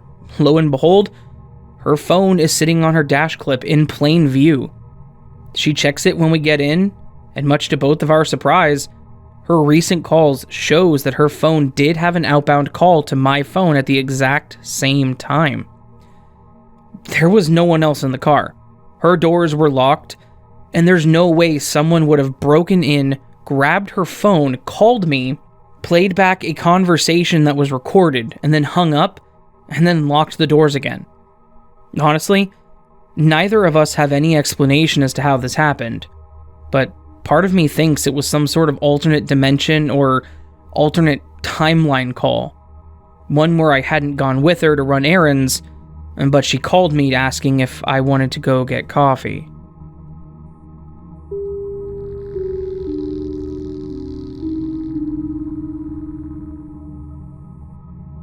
Back when I was 19, I had a dream that firmly planted the idea in my head that we are actually living in a shoddily designed simulation. I remember that this happened on my 19th birthday, actually. Well, the first part did. The second part was about a month or so later. On the night of my 19th birthday, I had the weirdest dream I have ever had. It was probably the most realistic dream that I've ever experienced, to the point where I felt like I was, honestly, lucid dreaming. Though this was a long time before I even know what that meant. In this dream, I remember walking down the streets, and I recall that my mind was set on going to the grocery store to get a bag of coffee. Something that's not really like me. I'm not a huge coffee person, honestly. Anyways, I was walking with my earphones in, and a song that I really liked came on. I turned my phone up because I was really feeling it, and I remember that I couldn't hear anything around me. I got to the corner where I had to cross to the store, and I remember that I was standing there waiting for the light to change. I also remember that I wasn't the only one waiting for the light to change. There was also another guy standing there with me. For some reason, what he was wearing stood out to me vividly in the dream. It was a sweatshirt that was orange. It looked like it was covered in paint stains, and I recall that the logo on the top right said something like Cooper's Interiors. After a few moments, it swapped over to the walk sign, and I started into the crosswalk. I stepped into the road with a bit of haste, and I remember that I was just really focused on the beat of the song. Then, after a few steps, I remember seeing a car coming at me at a ridiculously high speed. Something about that moment felt like it was in slow motion. I remember looking at the car, at the driver as he barreled in my direction. I remember looking to my left and seeing the guy in the orange sweatshirt looking at me with terror on his face. I can even remember seeing the police officers in their car behind the speeding driver. It was like I was being given several moments extra to take in the scene around me and to really absorb the details. Saturday, around noon, guy in an orange interior design sweatshirt, the specific song, and me standing in the middle of a crosswalk on the street next to the grocery store. The next thing I knew, I was lying on the ground and feeling cold throughout my body, staring up at a slightly overcast sky. I remember feeling dizzy and not being able to move, and then I recall the guy in the orange sweatshirt running over to me and the sound of ambulance sirens near me. Then, I woke up covered in sweat and freaking out mentally.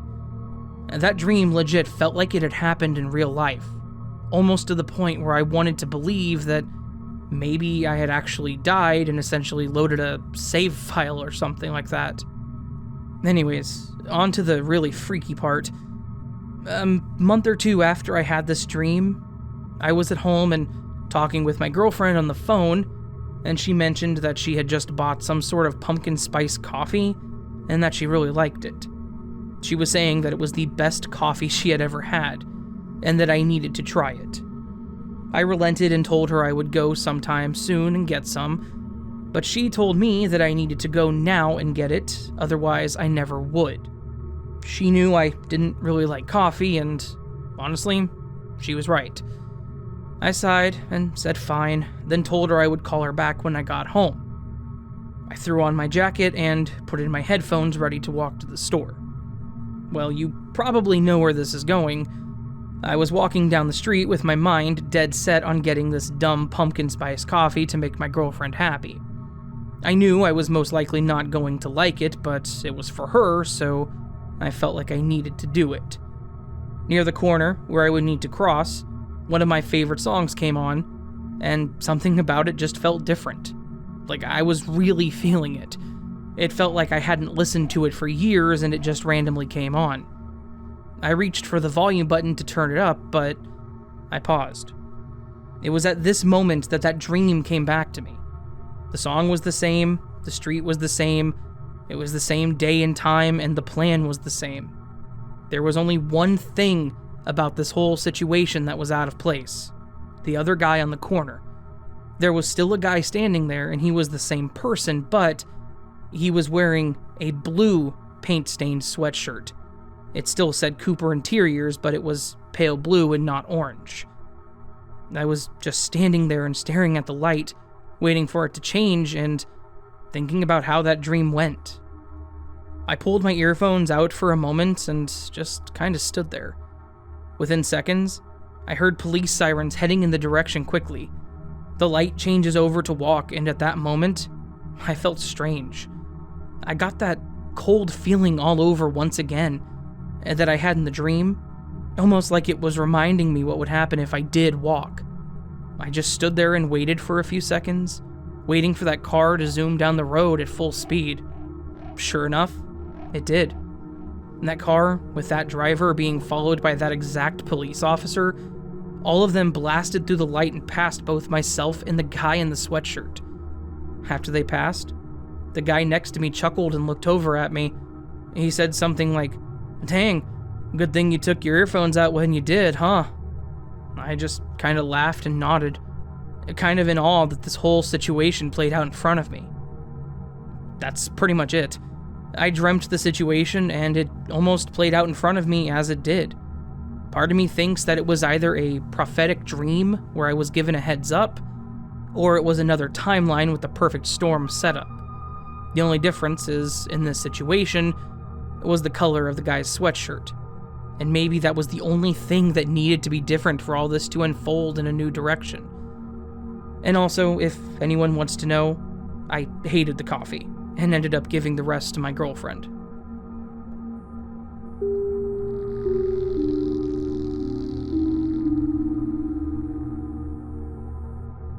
When I was 14, I had my first job working at my parents' restaurant. Every year we did a secret Santa party. I had drawn my mom's name, and I was excited that I had so much of my own money to spend. I remember buying a gold ring that was studded with tiny sapphires and diamonds in a sort of loop.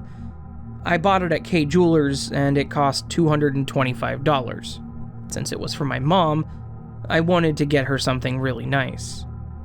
On the night of the party, I was getting dressed in my room with my aunt, and she told me that my mom was about to come in. I had just shown her the ring, so I opened the top right drawer of my dresser, lifted a pair of jeans, and tucked the ring, which was a little black velvet box right underneath before shutting it. We finished getting dressed after my mom left. When we were about to leave, I went to grab the ring so I could put it in the gift bag. I lifted the jeans, and the box was gone. My aunt didn't take it, and I would have seen her do it. Neither of us opened any of the dresser drawers. I took every piece of clothing out, individually shaking them, searching the pockets. I did the same to every other drawer, even though I knew which one that I put it in. The ring was gone, and I apologized to my mother. Fast forward 2 years, and we had moved twice.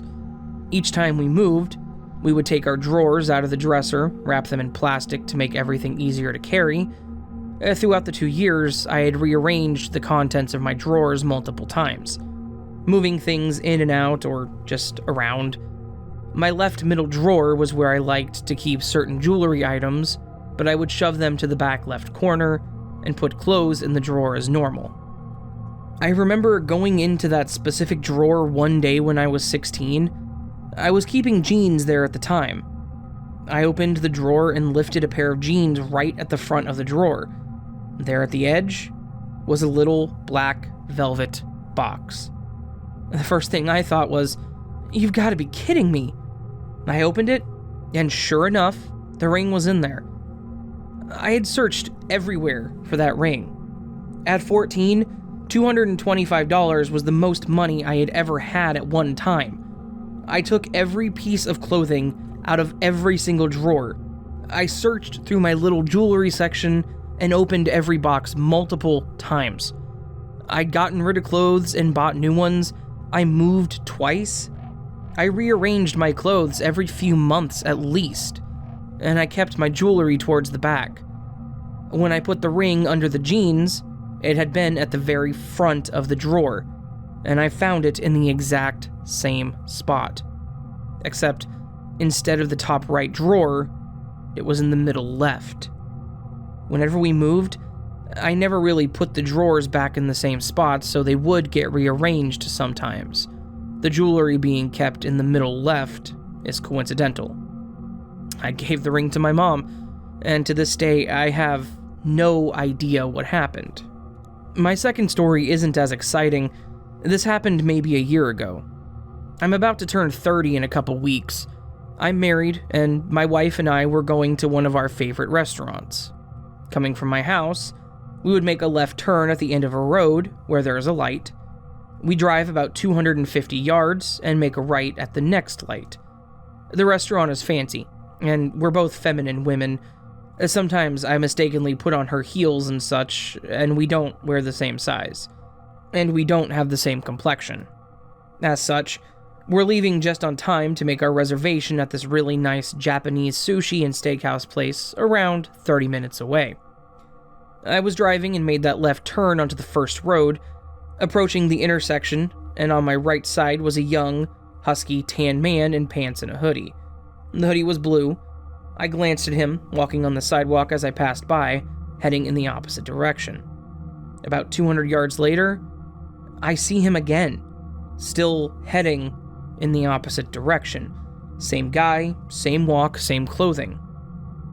I said to my wife, "Was that a glitch in the Matrix?" She said, "Yup." And that was that. I was trying to pay attention to the traffic in front of me while making my way into the right turn lane. I kept trying to glance at my side view mirror and my rear view mirror to see if I could see him before I passed him. Like, try to see them at the same time, but it was kind of impossible. It was like looking through a window in the rain. It was just blobs of color instead of a clear picture. I kept going and stopped looking since I wound up passing the other guy and I didn't want to crash. We listened to creepypastas to fall asleep, and my favorite are time travel and glitch in the Matrix stories. I'm also obsessed with quantum mechanics and the like. I've performed experiments like the photons and electrons diffraction experiments, and watched as my physics professor used a magnet to move the electron waves in real time. I love theories of alternate universes and dimensions, and I've experienced both sides of multiple Mandela effects. Also, I knew my ring story had been a glitch, and I'm okay with not knowing everything, and in knowing that this reality may not be what we think it is. As such, I didn't have this mind-blowing reaction that everyone else seems to, or feels strange or sick in any way. I was comfortable with it, but I wish I could have seen what was in my mirrors. It wasn't that I couldn't see it, it was more that somehow my brain just wasn't processing it. And I wonder if my wife remembers it.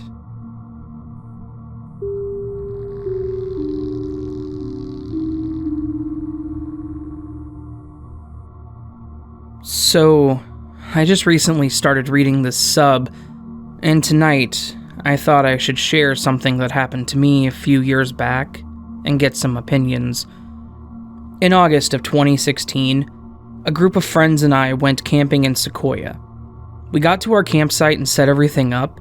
Then, at one point before sundown, 2 friends and I decided to go back down the hill a few miles to a general store. We knew the store was there because we passed it on our way up, and there was only one road. I was in the back seat, and my friend who was driving was playing music through his Bluetooth. On the way down, for some reason, we all took notice of this banner that was to the right. I really wish I remember what it said, but I know we all talked about it. So we got to the store, buy some more beer, tortillas, and a few other items. Doesn't really matter. We get back in the car and start heading up the mountain. After driving for X amount of time, we all look to our left and say, "Hey, didn't we just pass the entrance to our campsite?" So my friend turns back and, sure enough, it was the road that led us back into our camp. At this point, we're all a bit confused. As we're driving into the camp, we all get this really eerie feeling. Everything seemed so dark and quiet. No one was around, even though the campground was pretty full upon leaving. We joked that maybe that we had died and we were now in purgatory, but really we couldn't understand how we got back so quickly. It took us longer to go down than it did to get back up, which should be impossible. We know this for sure because we went through my friend's playlist and counted the times all of the songs we listened to on the way down and on the way up. We also never passed the banner that we had passed on the way down. I tried to play that off as maybe I just wasn't paying any attention and looking down at my phone in that moment, but surely one of them would have noticed. I should add that we had no service, so I don't know what I'd be on my phone for anyway. It was also super dark when we got back, but we had made sure to leave with enough time to make it back before the sun was fully gone. So how did we get back so fast, but also in so long that the sun was gone? After a few minutes of staying in the car and going through everything that happened, it's like the sound started to come back and we heard the rest of our group behind a few bushes at the campfire ring and could see the fire burning. It was just all a pretty weird experience that we just joke about. But since reading this sub, I haven't stopped thinking about it, and maybe it was a glitch and we shifted somehow? Oh, and there was a meteor shower later that night. If that could cause glitches, I don't really know.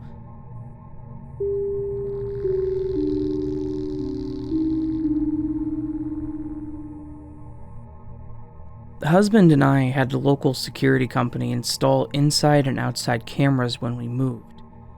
Our 2-plus-year-old son had an obsession with opening doors, so we thought we would install one camera in the living room for peace of mind. The camera is behind the couch, close to the corner where I sit and knit, cross-stitch, etc. You can see most of the room still, and you can see when someone enters it. It's installed high enough that even if you crawl, we can still see you. So, I'm sitting there attempting to knit a hat. It's about 11 p.m. Hubby and son are in bed, but I'm feeling wide awake still. I'm geeking out at how terrible the hat looks. Frustrated, but it did look terrible. I remember thinking, I'll decide tomorrow whether to finish this disaster. I throw it in my basket next to the couch and leave to go get ready for bed. Next morning, the sun goes to Granny's. My husband and I decide to wake and bake after brunch, getting ready to eat some gummies. I'm like, oh, would you bring my knitting project, because that would be bomb to knit while stoned. He brings it out and I'm dumbfounded. He hands me a fully completed hat. It was almost perfect. I was shocked. Has he learned how to knit and then knit better than me? I asked him all this and more, and he swore that I was losing it and that he would never, ever even have the desire to knit. So I'm like, okay, what happens when I look at our living room camera? And he was like, yeah, do it, because you're wrong, I didn't touch it. Security cameras from 11 p.m. the previous night showed me throw the hat out of camera view. It's a little basket by the end of the couch, blocked from view, but you can see the carpet beyond that. Even if he crawled to the basket to knit it, put it back, I would have seen him enter the room. There's no possible way to get in without me seeing you. So I watch the entire thing sped up. Doesn't jump, just moves at like 16 times speed. He never enters the room once in the 10 hours of footage I watched. Not once. Our son never enters the room. I never enter the room after I leave at 11 p.m. And yet there I was, holding a fully finished hat. On the security camera before I set it down, you can literally see me chuckling to myself at what a disaster it is.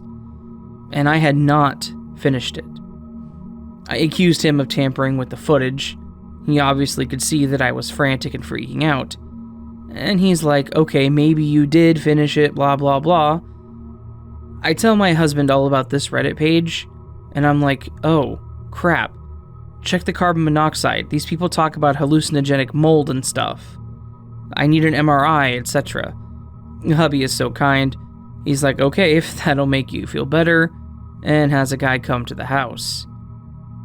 He comes Monday for a carbon monoxide check and whatever else they do. It cost us $190, but it was the best money I've ever spent. We're all good, nothing in the air that was poisonous. Okay, brain tumor, that's it. So I got into my doctor around 2 months later, March of 2019, told him the story. He doesn't want to order an MRI, but instead sends me to a psychiatrist. Fast forward to May of 2020, I hit my head on a rock while exiting a boat, bled a little, and then needed an MRI. No tumor. In fact, I'm very healthy. So, what the hell? I know I didn't knit that hat. To this day, I cannot knit even half as well as the bottom of the hat was. It was completed when he handed it to me. A few pieces of yarn needed to be trimmed, but that was it. I didn't knit that freaking hat. Do I still have the hat? No. It became a point of contention between my husband and I. Long story short, I didn't want to take it to Goodwill, and I burnt it in our fire pit instead. Avada Kedavra hat.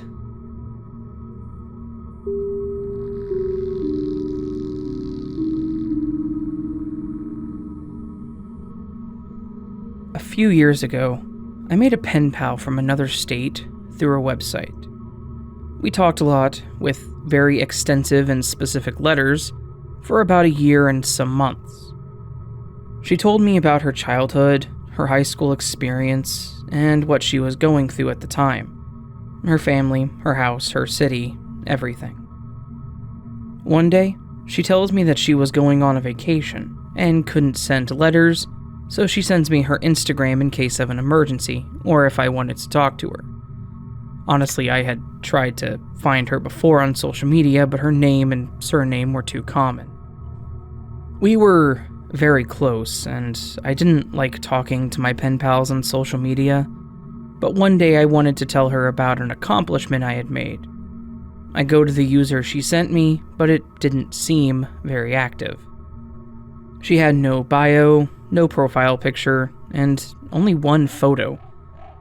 I recognize her face because we sent pictures of each other. I open the photo and see that it was from 2016, and it had so many comments. Weird, she had almost no followers. I thought maybe this isn't her main account anymore, but then I opened the comments. She was dead. Her comments were family members and friends she talked to me about. They were all giving their condolences and saying how much they missed her. I didn't know what to think, so I try and look up what happened to her. Apparently, someone had murdered her in early 2017, the year we started writing to each other. Thinking it was a bad joke, how could it be? Maybe she made it all up. I keep on writing letters as if nothing happened. I asked her specifically about 2017 though, if it was a good year or not. She tells me a lot of things that happened that year, and that she went out with a creepy guy for a while. I don't write her anymore after that and haven't received any letters from her, but this still haunts me. And I still don't understand what the hell happened there. The OP actually did add an update. After everyone told me that I was talking to the murderer, I got very freaked out. That never even crossed my mind, so I did some research and found out that they had two suspects. Her boyfriend and stepmother. And they both went to jail in 2018. But they released the stepmother a while later and closed the case, saying the boyfriend did it. He got many years, so he must still be in prison, hopefully. His name or face isn't public, of course, so I couldn't know for sure if he was free, but he probably isn't. Anyway, someone said it could have been a family member or friend not knowing how to cope, and I think that might be the most logical answer. I really felt like I was talking to her the whole time, though, but it could be that. I should do something more, try to reach out to someone who knew her, but it low-key scares me. Another clarification, the webpage we met through asks for ID pictures and a bunch of other stuff for security measures. It's designed for teenagers, and they don't want you to get catfished.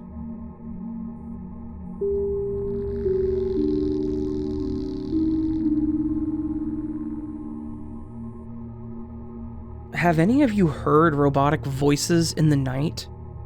I've had quite a few incidences since my early 20s. It started when I was pregnant with my first child, and they've continued to present day.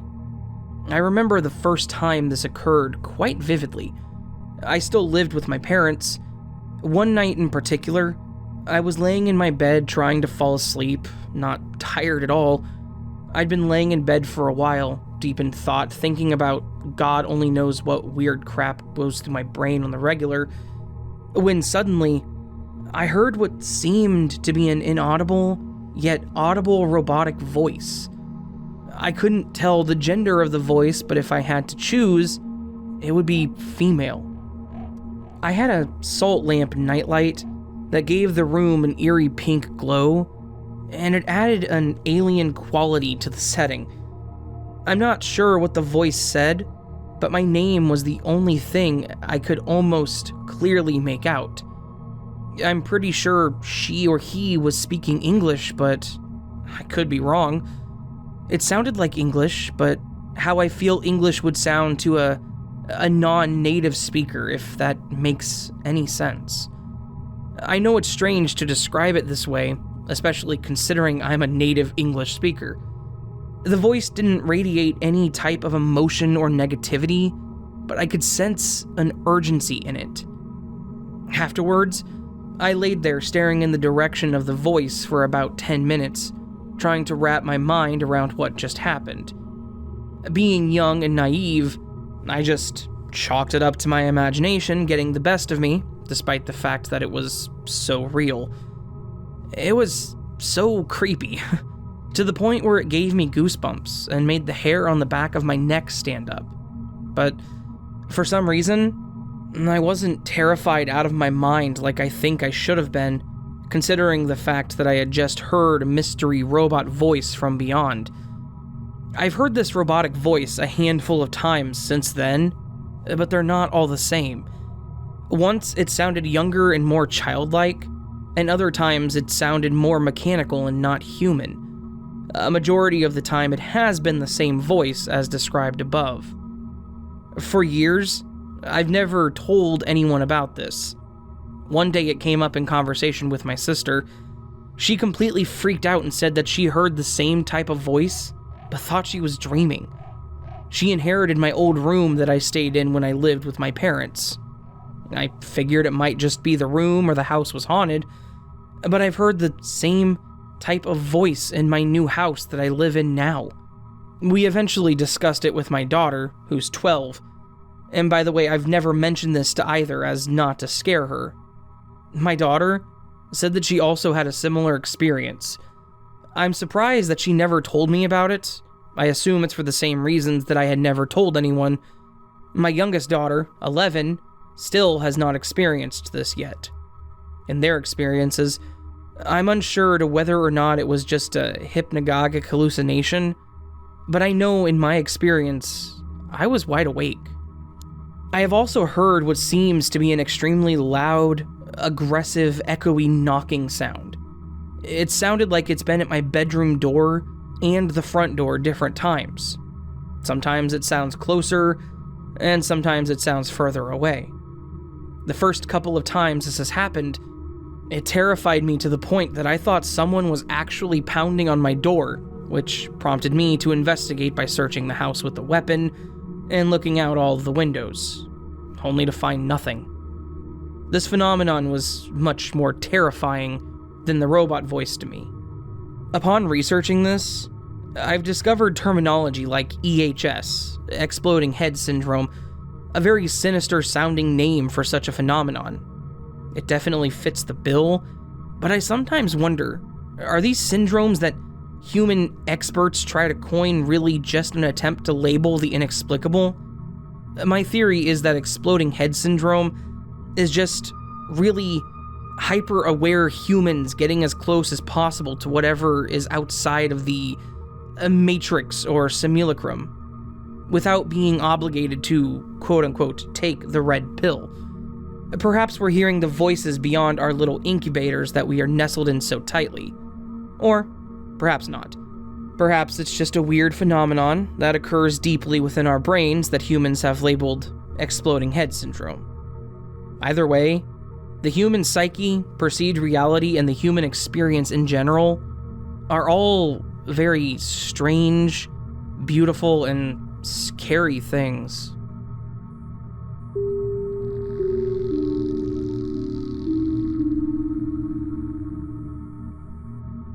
So this happened yesterday in the afternoon. I was sitting with my family in my parents' room just chilling and spending time when my mother told me to go to the balcony. The balcony is connected to my parents' room, and lay the broomstick down as it was erected straight up against the wall. Here in my home country, there is a superstitious belief that broomsticks should never be kept straight up as they cause fights. The broomstick was kept in such a manner that it was visible from the bed as the curtains were open. My mother tells me to go lay the broomstick down on the floor, and I do so. I get up, and before I walk toward the balcony, I clearly remember my mother telling me to be careful, and the floor was wet. Keeping her warning in mind, I opened the balcony door and maneuvered over the wet areas and laid the broomstick down. Then shut the balcony door and joined my family in their conversation. Now, here's the twist. About 10 to 15 minutes later, my housemaid comes to my parents' room to inform us that she is done for the day and is leaving. And before she left my mother, she said this: "Don't leave the broomstick erected against the wall, always lay it down." It was all normal until my maid responded saying that. "Oh, I'm sorry, should I pick it up?" And my mother said, "No, it's fine, I'll ask my daughter, me, to do it." Freaked out, I turned to see that the very broom I had laid down was once again erected up against the wall. Alarmed, I exclaimed that I had just laid the broomstick down, so how was it back up again? Only to be met with the response, "No, you never laid it down." I was so freaked out. I asked my family over and over again that, "Are you guys playing a prank on me?" Only to be met with genuine denial to the claim. I really don't know what to make of this. I first considered that my maid would have gone to the balcony, and that isn't really possible because she would have had to have gone through my parents' room to get into the balcony. According to my family, I only laid the broomstick down once, but in my memory, I did it twice. When I questioned my mother, asking her if she remembered telling me to be careful of the wet floor, only for her to tell me that she never said anything like that. I'm really confused and really don't know what to make of this. Have any of you ever experienced anything like this, or even remotely similar? I would really appreciate your thoughts, theories, or suggestions on this.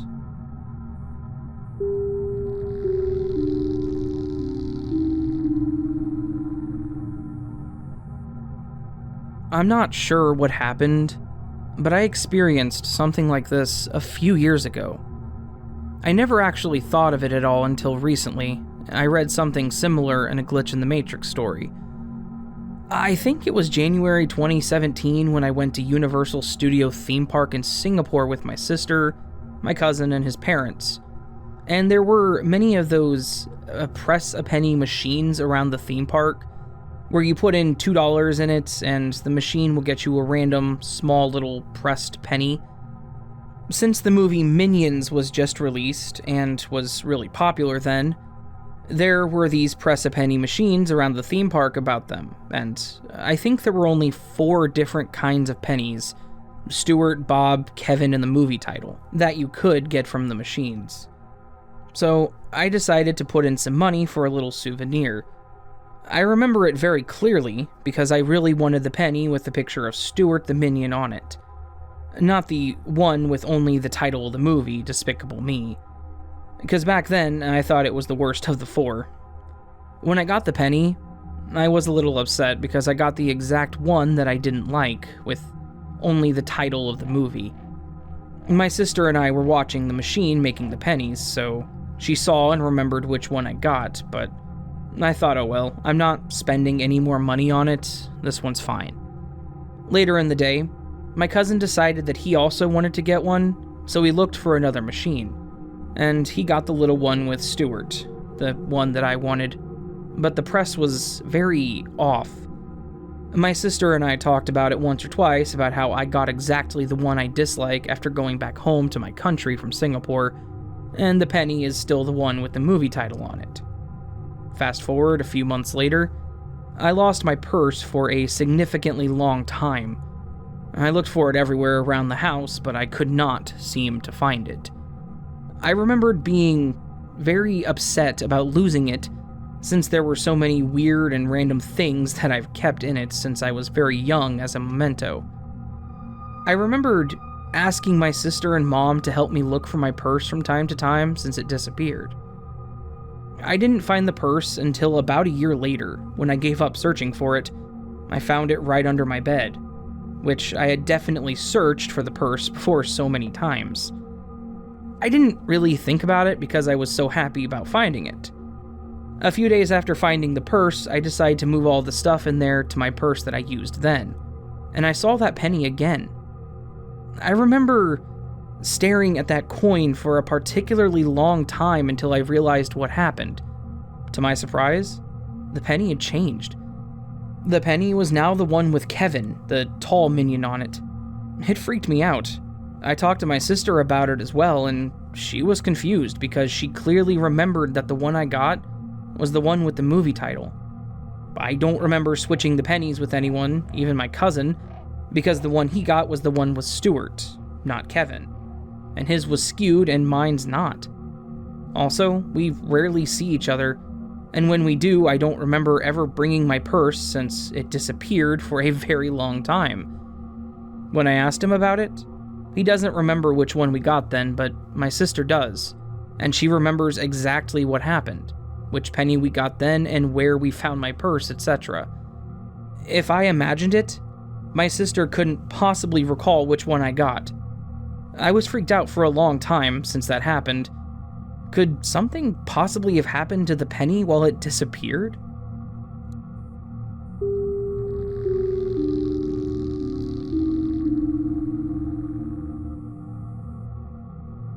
This is probably the single most weirdest thing that has ever happened to me, and I still can't understand it. But both me and my friend experienced it. It was at some point at the end of 2018 or the start of 2019. I can't pinpoint when exactly, but I remember the cold winter weather in the UK, and me and my best friend were on the train to a shopping center we decided to visit, as we were too young to drive. The legal age to drive here is 17. We were 15 at this point, and I'm 17 now. Anyways, we reached the station before the shopping center station, and as we were passing the midpoint of both stations and heading closer to the shopping center, the air grew thick and everything around me felt more faint and dim. I sat in silence for almost a minute, and then me and my mate just look at each other, both scared, and I say, "What the hell is happening?" He replied, "I don't know, but that felt really weird." We both were creeped out and then just shrugged it off, thinking we were tired, but afterwards everything felt different. This feeling continued. I'd travel somewhere that I've been before and it just feels different. Like it's changed how I remember things before. I never felt this feeling before this weird moment on the train, but I recall looking out the window like, has everything changed, and just feeling like the world was completely different. It wasn't just me who felt like something weird and downright scary happened, as I could see the concern on my mate's face, and he was really creeped out. He spoke about it later, mentioning how weird that event on the train was and how he felt weirded out about it. I don't quite know what happened that day, but ever since then, things have just felt different. This happened in Yorkshire, if anyone wants to know.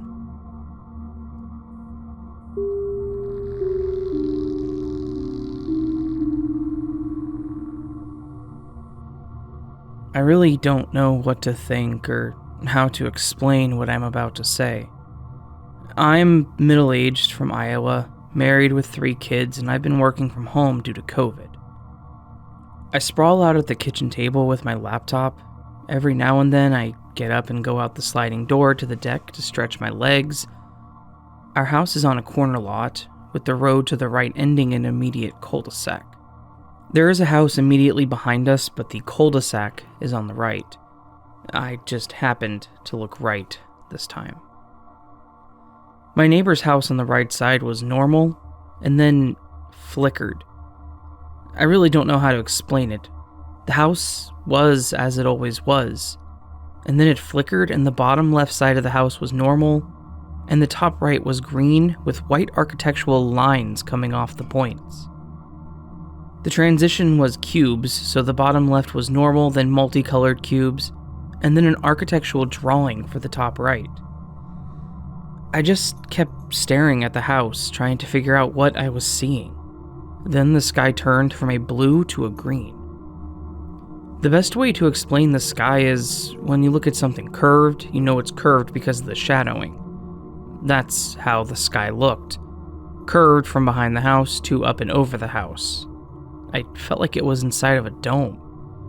The house site was about 5 seconds after the flicker, and then another second or two of the dome. I remember looking up and then to the left, and then a flicker, and then again, suddenly everything was normal. I know this sounds crazy, but I really don't know what to think. This just happened a couple of days ago. My friend sent me a link to an article about glitches in the Matrix, and I found this sub.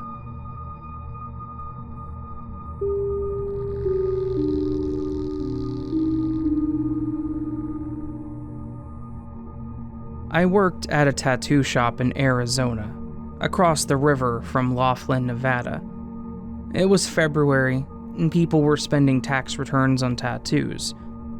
I don't remember the exact day, but it was crazy busy. I got stuck with a family and I tattooed until about 3 a.m. They were generous. After all was said and done, I had $2,000+ My wife had been waiting all night for me, so in a spur-of-the-moment decision, we decided to go across the river to the casinos and spend money. I don't gamble. I don't really drink and just have never really been interested in that kind of stuff, but that night it sounded fun. As soon as we got out of the car at the first casino is when I noticed that things were odd. The valet runs up to me and looks kind of confused why I'm in my car. Like he even looked at my car and made a joke about, "Oh, this way you can probably just drive around." I was even more confused. I told him I would park my own car and did so. As we walked into the casino, people were looking at me, like backing up and making room for me to walk by, and nodding at me and just acting weird. My wife was like, "What the hell, man? Why is everyone treating you like this?" At first, I wrote it off to people just being nice and doing their jobs and whatnot, but it kept getting weirder. People kept staring at me and holding doors, and my wife was asking me if I had some sort of secret life or something. It didn't register at the time, but one of the bartenders said, "It's strange to see you here this time of day." It was like 4 a.m. I thought it was just small talk. For hours, I gambled roulette and I kept winning. I've never played roulette in my life. All night/morning, people kept staring at me, looking away when I locked eyes. I even walked up to some dude that was looking at me and said, "What's up?" And he was like, "Oh, hey bro, I just noticed you. I'm sorry." I was shocked. This guy was legit nervous to be talking to me. I'm not famous or a gangster or nothing. We thought maybe because I tattooed a lot of people, but I usually recognize clients and they always treat me like a friend. I saw this weird old slot machine that only gave away silver dollars, but it only took silver dollars. I was excited, so I went to find where I could get silver dollars to put in the machine, and the cashier was like, "What?" I told her it was for the machine, and she was adamant that there was no machine like that. I went back to find it, and I couldn't. It was gone. People started bumping into me, and when I looked at them, nobody cared anymore. I think I was the doppelganger here. There were more little experiences, but in a nutshell, that was it. It seemed to end also when I noticed the daylight. I don't know.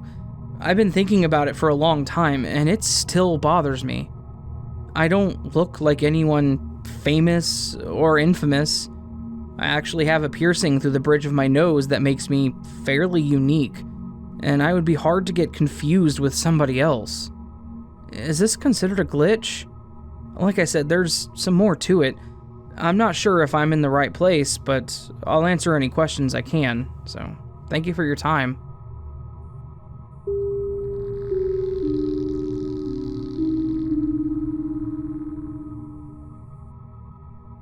Compared to other stories posted here, this one is tiny, even trivial. A few years back, during the course of one of my work meetings, I somehow came in possession of a good pen. What I mean by a good pen is one of those rare pens, and not particularly fancy either, that just seems to make you comfortable. It's comfortable in your hand, almost magically improves your handwriting, and seemingly has endless ink. And always makes for a perfect writing experience in the end. So this was a pen that I took great joy in using and extra care in storing. Anyway, one day I was working on something at my desk, trusty pen in hand, and I heard a strange sound come from my computer tower, located on the floor under my desk. At the moment, I started to bend down and take a look at the tower, and a powerful thought flashed through my mind. You will never see this pen again. Granted, this was one of those half thoughts that zooms by while your mind is focused on something else, the computer in my case. I put the pen down on the desk, rolled my chair back a few inches, bent over to look at the computer tower. Seeing no smoke, flames, or anything that was cause for alarm, I strengthened up and reached for my pen. Lo and behold, it was gone from the spot directly in front of me where I had put it a few seconds prior. I searched all around the desk, under papers, on my person, everywhere, to no avail. The damn pen was gone, and never seen again. I think about this small moment every so often, and to me it is a reminder that the world we live in has many, many secrets. I like to think that just as I mysteriously came into possession of it, it was now someone else's turn.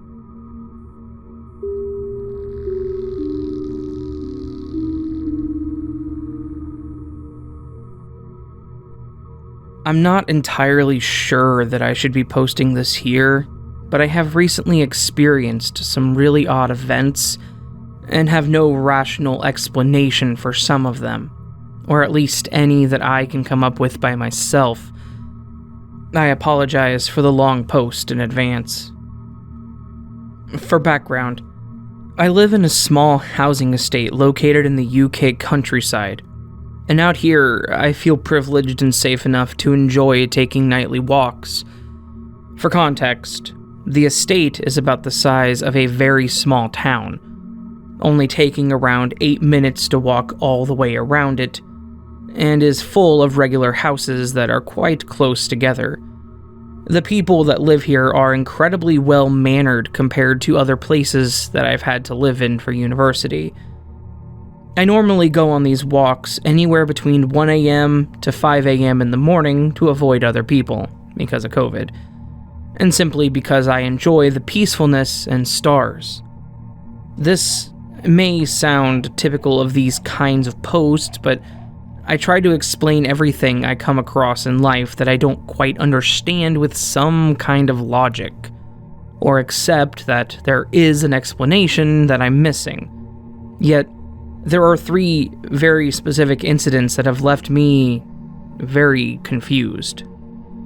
1, someone is crying in my estate. Anyone who knows the countryside can tell you that there are many animals that make the weirdest sounds at all times of day, like foxes screaming, and etc. But I have no idea what animal sounds this way. It's never in the same spot and always seems to be coming from someone's back garden or from the farms and fields just beyond the estate. But it is almost like a whimpering and wailing. I've tried to talk to whoever is doing this a number of times, but have never had a response. And any time that I've peeked over a fence where I thought the noise would be coming from, there's nothing that I can see that would make that noise. Just inanimate garden furniture and toys. And this happens extremely often. 2, this one is a little harder to explain, but I found a cat that looked exactly like my old cat that has been dead for almost 9 years.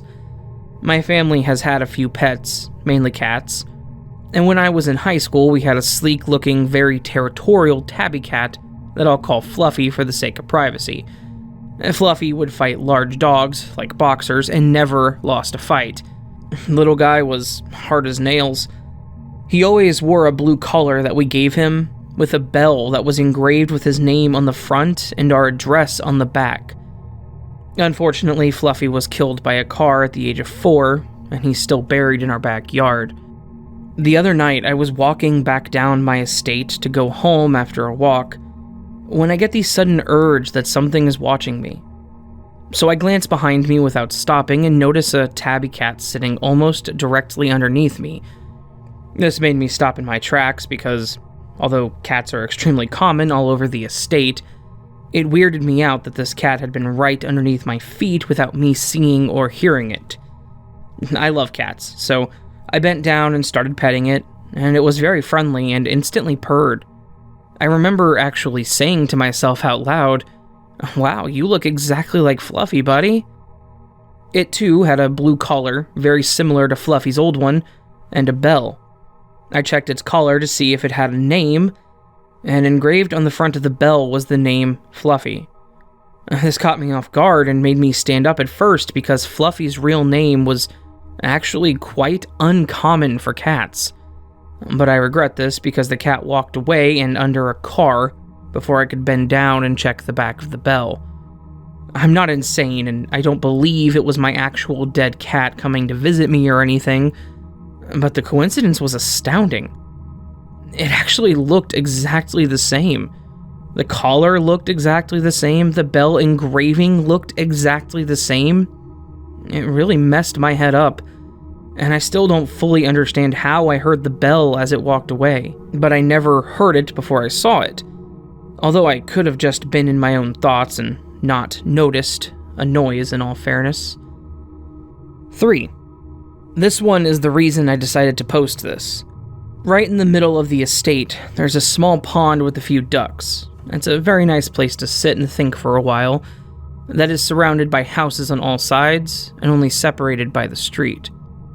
Last night I was smoking a cigarette and enjoying the view when I saw some movement to my right near the houses across the street. I thought it was a bat or another cat, but once I looked over, I saw what I can only describe now as a black figure standing in the porch light of someone's front door. Now, we do get the occasional muggers and burglars in our area that are usually dressed head to toe in black, and I've had encounters with these kinds of people in the past, but this person looked almost transparent. I couldn't see them if I looked directly at them. I had to look ever so slightly away from them. My first thought, like I said, that it was a burglar, so I put out my cigarette and made my way over to confront them. The burglars here are usually kind of harmless, and I think they hate to get caught. Very, very few of them have tried to fight me and mostly just run away if someone sees them. So I shouted something along the lines of, "Hey, you all right there, pal?"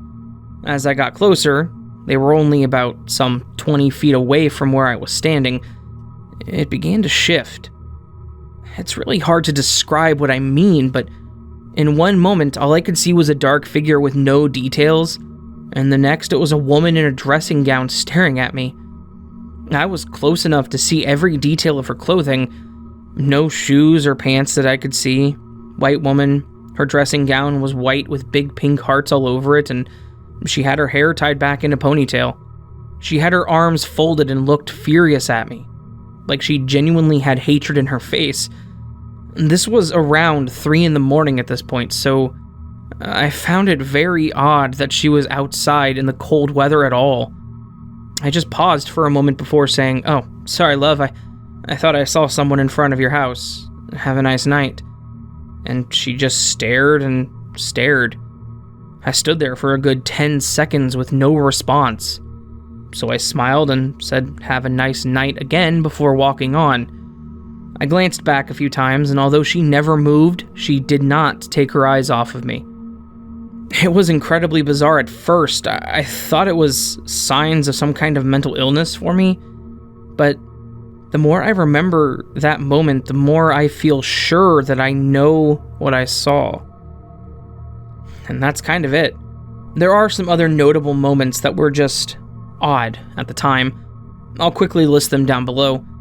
Again, sorry for the length of this post, but I tried to remember every detail as best as I can. I hope at the very least this interests somebody. To be honest, I would love some valid explanations that anyone can offer. I've considered after last night maybe buying a small portable camera to record my walks, and maybe explain some of these weird events. The random notable events as stated above. Exactly 6 parked, turned off cars all started up and drove away quickly at the exact same moment as I walked past them. Possibly some kind of group meeting or prank. 2. Loud sirens that were completely different to any house or fire alarms in our area, followed by a voice on what sounded to me like a megaphone. No police reports in our area at all in the following weeks. 3. Saw a cat hissing at nothing in the middle of the street, though they do be crazy sometimes. Heard footsteps sprinting around the estate one night and never saw a trace of anyone around. Could have been a jogger, but man, did they have pace. Never heard the footsteps slow down even for a second. Heard a man laughing hysterically in a tiny wooded area that's behind the pond area. It stopped the second I shined my phone's light towards it. Silly person scared the crap out of me at first, but I didn't see anyone, just heard them. This last one is the easiest one for me to rationally explain to myself. I distinctly heard my brother and father shouting for me at 4 a.m. I half jogged, half power walked home to see what was the matter, but everyone in my house was dead asleep. And it was already weird to me because the latest my dad ever normally stays up is around 1 a.m. And personally, I think I was just tired and my brain played a weird auditory trick on me, but it still gave me the goosebumps when I found out that no one had actually said anything.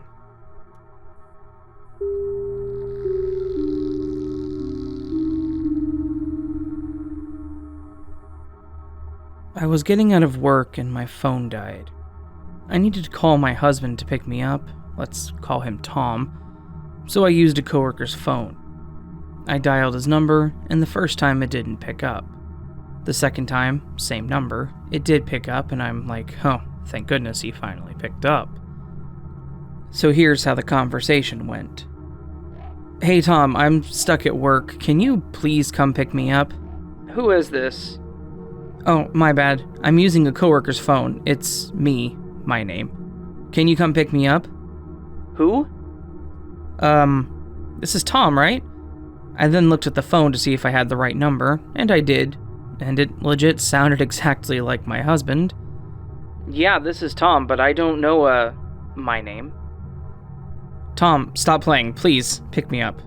I'm sorry, you have the wrong number. And then he hangs up. I ended up just waiting on a bench outside of my work until my husband noticed I wasn't home. He came to pick me up and he said he didn't even get a call, like no ringing or anything. I checked his phone, and it had 2 missed calls and 2 voicemails from my coworker's number. I listened to them, but they were just blank. It could have been a technical issue, but it appeared on his phone. I don't know, I can't really make sense of it, and I hope it fits on the sub.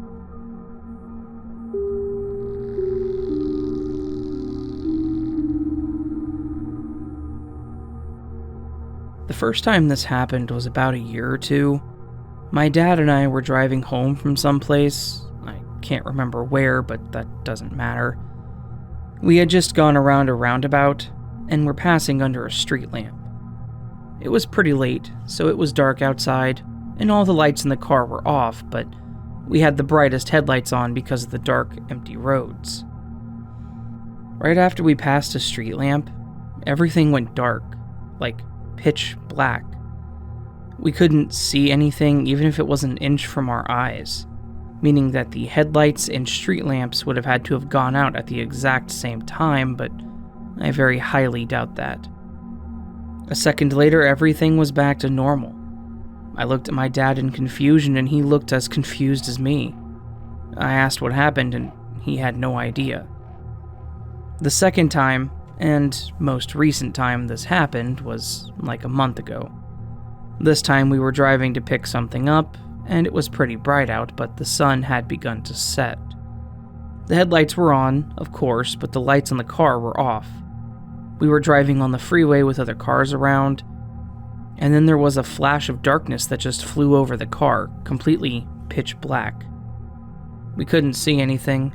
It was almost like being blind.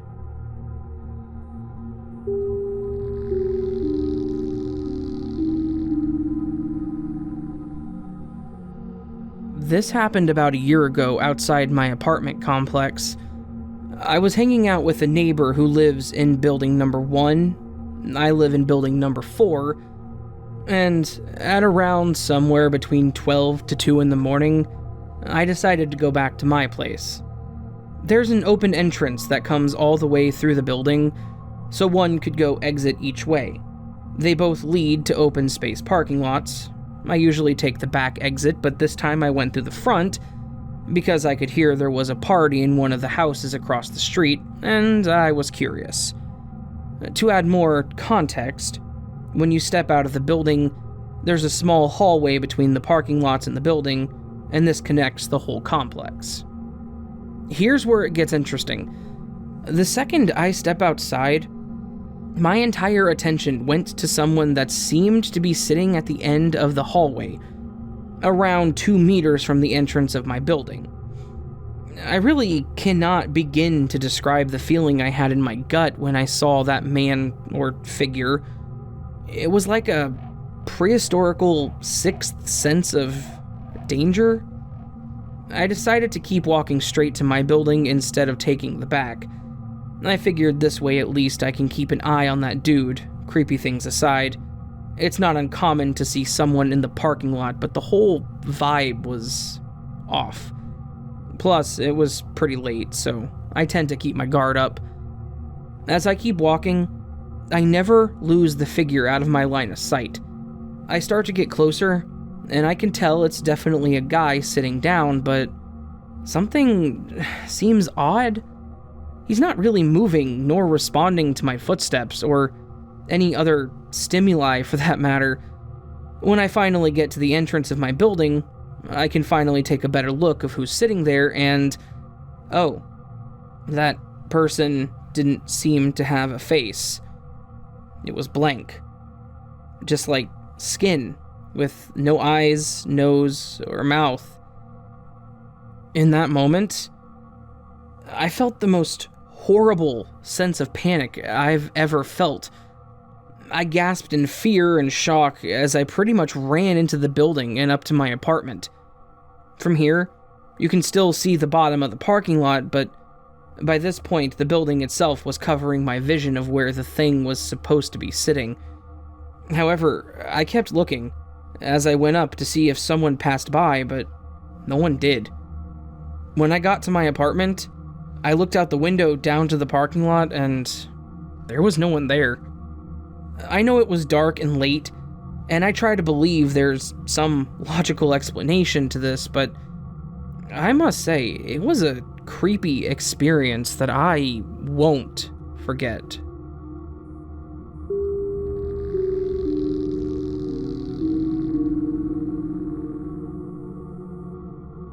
I want to share something that happened to me the other day.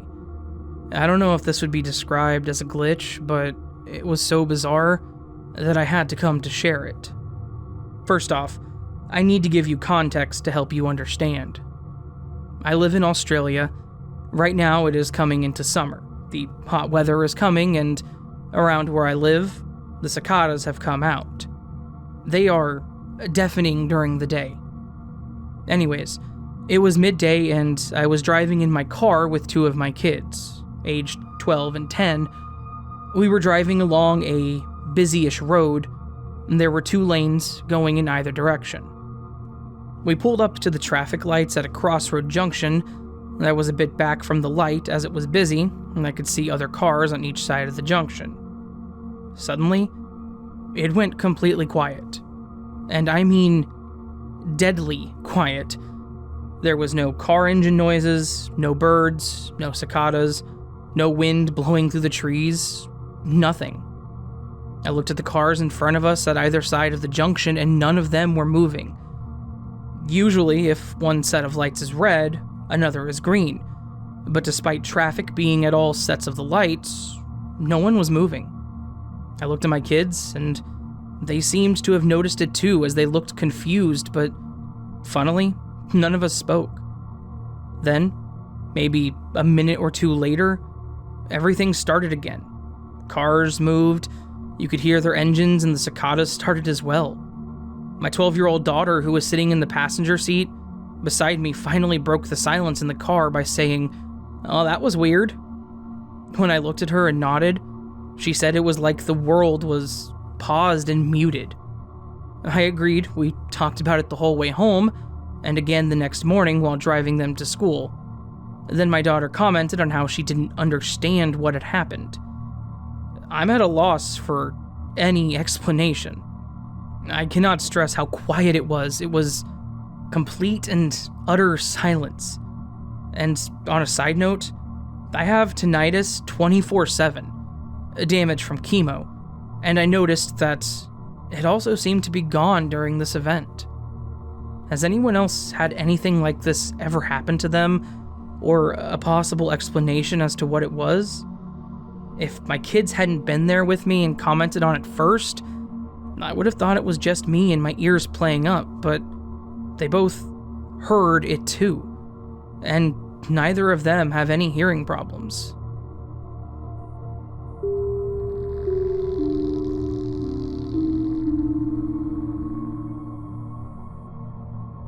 This happened when I was a sophomore in high school.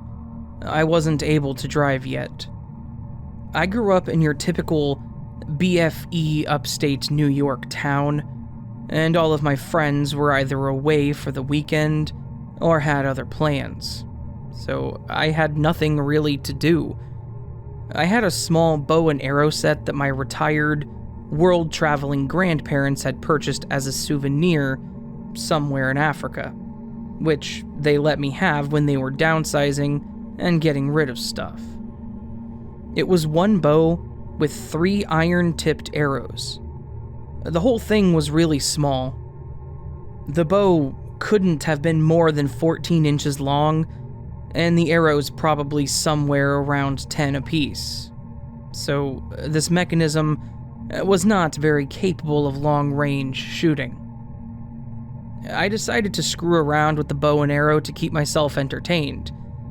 I launched the arrows in various directions, trying to see how high I could make them go in the air, how far they could go horizontally, whether I could hit a lead paint-covered rock sculpture my mom insisted on keeping in the garden, pointlessly launching projectiles every which way you could imagine, just to keep myself entertained. About an hour into this, I went to the spot where my driveway met my lawn and tried to successively launch the arrows as quickly as I could in the same general direction. Bear in mind, this was a still, windless day, and given the time of year, the grass was still mostly dead and quite short. It would have been absurdly difficult to lose just about anything in said grass, much less an arrow with an iron tip and distinct color from the grass surrounding it. So, I shot my 3 arrows. It's tough to say if I got the rapid fire thing down, but I did get them all to reach about the same spot, so at least I was precise. From where I was standing, it seemed like they all landed within a couple feet of each other. So I walked over to retrieve them. Arrow 1 found, arrow 2 found, arrow 3 is missing? I knew for damn certain that I saw them all land barely a couple feet apart from each other.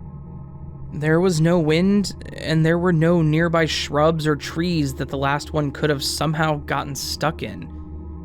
I combed the entire stretch of lawn it had traveled over, and then some, for a solid half hour. No dice. I even went out later that night with the flashlight to see if I could find it by getting the metallic tip to reflect. It didn't work. Years went by. Lawnmowers went over that stretch of ground numerous times without getting any pesky wooden or metal things caught in the blades. Holes for fence posts were dug right around where the arrow could have landed, but nothing came up. Lawn decor was moved around more times than I cared to count. Never stepped on anything sharp and pointy while doing it. I can only conclude that the arrow would have had to have disappeared into the void, deleted from the Matrix.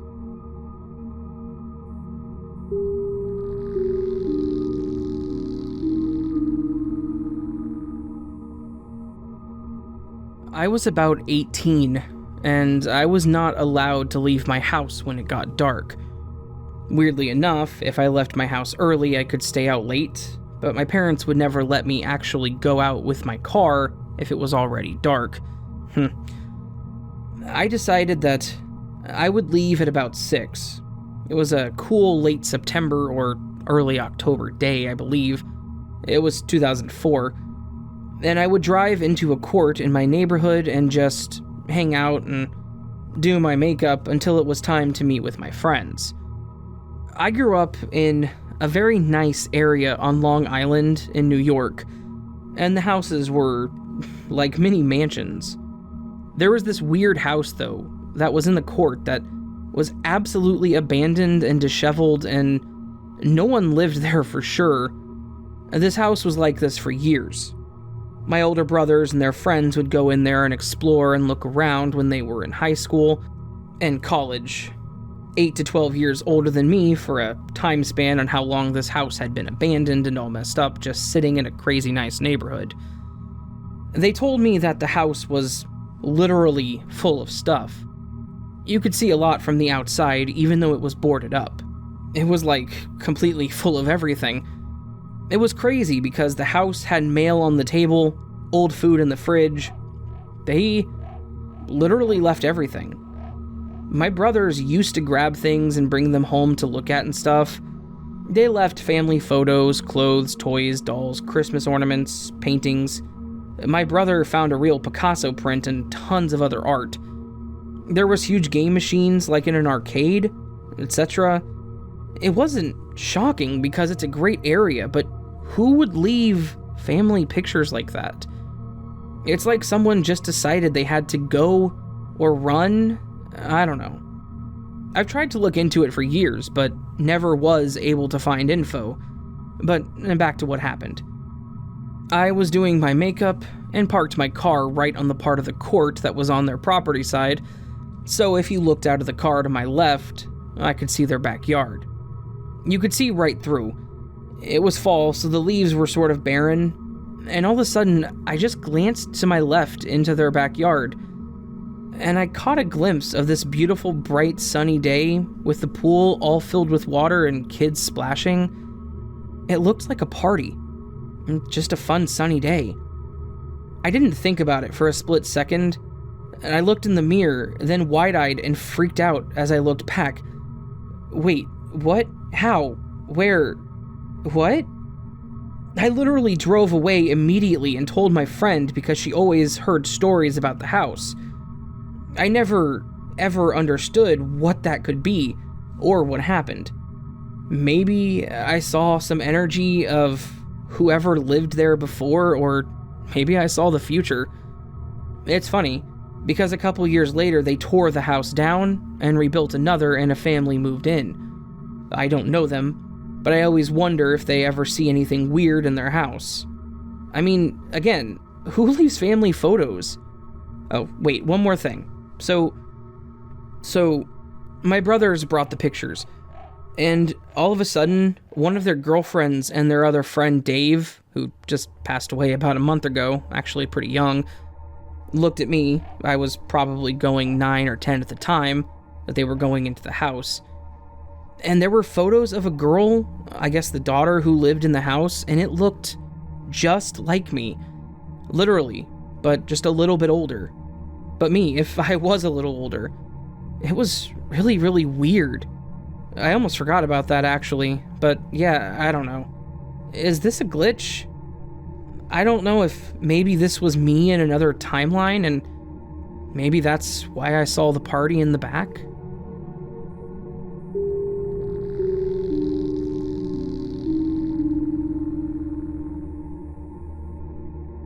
Hey y'all.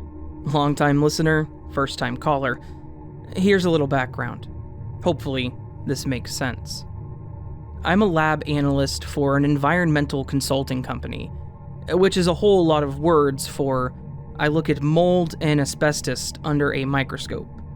There are 3 of us in our lab, but we aren't all full-time and we aren't all there daily. Some days, not all of us will read sets of samples. We are required by our accreditation company by the state to check our microscopes daily and ensure our eyepieces, bulbs, slide stage, etc. are all properly aligned and in working order for the most accurate results of our samples. We report this by logging our name, microscope ID, date, and adjustments on a piece of paper at the end of our work days. Since COVID has happened, we've all missed working days here and there, been overwhelmed with samples, and just plain forgot to log our adjustments. But we always try to keep an account for who didn't log that day. Since things have been getting so hectic, a few logs were missed, and tracking those missed entries also fell by the wayside. Our lab director figured out who and when the log was missed by, and started a new sheet to correct this.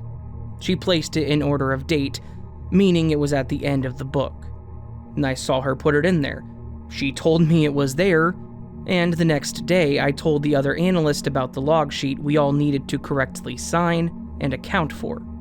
The incorrect page was removed and replaced with the correct one. Except, the next day, it wasn't there. And the old log was still in its place. No one had touched it. And we all looked at the sheet in that log, thinking it might have gotten placed in the wrong area. Nope.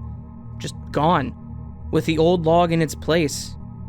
Dumbfounded, we left it for tomorrow's problem. Tomorrow came and still missing. With the old log in its place. I tell my lab director this, She also looked for the page and couldn't find it either, when she's the one that put it in the book, but she has no explanation. The next day, I go to make another new sheet for this log, and boom, there it is, right where it should be.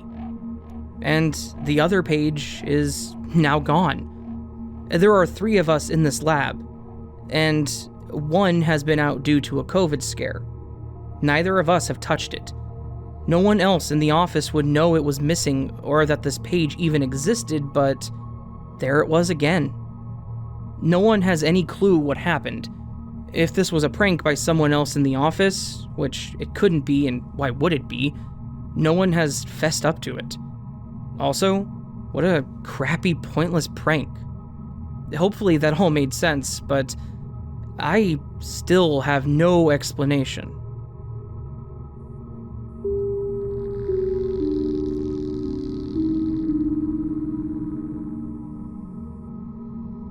I usually only include glitches that were witnessed by another person, because our minds can play tricks on us. So maybe that's what this was. But if so, it's never happened before. It happened last night, so I'm going to write about it here while it's still fresh. So, my dog only barks if there's someone outside. A person, a vehicle, or probably even an animal in the yard will make him bark. I'm not sure if he barks at animals because there shouldn't be any besides the occasional cat. Last night, he kept barking, and every time I would get up to check and found nothing but darkness. 90% of the time, if my dog barks, the reason is obvious. The other 10% I just assume I missed in the time it takes me to get up and look out the window. It was so dark, so I assumed I kept missing whatever he was barking at. It must have been a noise as opposed to something we could see, so I didn't think much of it, besides being mildly annoyed. I stay up late, usually going to bed between 1 and 2 in the morning, and rarely before 12:30. This event occurred a little bit before midnight, let's say 11:45, so I wasn't tired yet, but there was no one else awake to bear witness to the strangeness. I am a night owl, and last night so was my dog. Usually, he just sleeps in his crate. The 3rd or 4th time he barked, I got up quickly and ran to the kitchen window to see if I could catch whatever it was. I was curious. I thought the neighbors' kids were up late and being mischievous, and I guess I just wanted another reason to not like them or something. But it wasn't them. I got this heavy kind of feeling like you get when something's watching you and things are not okay. I had to tell myself, you're in the kitchen, it's safe, so stop freaking out over nothing. But my inner child wanted to go hide under the bed before I got abducted by aliens or something. This is not a normal feeling for me to have in my own house. It's not a spooky place. From the window, I could see a small set of headlights, but not regular bright ones. They were coming down the street slowly towards our house. They were very close together, maybe about 2 feet apart, and orange. I thought it was a golf cart or something, but it stopped in front of the neighbor's house and someone got out. The vehicle appeared to be a regular-sized truck, so I thought maybe the running lights were oddly positioned or they'd added an aftermarket kit or something. Still, very possible. They didn't walk around. They just stood there behind the door to the vehicle for at least 2 to 3 minutes. I didn't see the light from a phone screen or anything. It seemed very suspicious. There was nothing I could think of that would make them stop there. No trash left for collection, no driveway, no mailbox. There's usually a streetlight there, but it was out. I opened the fridge and pretended to get some water because I was getting paranoid that they were up to no good and would see me watching them. Finally, the person got back into the truck and began to drive off. I didn't hear their door shut like I normally would, but they were probably trying to be quiet. Nothing that abnormal so far, but a little sketchy. And no, I don't think they stopped for a discreet pee because the road dead ends a short way past our house, and they were coming from that direction, meaning they had probably just left a place with a restroom. And I think usually if a dude stops to pee by hiding behind the door of an open vehicle, he'll go in the grass on the side of the road, not in the middle of the road where this guy was standing. They backed up, then turned like they were about to go down the road that intersects with ours. They turned on their actual headlights for a moment, which did look like a regular car, not tiny or orange, but then they shined through the neighbor's house, which is impossible. I thought maybe it was some kind of trick caused by reflections in the window in the dark, and maybe it was, but the next part I simply cannot explain. The two orange lights then reappeared in the same spot as where the truck had been parked. While I was trying to wrap my brain around that, they disappeared. Not faded out, not changed directions. They completely freaking disappeared. Little by little, like the light was disintegrating. Like if you were turning a dimmer switch on an electronic fire or something. Little bits of orange light just began to flicker and fade until the entire truck was gone. It was hard to describe. Little bits of the orange light just dropped out of existence until there were none left. Like pulling out all the pegs of a light bright or something. Right as it disappeared, another car pulled onto the road from the opposite direction, clearly illuminating the area. There was no truck. And there should have been. Where could it have gone? I ran through the possible scenarios in my head, blaming most of it on the dark and not being able to fully see what I was looking at. But headlights don't just go out like dying flames, and trucks don't just disappear when you shine a light on them. The part I can't figure out, there was nowhere it could have gone except into a driveway at the end of the road, which was too far away for it to have gotten to it that quickly, and I would have been able to see it do that. I guess if enough of you read this, I can try to take photos to show where it was parked, but I don't think they're necessary, or I would have done it already. I decided the only reasonable conclusion, aside from it being unexplained or glitch, was that I needed to go to bed early last night, so I did. And I lay there awake for 45 minutes before giving up and resuming my previous tasks. I was drawing for about 30 more minutes, and then I went to sleep for real. So I don't think my eyes were playing tricks on me due to lack of sleep. If that had been the case, surely I would have fallen asleep shortly after I tried going to bed.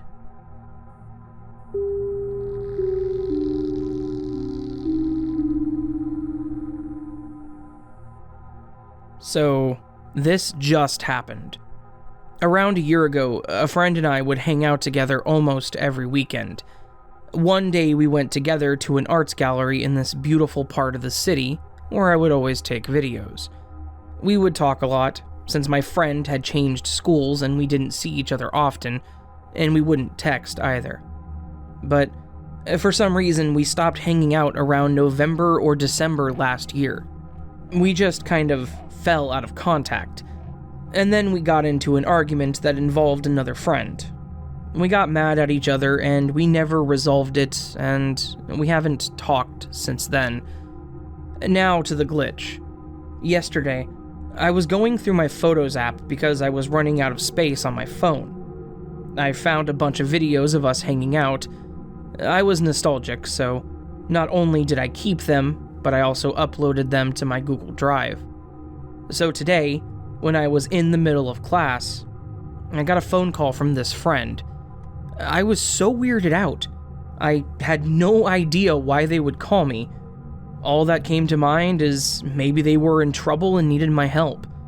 I accepted the call, and I could hear many voices in the background, talking vividly, and some music. I got kind of scared. Maybe they're in a place where they're not safe from COVID. Then, I listened to my friend saying the end of half a sentence. Not only that, but I then listen to myself replying to it. I freak the hell out and start asking, not screaming yet because I didn't want to wake up my house, "What the hell are you doing?" Then, they hang up, and I'm left with the feeling that my stomach isn't there and my head couldn't hurt more. That was some hours ago, and now I just went through our videos again and there it was. The same background voices and music. But I paused my friend in the middle of a sentence saying, "Hold up, I'm filming." So they never finished that sentence. I never heard them saying it or something similar, and I definitely never answered to it. I'm kind of literally frozen in fear at this point. What just happened and how did I hear myself? And why now? Should I be scared?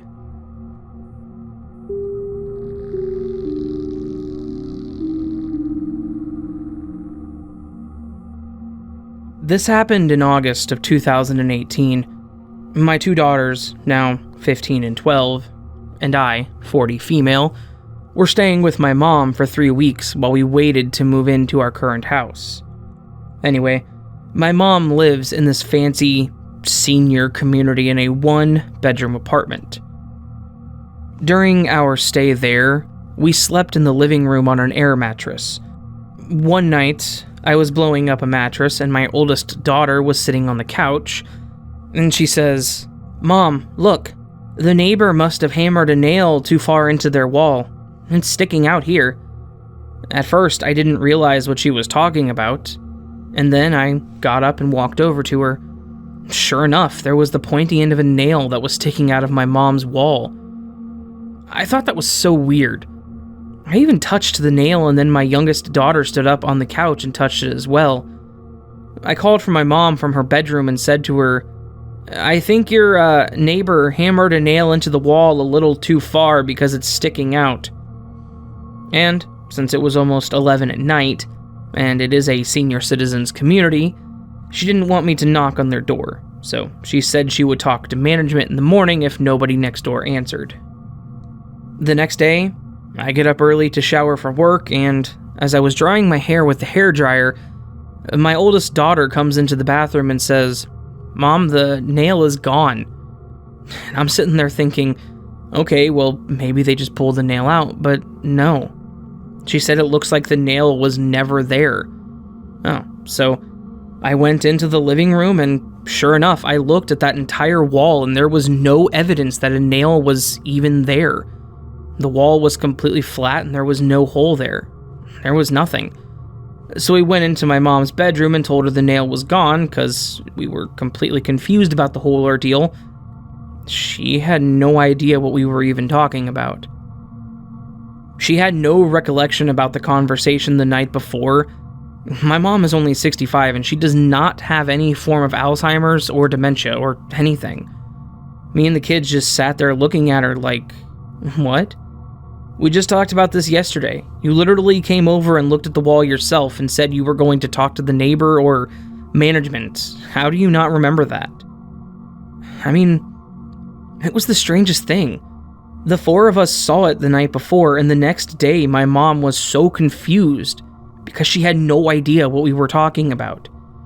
And something that I want to add to this story that I do believe is somewhat relevant is that particular day that we saw the nail, I texted my boyfriend earlier that day and told him I wasn't feeling right, and I literally said to him that I feel like pieces of me are scattered in different dimensions or different realities.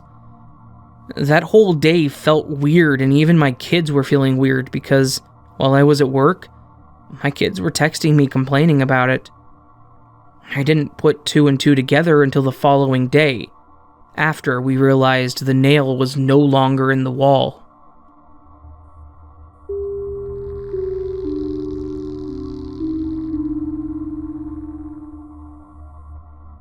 This one has me a bit weirded out. When I was younger, I would often hear unusual phrases inside my head that someone would inevitably repeat in conversation or on television within an hour or so. I would see something unusual and would encounter it within a brief time period. An example would be that while riding to a warehouse store with my mom, I once began to picture these rapid flashes of wheelchair athletes competing in various contests. Think of any given scene out of the Invictus games. We could see nothing on the right-hand side of the car due to a very steep hill bordering the road, and neither the store nor its parking lot were visible from our position. A minute later, we climbed that hill when the line of cars allowed us to turn into the driveway and parked to enter the store, where we encountered these super fit gentlemen in wheelchairs out front, collecting for wheelchair athletics. I was a teenager, and I still remember wishing the guy in the lead were younger so that I could flirt, and encourage him to ask me out because he was cute. Suddenly, I realized that the types of sports he was talking about participating in during the games were the exact ones that flashed through my mind just minutes prior. My mother donated, and we went inside to shop, but the experience is one that I still vividly remember. Those flashes of insight have not happened nearly as often as I have gotten older. I was talking with my family member yesterday, while she sat with her months-old daughter in her lap, playing with the toy. Suddenly, I saw the child choking, while her mother tried frantically to help her, and we ended up driving her to the hospital. I knew that she was choking because her throat had swelled. I shook my head slightly as this thought was highly disturbing. Within a minute of that experience, the child suddenly began to choke. Her mother employed several emergency techniques for which she had been trained, waving away my offers of water until the child choked again, after seeming to recover. I ran for cold water from the fridge, and she was able to stop choking after drinking for a bit. The child had several additional episodes of sudden onset dysphagia, and we monitored her throughout the night, and continued to give her cold water. Hopefully she will be seen regarding her swallowing, which happens in 4 stages of babies, to ensure that nothing has gone wrong in the present stage. However, she has exhibited no signs of discomfort today. The pediatrician had just seen her a day prior and believes her to be okay. I'm still shaken though. Did I really foresee the worst case scenario of that occurrence? Why did I stop seeing these images for so long? Why did they start again? Was it a warning of some sort? Looking back, I realized that cold liquids were what the doctors had me drink as a child when I used to suffer throat swelling and irritation. Nowhere in my waking dream did anyone offer the baby any water. So, does anyone else have similar experiences? What do you make of this?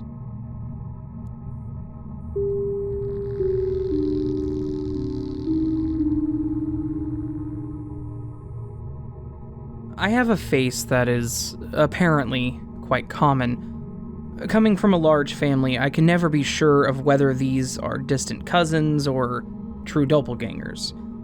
Here are a few of the events that may explain. Event 1. Summer camp. I attended summer science camp while in high school. In the next building over, they were holding a band camp. When I walked outside on the first day, a bunch of the band students ran over calling me by another name. Apparently, I was the spitting image of one of their classmates, and when they saw me, they thought that my science camp was the reason that she wasn't at the camp with them. We hung out for 2 weeks they were on campus, and had a great time, but they often got my name wrong during unguarded moments. Event 2. Genetics are weird. I am the image of my grandfather's sister and her daughter. Our photos, when placed side by side, look like the exact same person at different stages in life. Even the algorithms mislabel us on occasion. Event 3. Close cousins. I was at a community event when a lady that I had never seen before ran over and hugged me. Being from such a large family, this isn't uncommon, but she was near my parents' age. I then asked, do we know each other? It turns out, she thought I was her first cousin who had been unable to make the trip, showing up as a surprise.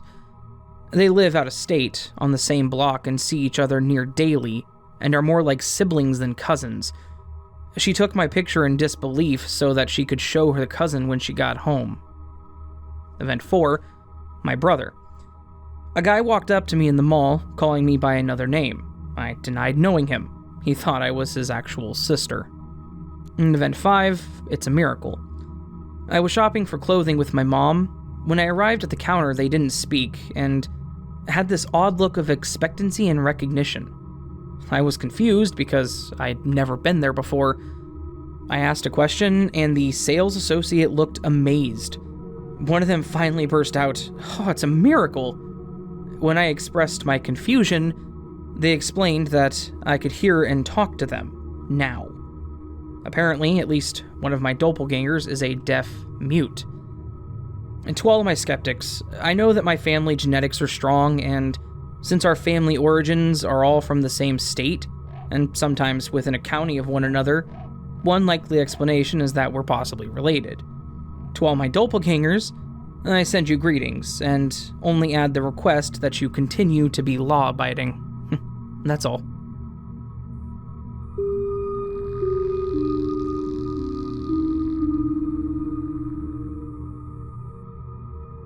This is my first post in here, and I'd like to share my story because I've seen several experiences similar to mine.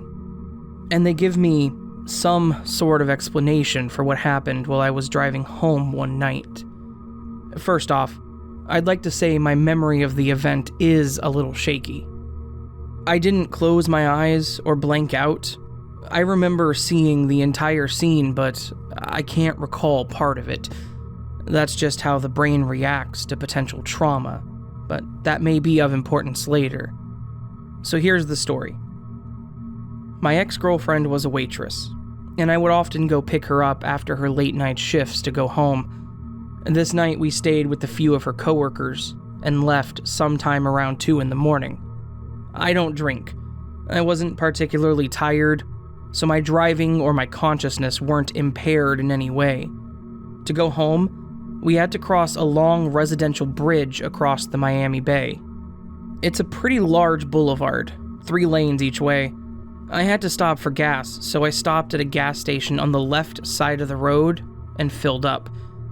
To come back to the road, I thus had to cross the 3 lanes of traffic going the opposite way, since I stopped to my left across the boulevard. My ex-girlfriend was asleep in the passenger seat. The exit of the gas station was a crossing, so there were traffic lights.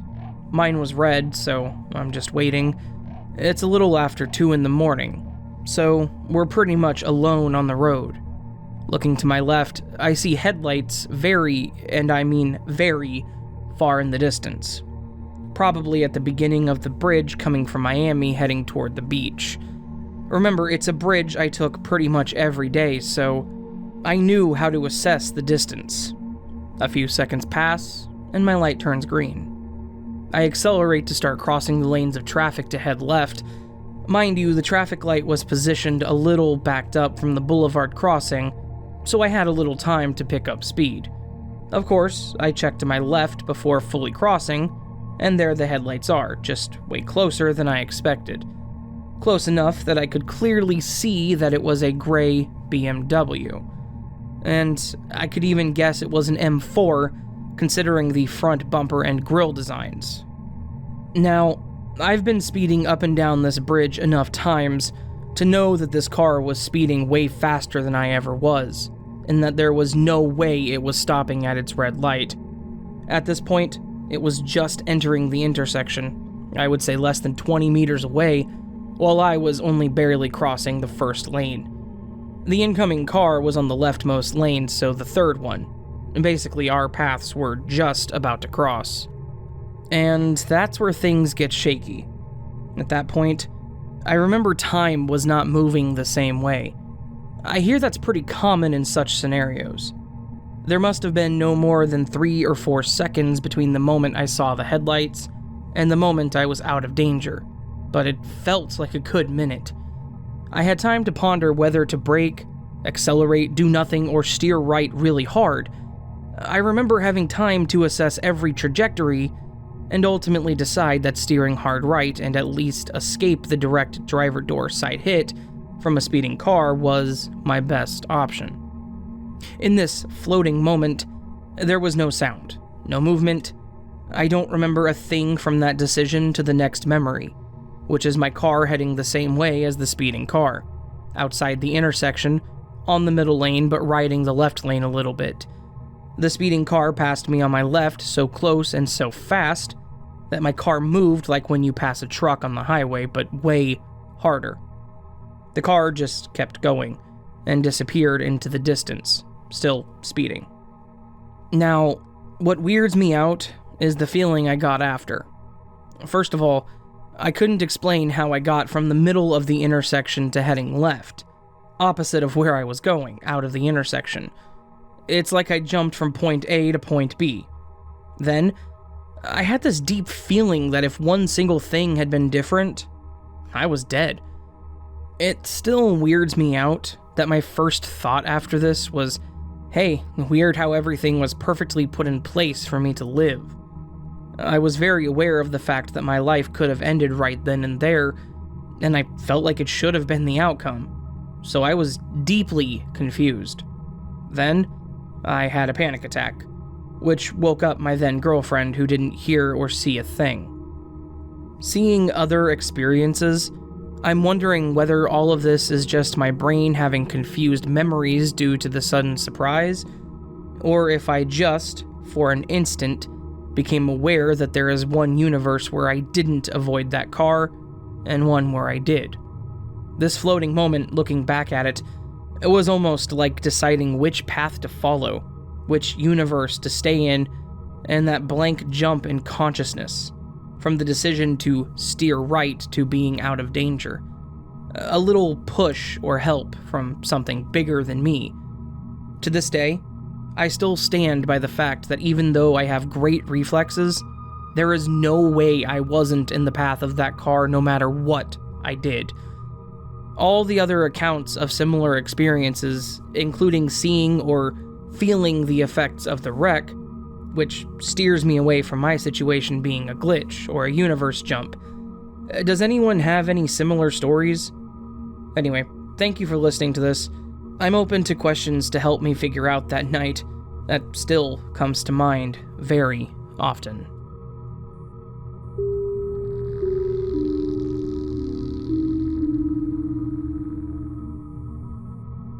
This just happened, and I'm still trying to make sense of it.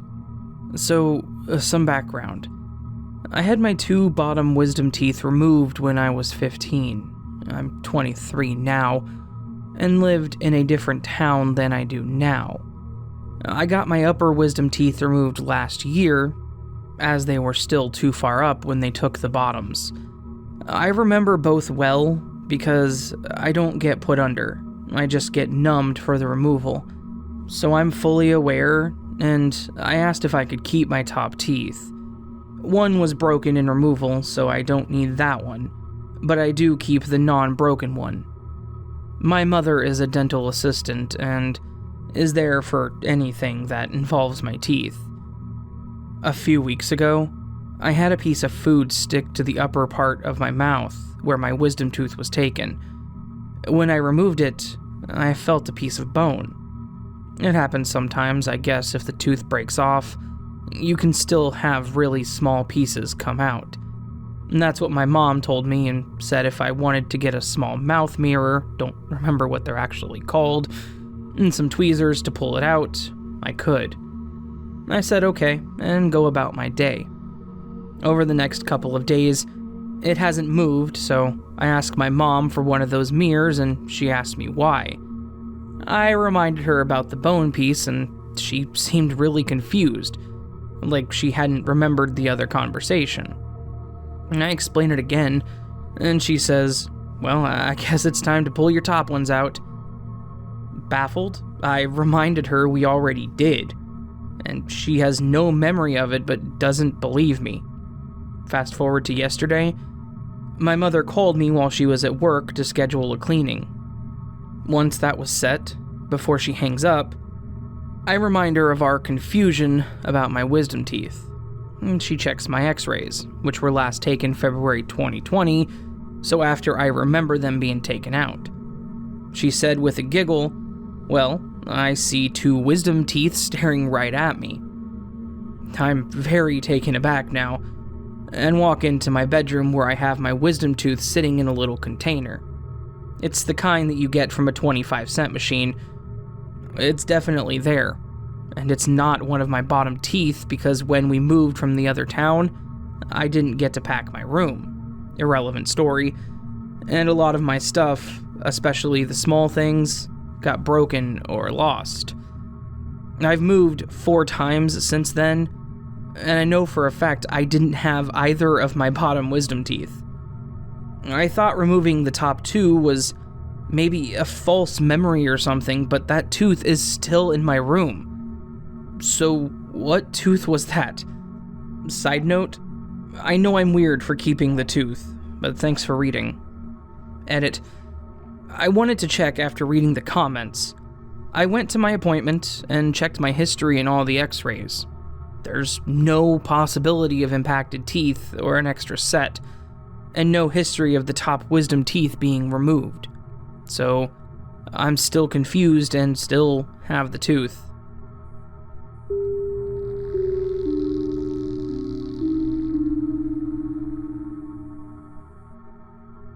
My fiance and I live on the edge of a large townhome/apartment community, and our unit is towards the back, abutting the woods.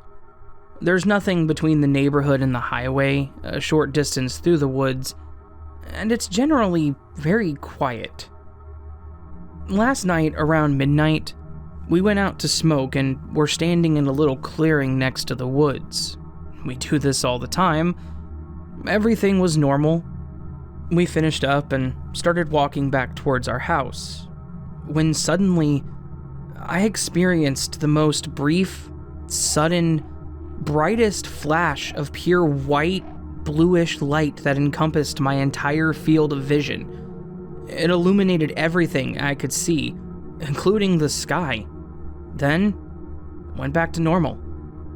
It felt like it lasted less than a millisecond, and I thought it was just my eyes playing tricks on me. I was about to say something about it just in case, because I immediately felt a sense of impending doom, when my fiancé suddenly said, "Did you see that light?" I looked at him and nodded, and he just said, "Run." We sprinted to our front door, locked it behind us, and just looked at each other, both knowing how unsettling this was. We both noticed it was eerily silent. We live right next to the highway. There's usually road noise, or a plane, or a train in the distance, but there was nothing. I feel okay. Do you feel okay?" my fiancé asked. "Physically, I felt fine," I said. "I still think it's weird that we felt the need to check on each other in that way. Like, we both knew immediately that something had happened to us."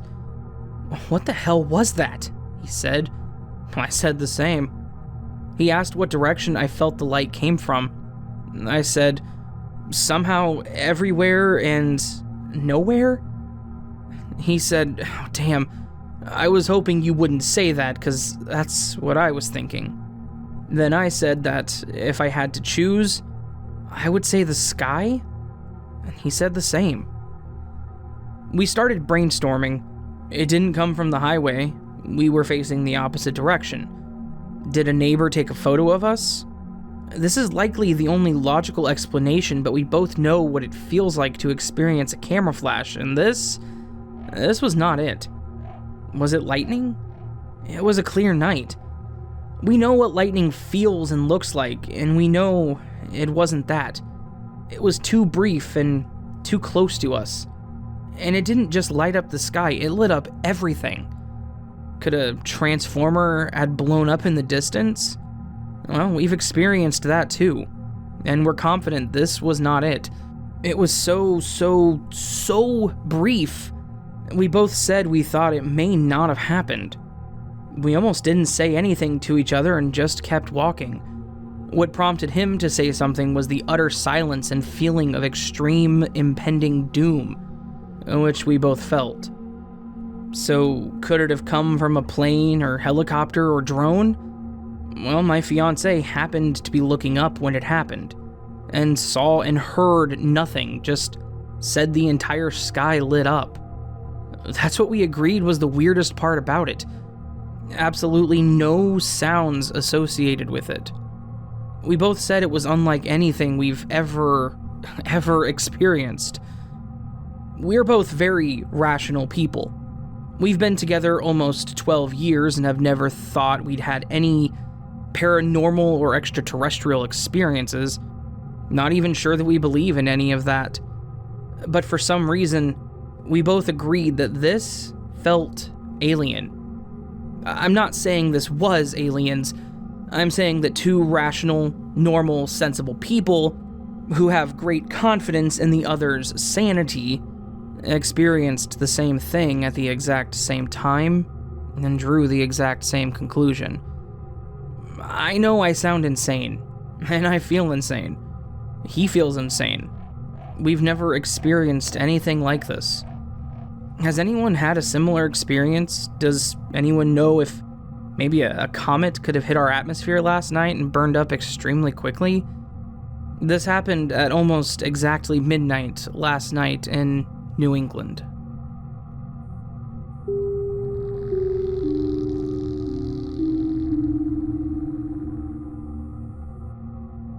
I've known of this phenomenon for a while. This Fatum project and the whole concept of quantum immortality nabbed my attention, and it's been genuinely fun to think about. Like many of you, it's caused me to look into my life and see if there was anything that stuck out of the ordinary. I remember everything like it was yesterday, despite it happening close to a decade ago. I have scars that have stuck with me since, and I've only begun to really question everything about my accident. I went home with a friend of mine in middle school named Brandon. He was a buddy of mine that I went to school with, but our schools had our grades separated between two colors, gold and blue. I was gold team, and he was blue. All of our classes took place in a different part of the school, and we had different sets of teachers, meaning we never really ran into each other, except for break and our weekends playing rec football together. I go home with him on a Friday, so I can go to practice with him, and so we can shoot the breeze during the weekends. His family had a few ATVs. They all lived close together, and almost every family member had one. We decided on Saturday that, after practice, we would ride them around for a bit. The first hour or so was me riding with him. I was slightly terrified with his speed, seeing as how it was one of the first times I was on one of them. Back roads, the highway, any road we could find, we burnt rubber on. I was terrified, but I ended up getting into it, despite not being the one to drive and having to hold on to him to avoid flying off the back. He gets tired of it. I'm confused why, but it is a normal thing for him, and it's something new for me. He knew I wasn't as ready to stop just yet, and said that I could ride his cousins. He knew I wasn't experienced as much as him, and he really didn't want me to mess his up. He told me what property his family owned, how to get back to the house, what roads to avoid, everything I would need to know, except one thing. His cousin's brakes didn't work.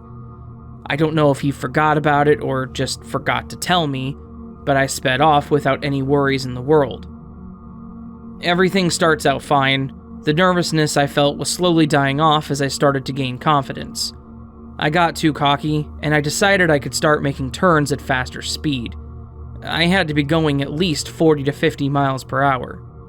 I'm on one of the routes that he sped by, and a turn starts to come up. It curved like it was going into a circle. My speed left me unable to properly turn, and I could see the road fly right by me. I clutch the brakes in a panic, and look right up in time to see that I've beelined a course right into a tree. I had enough time to know what was about to happen, and I blacked out right on impact. I woke up in the middle of the road. The ATV was only a few inches from me, and my right arm was completely messed up. After focusing on my arm and clutching it to my chest, I looked to see how far away I was from the tree. I had to have been a decent 15 to 20 feet away. I cry out for Brandon, and within minutes he's there on his. He gets one look at me and the ATV and he is freaking out, saying that he had just gotten back to the house and he had left me only a few minutes ago. He's just as worried about me as he is about getting his ass handed to him by his cousin. So I go to the hospital, get my arm filled with pins and a cast for months. I still have the functionality, but I can't do the Spider-Man thing like I can with my left. What gets me though, and I mean really made me wonder, is how the hell did I end up smack in the middle of the road when I remember whizzing past it? I didn't have a helmet or any pads on me, except for my football pads that I left on after practice. It was like I hit the tree, and instead of that momentum pushing me forward further into the tree line, it threw me and the ATV backwards. Now, I'm no physicist, but something about that one fact does not add up. I should have woken up surrounded by pine trees. So, as I see it, there were two options. One, I hit the tree head on, died, and somehow respawned. Or two, I hit the tree at the speed I was going and won the lottery.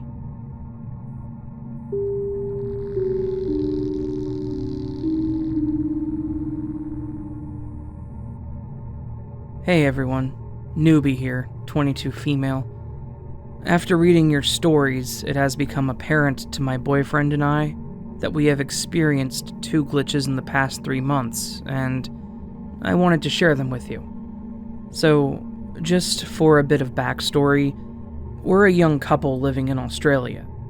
My partner and I have a 2-year-old son and a 3-month-old daughter together. I'm not an expert on the unknown, that's for sure, but since I'm a stay-at-home mom, I have been at home a lot of the time recently due to COVID, and my partner works away some weeks, so I've found myself reading a lot in my spare time.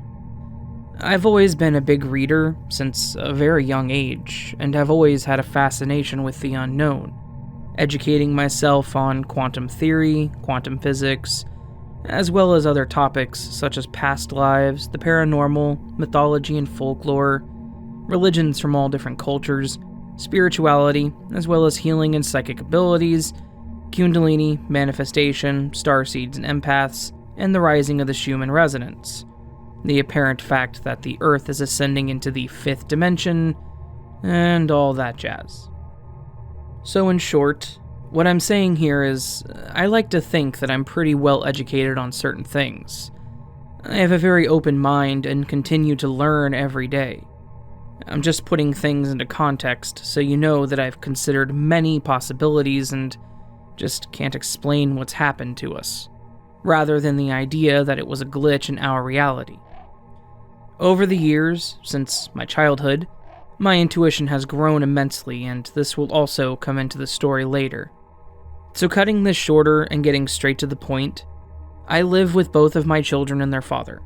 We lived in a cute little 2-bedroom cottage-style house at the time before we upsized a few weeks later. And yes, we had glitches happen at both houses. Anyway, the first occurrence was when in June, my daughter was a month old. It was a normal afternoon, around 4 p.m., and I was in my bedroom going through our daughter's cupboard looking for a pair of matching socks for her to wear after her bath.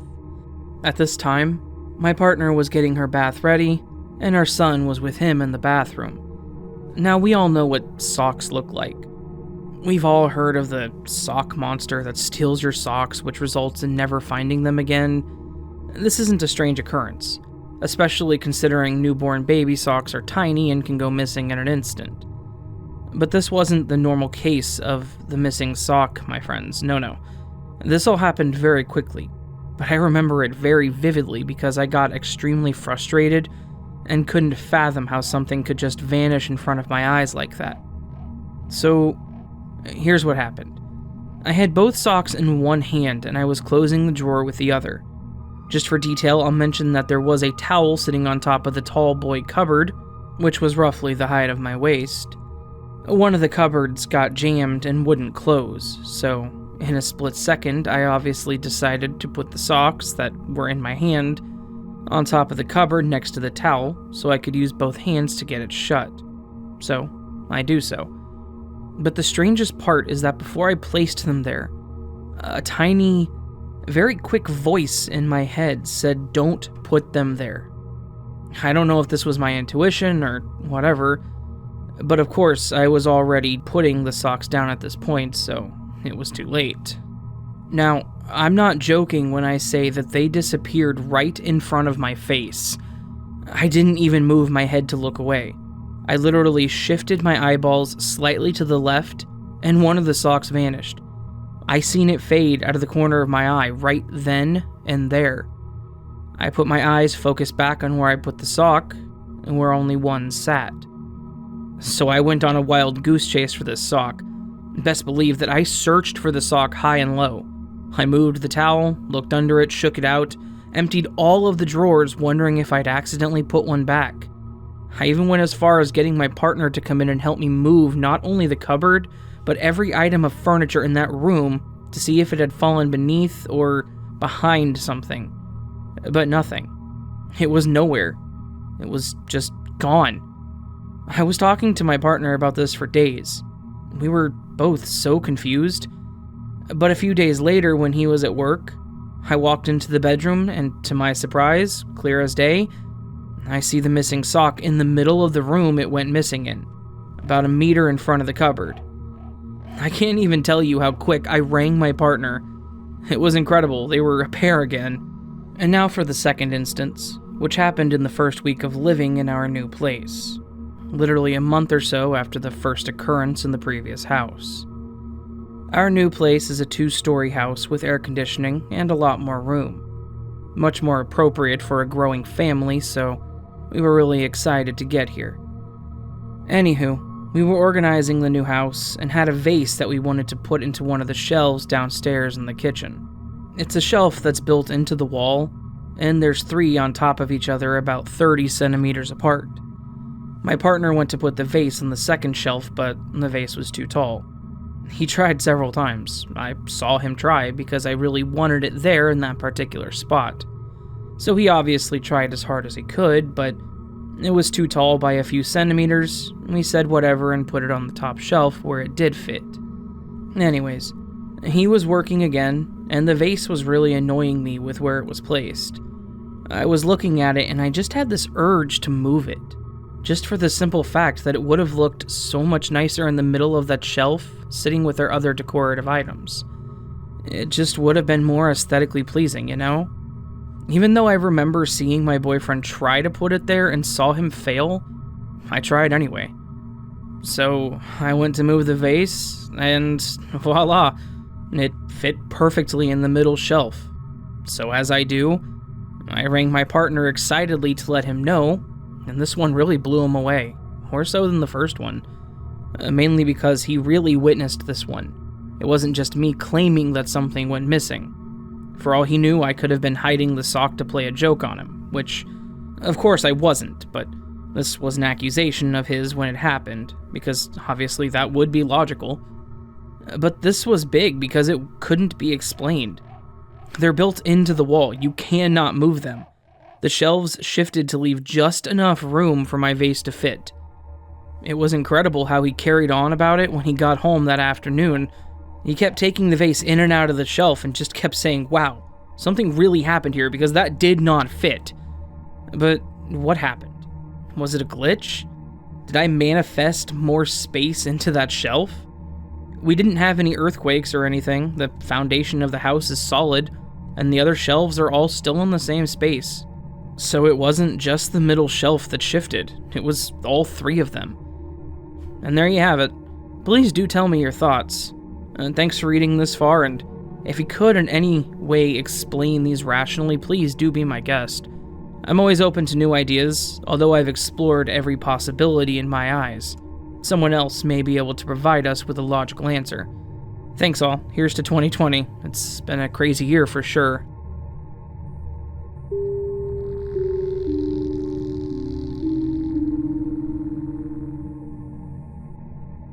So this event happened on October 7th, 2019, at 5:46 p.m., and I'll briefly try to describe it. I was on my way to running some errands, riding in my car while on the phone with a friend. I remember the weather being super weird, cloudy but hot. I don't really know how to describe it, but it felt like the air had some sort of heaviness to it. While I was talking to her, she said a few sentences to which I replied in agreement. Suddenly, she starts saying the same exact sentence she had just said 30 seconds earlier, only in a different tone and pace. It really sounded like she was repeating herself and not like the actual voice glitched or repeated, which is what made it even creepier. So, at this point, everything became fuzzy and weird, almost as if I lost sense of time. In the meantime, I heard my message's ringtone going off a few times through the earpiece, but I decided to check them later on. So I go on and tell her I'm pretty sure that she already said to me all of those things, and the most unsettling thing is that her voice would stop whenever I tried to tell her, as if she was actually listening, but would then continue on as soon as I would go silent. Without saying anything regarding the fact that she was repeating herself over and over, it was like talking to someone who was purposely trying not to answer. It felt really odd, especially considering each sentence was slightly different than the previous one, but the meaning kept on being the same. But that's when I lost her completely. The line gets cut off and I go to check those messages that I had received earlier. Turns out they were actually from her. 2 of them were missed calls, and the last one said to call her back as soon as I could. I was still actively talking to her at the same time she was asking me to call her back. Definitely one of the most bizarre things that has ever happened to me.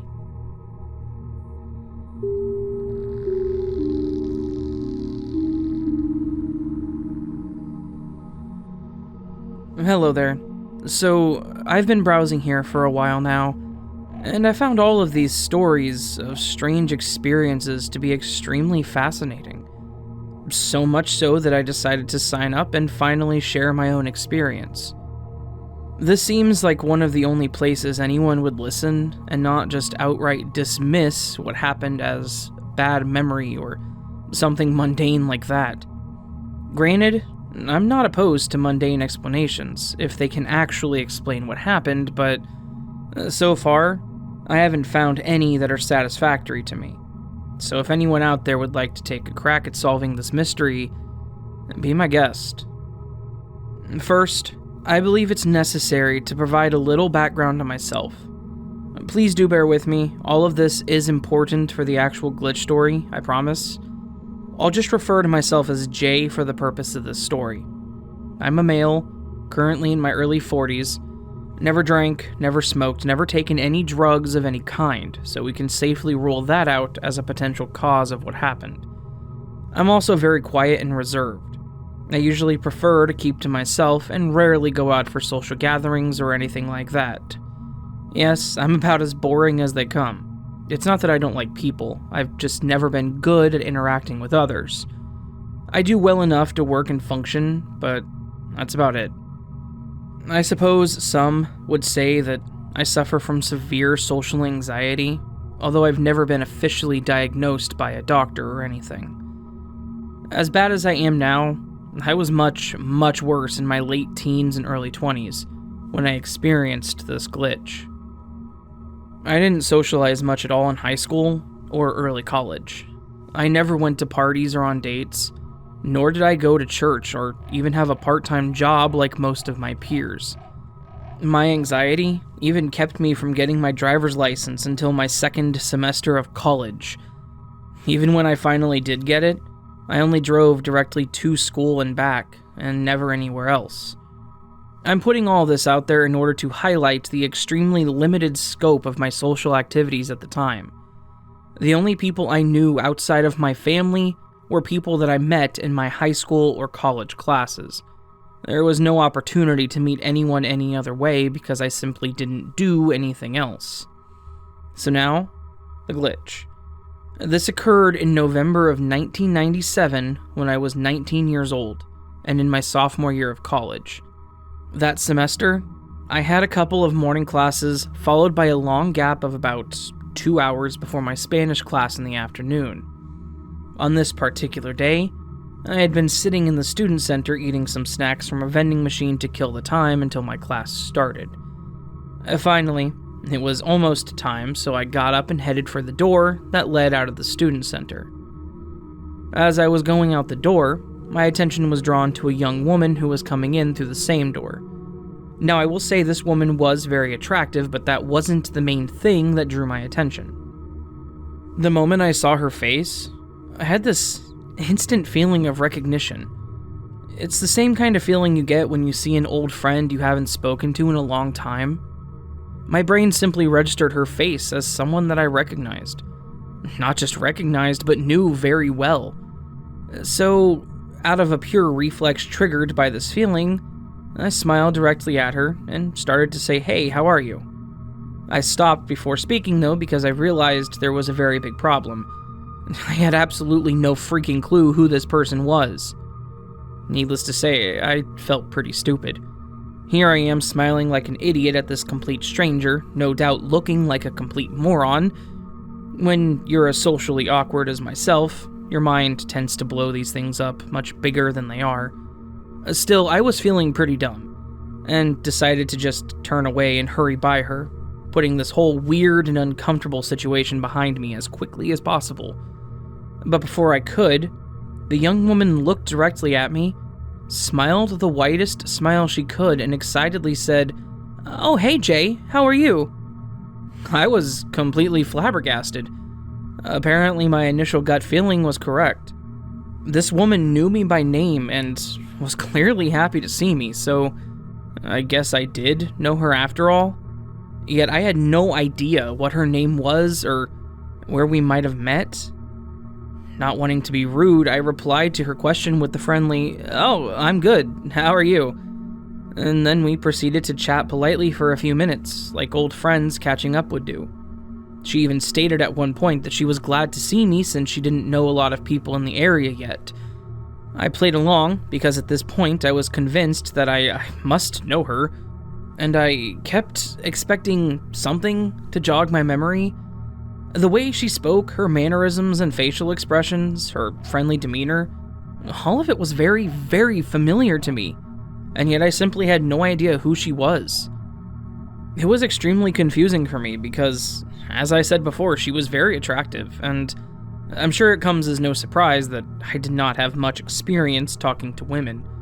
This probably makes me sound kind of pathetic, but I tended to remember the rare instances when a woman actually paid attention to me since it didn't happen very much. So considering how well this woman obviously knew me, and that nagging sense of recognition I could not shake, I simply didn't understand how I could have no memory of having met this person. Eventually, we parted ways since we both had other places to be, and I went on to my Spanish class feeling very confused. But by the end of the day, I had rationalized the strange encounter as her being someone who must have known me from high school. I figured she was either a grade ahead of me or a grade behind me, and maybe I'd had a single class with her at some point. Her friendliness towards me was probably just her being excited to see a familiar face, even if we hadn't actually known each other all that well. This didn't feel quite right, but it was the only explanation I could think of. One thing I knew for certain was that I hadn't met her in any of my college classes. This was only my third semester of college, and I had a very clear memory of the previous 2 semesters at this point. I only had about 3 or 4 classes per semester, so it was still pretty easy for me to recall all the other students I had met, and she was definitely not among them. All other possibilities were rendered null for the reasons I gave earlier, so she simply had to be an old high school classmate.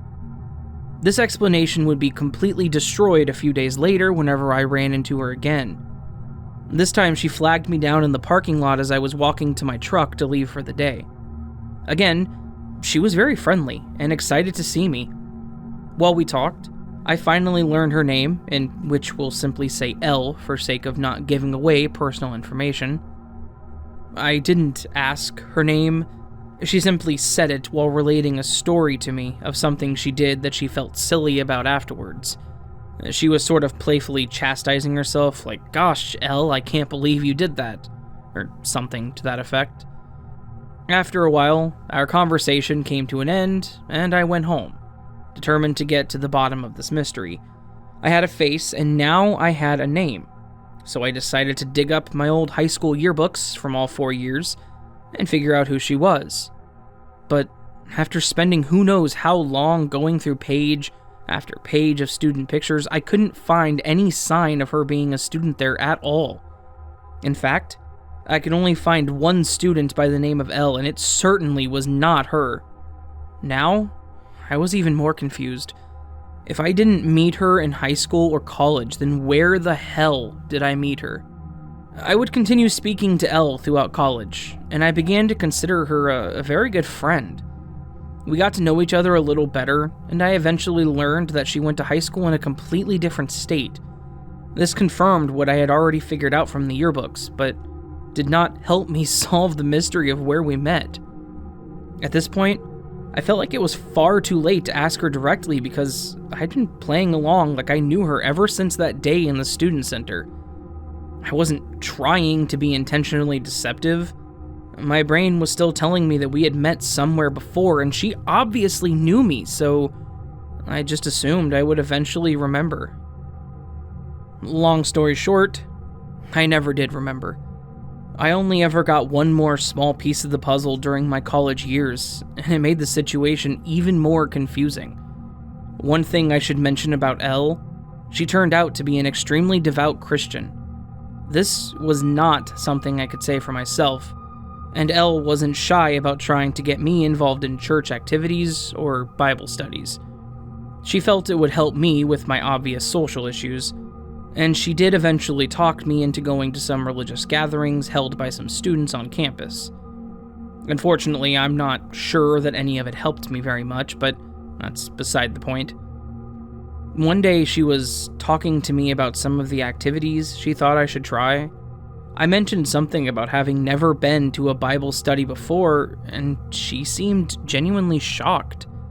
She wasn't freaking out about me being a heathen or anything. She was just surprised, because according to her, we had met at a Bible study sometime in 1997. I rather bluntly refuted this possibility, since I knew for certain I had absolutely never been to any Bible studies in my entire life. Something like that would have been completely unusual and out of character for me at the time, and I most certainly would have remembered doing something that unusual. Not only that, but I'm certain my family would have brought it up and asked me about it, since they would have known how out of the ordinary it was for me to do something like that. However, Elle seemed to remain convinced otherwise. As certain as I was that I hadn't gone to a Bible study, she was just as certain that I had. So, that's my glitch story. Apparently, I met this woman at a Bible study that I never attended, and somehow recognized her despite never having actually met her. I'm currently friends with Elle on Facebook, but we don't get to talk much or anything, since she lives on the other side of the country now. But I suppose that's how it goes. Life takes people in different directions and they drift apart. Despite this, I still consider Elle a good friend, and I'm genuinely glad that I did meet her, even if I can't remember where or how it happened. I hope you found this strange experience of mine interesting, and if anyone has any explanation that I haven't considered, I'd be glad to hear it. I've had a couple of other strange experiences that I might share here, but until then, have a good night. The OP added more in a comment. Thanks to everyone for their comments and suggestions. Sorry I was not able to get to respond sooner to more people. Some things came up in life and it's kept me away until now. Since so many people responded, honestly far more than I anticipated, I thought I would make a follow-up post to address the various points and possibilities people have brought up. Let me just say that I do appreciate all of the feedback, even if I seem to disagree with the explanations you've offered. Let me just say that it's not my intention to shoot down or even outright reject anything anyone has suggested. At the moment, I'm simply unsure of what to believe. because there simply is not any explanation that seems to fully make sense to me. But honestly, at this point, no theory is too crazy. Even if they seemed far-fetched, the idea of knowing someone without meeting them is already safely in the far-fetched territory, so frankly, all possibilities are on the table. Apologies in advance, but this is going to be a long reply. A lot of people have mentioned multiple personality disorder as a possible explanation. I'd like to say that I'm not totally against the possibility, but as it stands right now, I haven't seen any evidence that I have an alter ego that takes over and does things without my knowledge. It has been suggested that MPD has ways of hiding itself, such as taking over whenever someone tries to confront the person about their strange behavior, and can even somehow keep the person unaware of missing time. I will keep an open mind about the possibility, but for now, I'm not sure how I could be losing large chunks of time to another personality and not be aware that something was happening. But just in case, I'll try to keep a closer check on my behavior and memories just to help rule it out. One person brought up a woman with a condition that caused her to forget an entire month of her life. This resulted in a strange situation, very, very similar to mine, in which she met someone at a book club, then met them later with no memory of their previous encounter. Yet, she still had a sense of familiarity with the person she'd met despite the lack of memory. I must say that is truly interesting in terms of how much it resembles my experience. What confuses me, though, is the same problem I have with the MPD explanation. If I had gone to a Bible study and then lost memory of it, it seems like I would have had a pretty big gap in my memory, which should have been extremely alarming to me. That gap would have to be big enough to account for getting to the study, the amount of time that it lasted, and then driving back home. So a few hours at least. That's assuming my brain didn't block out the whole day or even a month like the case of that woman. So how did I not notice that much time missing? I'm not sure how my mind would reconcile something like that going to bed on Tuesday and waking up to realize it's Thursday.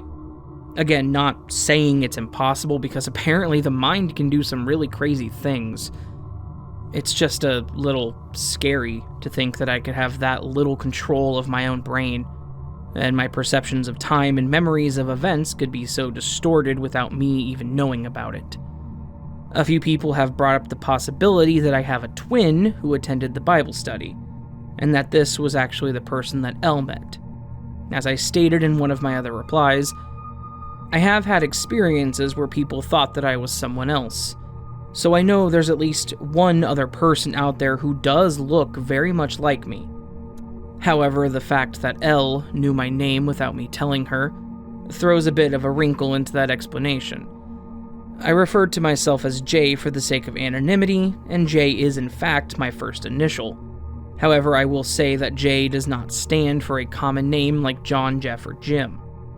Without revealing my identity, let's just say it's a slightly more uncommon name. Not so uncommon as to make it totally impossible for a twin to also have it, just uncommon enough that it would put the possibility of it happening safely in the winning the lottery category. So I suppose it could happen, but it's not extremely likely. One person suggested that Elle may have been psyched into thinking she knew me because of my response to her. I smiled and seemed to recognize her, so that somehow tricked her into thinking that she knew me.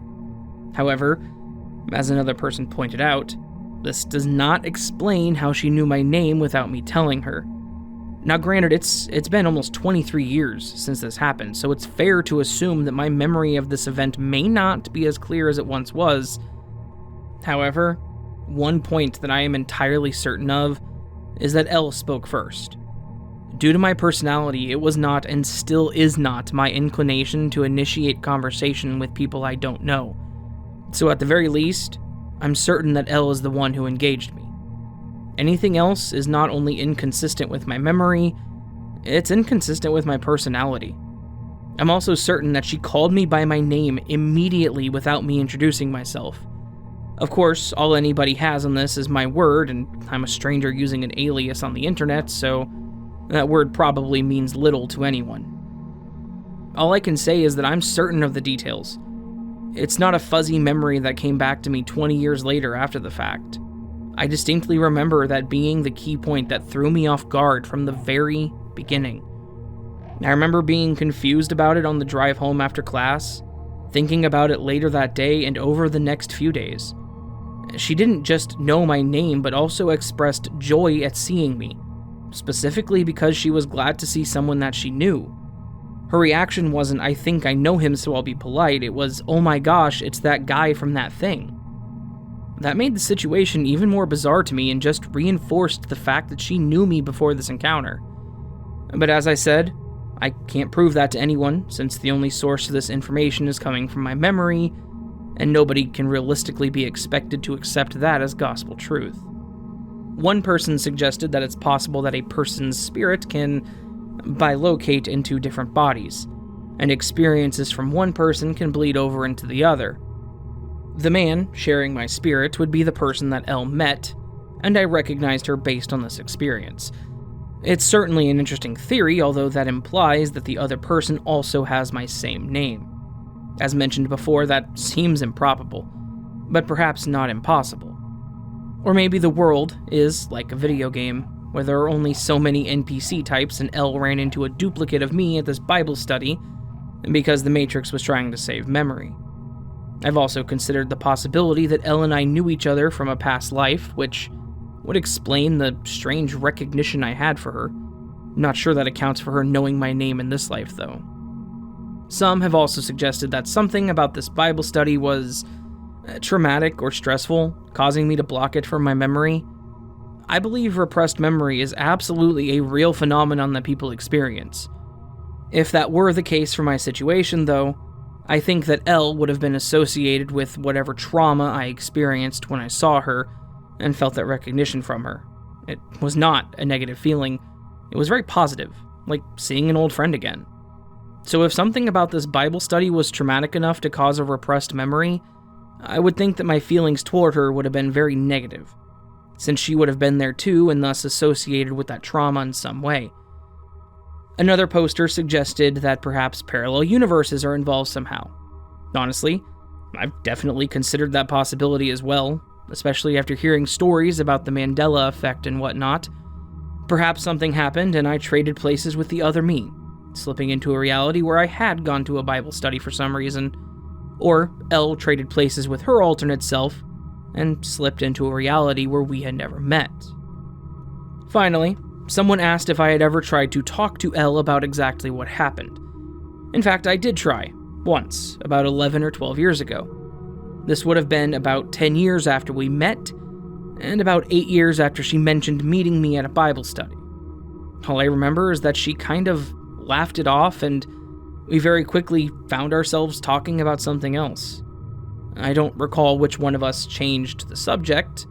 I just remember that she seemed very uninterested in discussing it, so I didn't press the issue. So I guess that's it. Sorry for this comment getting so long and for taking so long to reply again. There were so many responses when I came back to check that I just decided to respond in one big post, so I hope that's alright. I hope I didn't skip anybody, and if I did, it was not intentional. Thanks so much to everyone for their replies, suggestions, and interest in my story. Perhaps it's not a glitch and just a case of bad memory or something. All I can say is that it does not seem that way to me. I appreciate having a place to vent and to get this out here, even if there is no realistic possibility of getting an answer.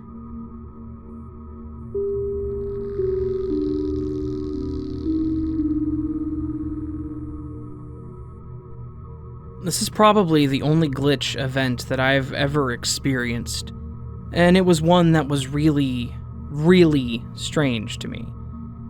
It's one of those things that honestly keeps me up at night sometimes, and it starts to bother me more than it should. Or maybe the fact that this happened and I can't forget it is a form of glitch in and of itself. Or maybe it's not a glitch and just something that happened, but honestly, it doesn't feel like a coincidence as much as something being broken in reality.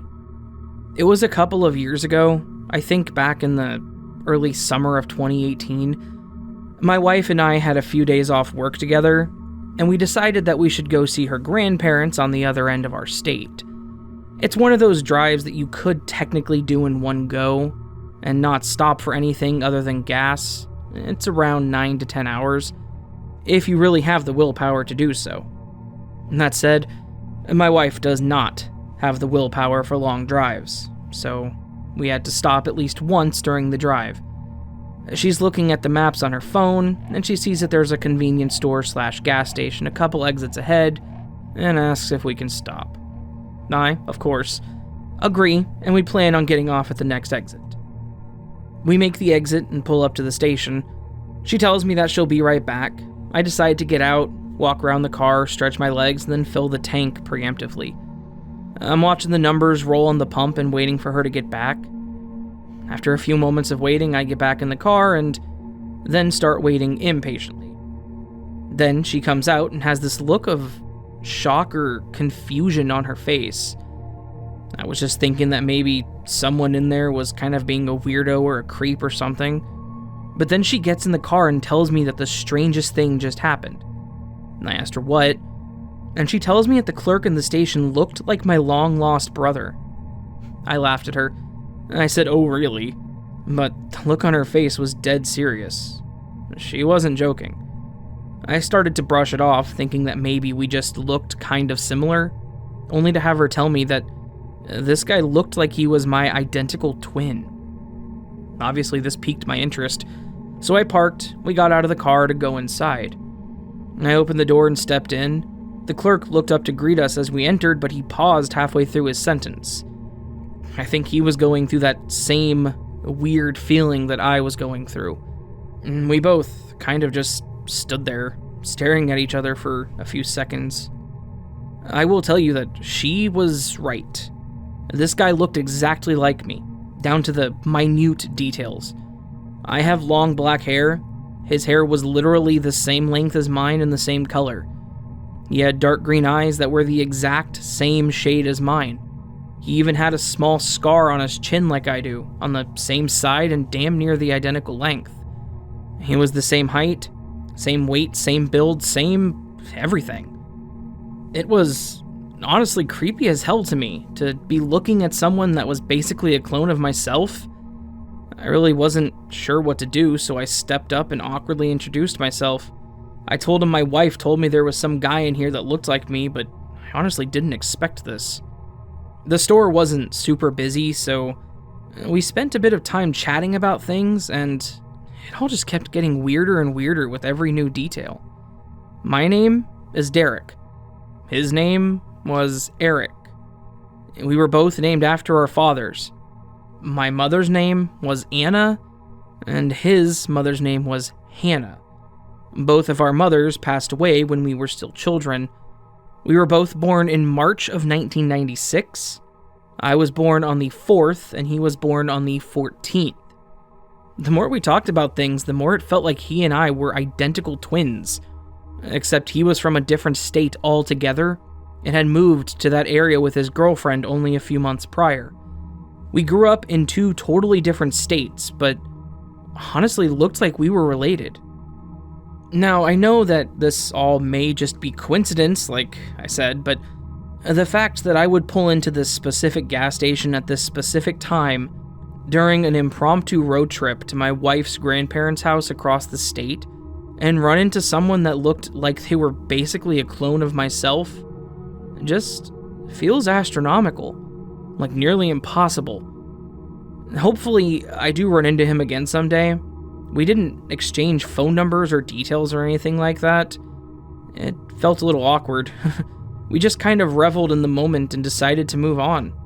If we do never run into each other again, though, I hope Eric is out there living his best life.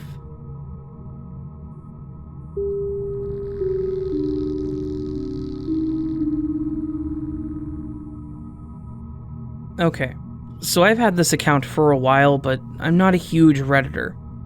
I was encouraged to post this, and after losing 4 hours to perusing the tales of others, I've worked up the confidence. I believe this does belong here, but I may be wrong. It's my first post, I do believe, so do go easy on me, please.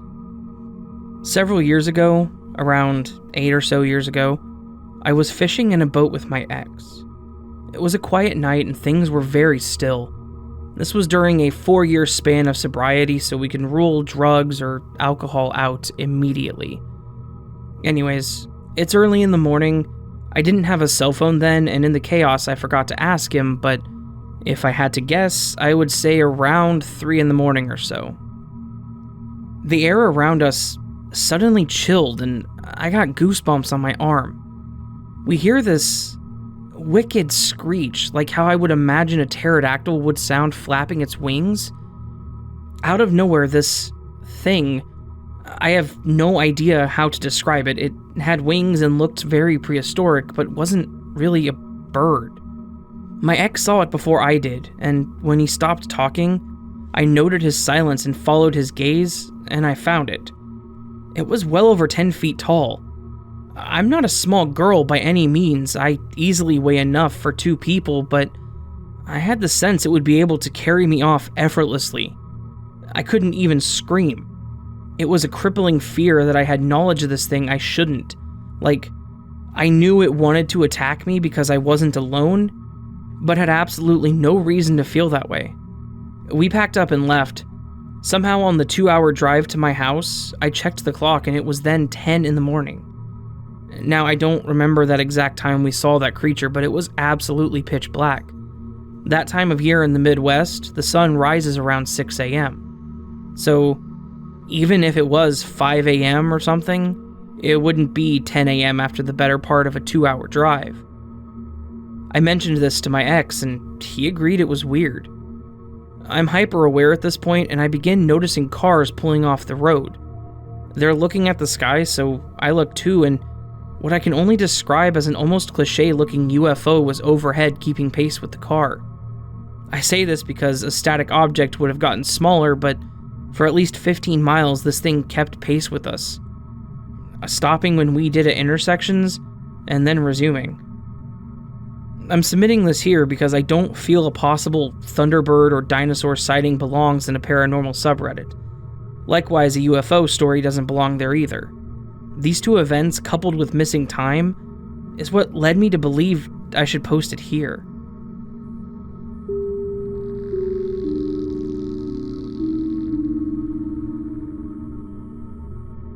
When I was a teenager living in Vienna, in the small country of Austria, I excessively played The Sims. I created all kinds of families there, with all kinds of crazy stories. Most of them were unrelated to anyone I knew, just straight out of my imagination. As the game got developed to the Sims 4 version, the details got very much on point when it came to creating your sim. I was always very hesitant to create myself or anyone I knew, because I would feel bad if anyone died in the game, as they would portray my real-life people. I also didn't want to put anything out there, if you know what I mean, like attract anything bad. With The Sims 4, though, I decided to finally create myself with a different last name, matching my Sim's husband's last name.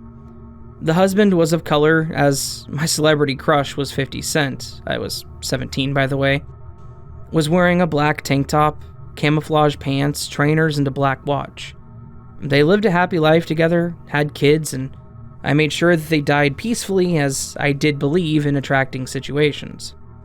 I met my boyfriend 2 years ago after I moved to London. We're in a very happy relationship. One day we were at a market and it was really hot, so I bought a dress so I could change into something more light, and my boyfriend bought some pants in a thin material. He asked if I liked them, and I turned, and it was camouflage sweatpants. I said yes, and we proceeded to go home. We only lived a minute away to change. We changed our clothes, and my boyfriend asked me if he looked good. I finished dressing up and looked at him to check his clothing, and he was wearing a black tank top, the camouflage sweatpants, trainers, and a black watch that I had just bought him as a present a few weeks ago. I immediately realized that he looked like my husband in The Sims that I created years ago. I started laughing and told him, "You look like my Sim." He looked at me confused, and as I told him what I meant, he told me, "Oh, so you attracted me into your life," with a cheeky smile, and I guess he was right. That was my most glitch moment that I've ever had, and I don't regret it at all. Edit, some extra information I forgot to mention. I also remember that I created the husband, and many other husbands for my Sims, with the traits of an artist, as I wanted to have nice pictures in the house of my Sims. My boyfriend is also an artist himself, and we have loads of pictures that he's drawn. If this is the Matrix, they really pay attention to details.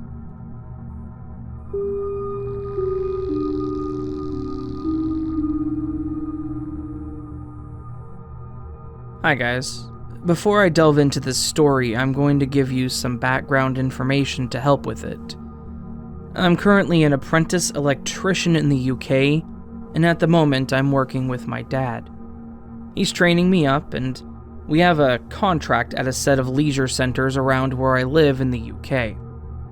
He's had this contract for around 17 years now, and I've been helping him out since I was probably 4 to 5 years old. This information is mostly helpful to the story. Fast forward maybe a year ago, I finished school altogether and started working with my dad. We're at the leisure center, and we're working on the dry side of the building. It's split into two. Wet side is the swimming pool building, which I believe was built before the dry side building, which contains the gym, sports hall, and dance studio. They're connected by a bridge, which is over the side car park area.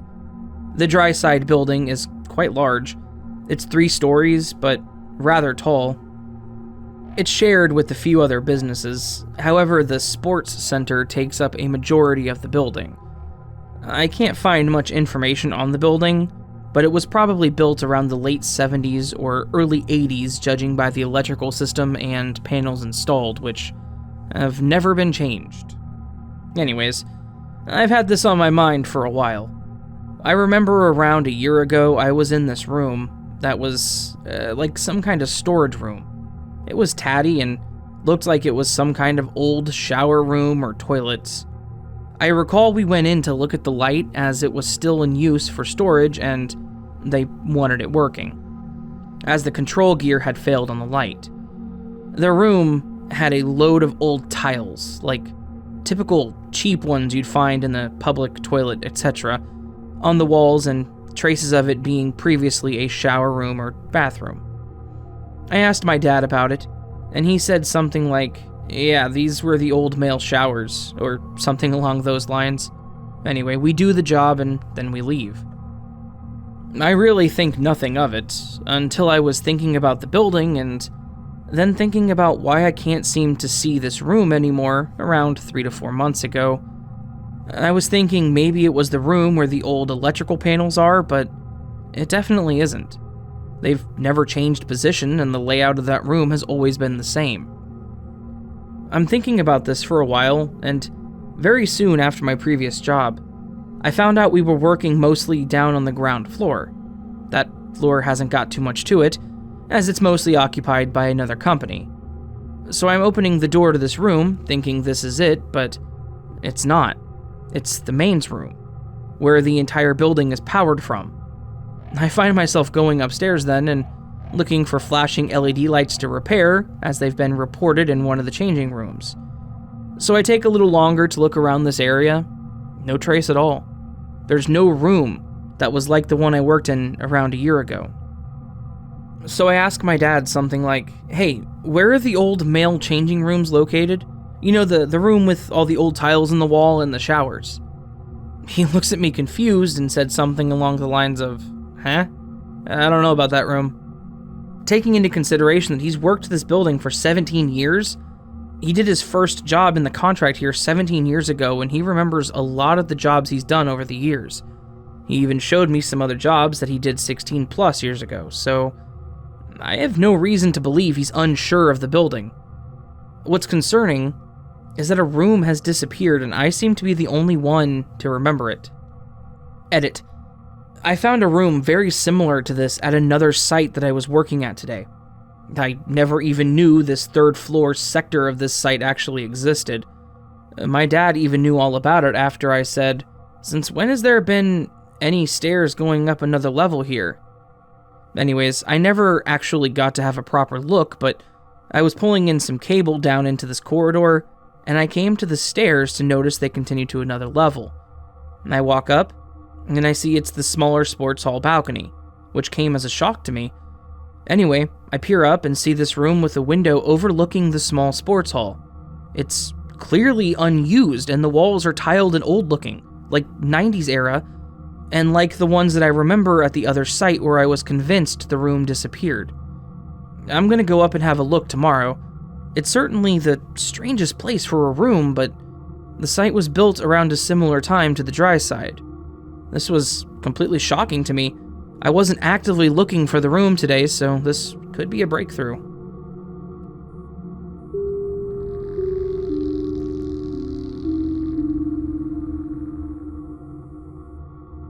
I have been an avid follower of Glitch in the Matrix stories for years. However, it wasn't until this year that I experienced any firsthand. The first was strange, and the second, I simply cannot fathom. Several months ago, I was sitting on my couch watching Netflix. The living room was set up with the couch against the wall, with my boyfriend's recliner when seated to the left of that. For perspective, I must tell you that I am right-handed. So here I am, watching TV and browsing my Facebook feed, and I saw a meme which I clicked on to expand. When I'm finished looking at it, I set my phone down beside me on the couch to my right. I even remember the specific angle in which I placed it, screen down with the top of the phone facing diagonally away from me. I proceeded to continue watching TV for some time, maybe 15 minutes. I didn't stand up or even adjust my position, but when I reached for my phone, without looking, I didn't feel it. So I look again and it isn't there. Confused, I search a wider radius on the couch and still do not find it. It isn't on the coffee table, and I'm not sitting on it. Before I stand up to search, I look to my left, and there it is, sitting on my boyfriend's recliner, in the back left corner of the seat. It's in the exact same angle as I placed it, but just not in the same spot. In order for the phone to have gotten there, I would have had to have stood up and placed it there. Or, at the very least, get on my knees and, with the phone in my left hand, reach my entire body across the armrest of both the couch and the chair to place it there. I didn't move from my spot, and certainly would have had no reason to stretch that far to put my phone in an inconvenient place. When I picked my phone up, it was on the same meme I had been looking at before I set it beside me. It's as if I set my phone beside me and it went through a portal into the chair. The second event happened while I was at work. Now, I work in a small bakery. We have a shed outside for storage since we offer a lot of items and there's limited space inside. We have a rolling 3-tiered metal cart to move items in and out to avoid multiple trips. On this particular day, I was prepping a wholesale order to go to a local grocery store. Most of our items are portioned straight from the pan into their packaging, and bars, brownies, / cinnamon rolls are packaged in plastic clamshell containers. So before I took the cart outside to load it up, I grabbed the sleeve of 8-ounce clamshells to put back in storage, certain that I would not need them that day. I make my way to the shed, store the clamshells, and load up the cart. I lock the shed and start rolling the cart towards the front door. The ground is super uneven, and you have to be careful not to jar the cart very much or risk all the items falling off. Well, I wasn't very careful and 2 items fell off onto the ground. First, a peanut butter brownie to the left, closely followed by a gluten-free cinnamon roll to the right. Annoyed at myself, I pick them up. Since I have dropped items before, I make sure to check the integrity of the packaging because they tend to crack. I'm glad I do, because I immediately notice a crack in the brownie clamshell. To confirm it is broken, I test it with my thumb. It's definitely cracked, as I'm able to stick my thumb into the package on the front left corner. Not wanting to turn around, I make a note to come back for the clamshells I had taken outside, in order to repackage it. I set the brownie back on the cart and make my way inside. When I reach the table where I lay the wholesale orders out, I start with the peanut butter brownie so I can set the broken one aside, but I can't seem to find it. None of the clamshells are broken. I think, okay, maybe I was mistaken and it wasn't the brownie. I proceed to check every clamshell. First, the cinnamon rolls, since that was the other fallen item, followed by cream cheese brownies, oat bars. None of them are cracked.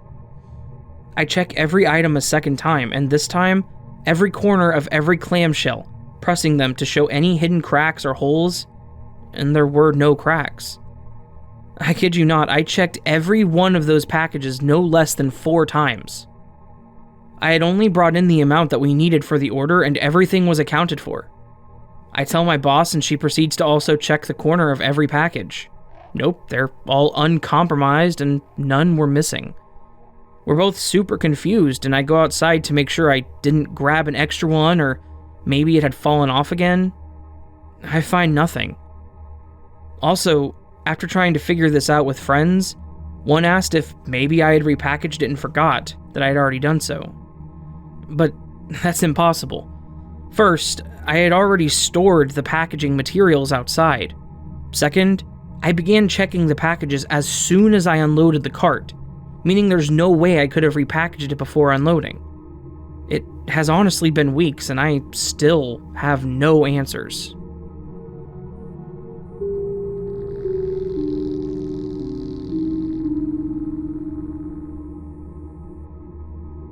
This is small, but I read these a lot, and this happened to me the other day, and I immediately decided it was a glitch. But essentially, I had to go to Home Depot to buy some washers so I could install drawer knobs, and it took me a while, but I found the perfect ones. I bought 2 packs of 3 washers, and when I was at checkout, one of my friends called me, stressed about college, so I picked up her call and finished checking out.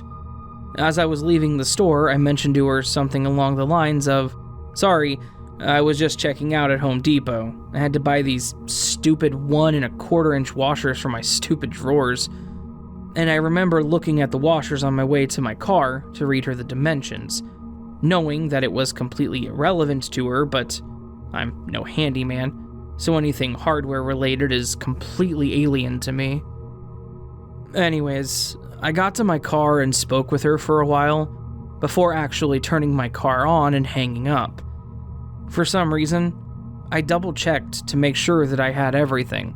Wallet, phone, keys, but no washers. I presumed they fell or I misplaced them, so I searched all around the inside of the car, and later even the outside, but every single crack and crevice had no evidence of these stupid little orange bags with stupid little metal circles in them. I began freaking out because where could they have gone? I knew I brought them into my car.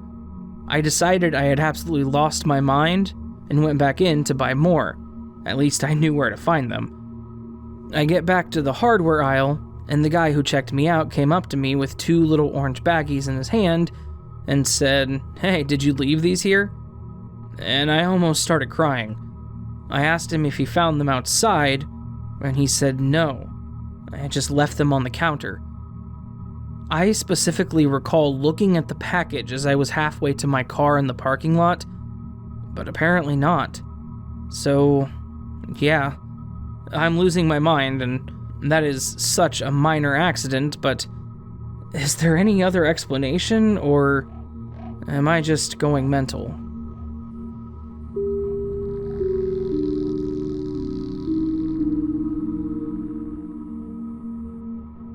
Hey everyone, I love reading all of your stories. I'm somewhat new to Reddit and usually lurk only. Since reading everyone's glitch stories, it hit me. I think I too may have experienced a glitch. Maybe. It was a few years ago now, but it happened to both my sister and I. We were hanging out at home and decided we needed more snacks from the store, so I volunteered to be the one to go. Our cars were parked in the driveway, hers behind mine, so she handed me her keys and said take her car. Why bother playing musical cars, just take mine, it's easier. So I head out to the store and get what we need, and then head home. The whole time I had only my sister's keyring, which was kind of hard to miss. My younger sister loves to collect stuff on her keyring, so it's an eyesore. and my wallet. I pull into the driveway, grab a few bags from the seat next to me, take the keys out of the ignition, and head into the house. I put the bags down and start taking out the food and whatnot, and we watch a movie, blah blah blah. I didn't realize at the time that I didn't seem to put her keys down anywhere when I came home. I was honestly just worried about the snacks. Now, the weird part. Later on, around 4 in the afternoon, my sister goes to leave for work. She's a waitress, and she's looking for her keys.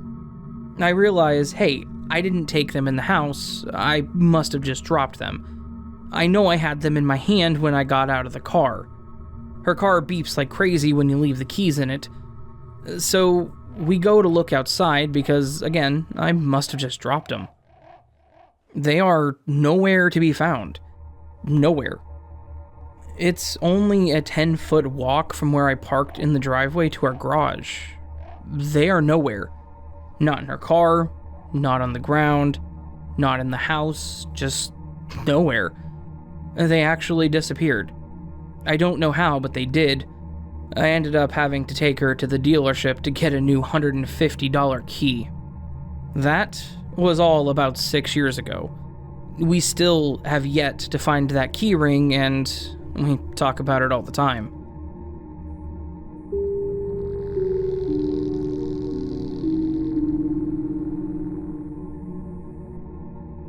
This has happened to me twice over the last few days. I'm traveling abroad and am currently living in a very small room. Due to my location, I had to buy a hotspot puck and a new SIM card for the area. I took my old SIM out, put it in the box that the new SIM came in, and put the box in a set of drawers. Day to day, I keep the new SIM in my phone, but when I need a hotspot, I take it out and put it in the puck. In order to remove the SIM from either device, you need to use this tiny tool that pushes a button in a small hole to release the SIM tray. Occurrence 1, I can't find the tool. I always swap the SIM while sitting on my bed and put it back on my desk, but I can't find it. I tore the room apart, specifically the bed, took all the sheets off and shook them out, pulled the bed out, looked all around it with the flashlight, everything. I gave up. I used a needle to swap the SIM and eventually went to bed. The next day, I'm on the phone talking to my girlfriend about it. I put my hand down on the bed, and the tool is under my hand. I couldn't explain it. There's no way that this little thing would not have fallen off when I shook the sheets off, then remade the bed and slept in it. Occurrence 2, I was just about to leave my room for the day today, and something in my head said to make sure my old SIM is still where I put it.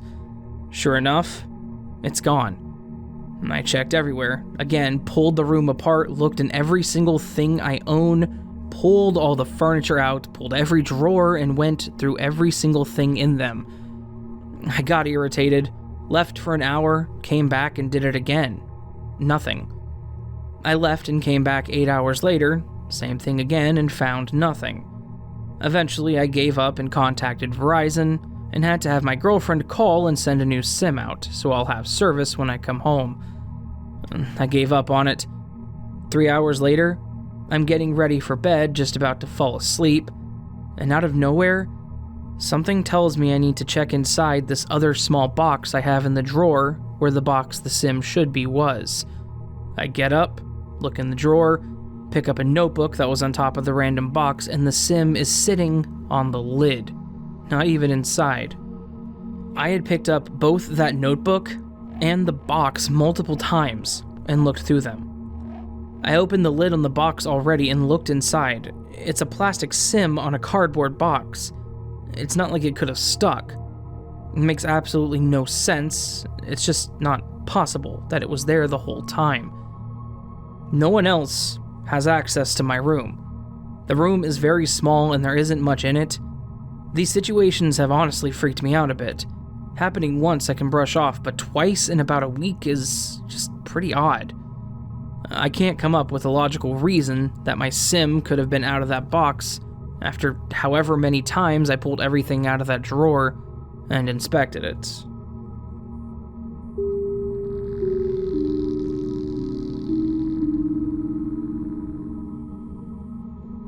I've never posted anything on Reddit, so I don't know if it's okay to post this here. Note, this happened one Christmas here in Argentina, where it's summer, and people party until the late hours, with fireworks, dancing, and alcohol. And the Ave Urigoyen that I name later is an avenue where it's not a residential area. It's a commercial area with shopping malls, markets, etc. And my dad and I work as waiters for events, weddings, quinceañeras, etc., etc. In this case, we work at Christmas because the host didn't want to cook that day. Rich people things. And we were coming back from the event with my dad. This was Christmas 2017 at 3 a.m. approximately. We were both walking along Ave Urigoyen because our boss had left us there. We were attentive around us because we brought the money that we had just been paid that night, which at the time was a lot with a lot of tips, and we did not want any drunkards to appear out of nowhere to rob us. We reach a point where we were at this Carrefour, that is in that place, where you had a clear view. There were no trees like there is now. You could see the other sidewalk without a problem, and the other corner of the block. I don't know if it's called that way. It was at least 15 meters away.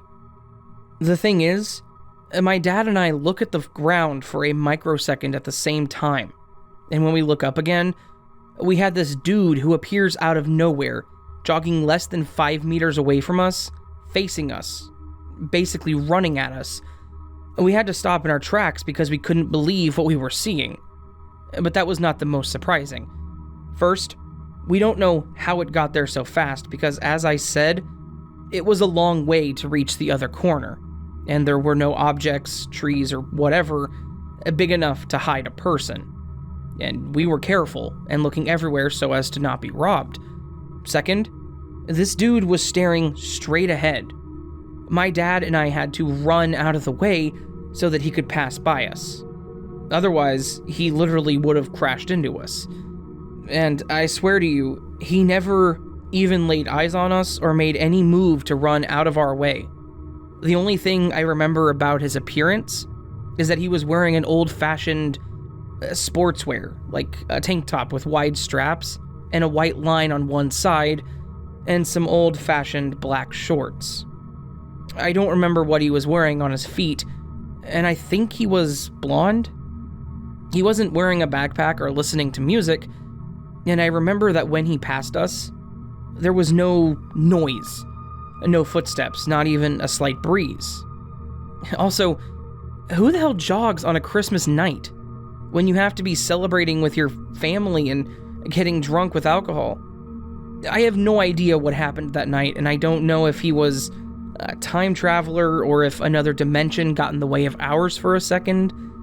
The only thing I know is that, to this day, it still gives me chills every time I remember, and I regret the fact that I didn't follow him to see where he was going.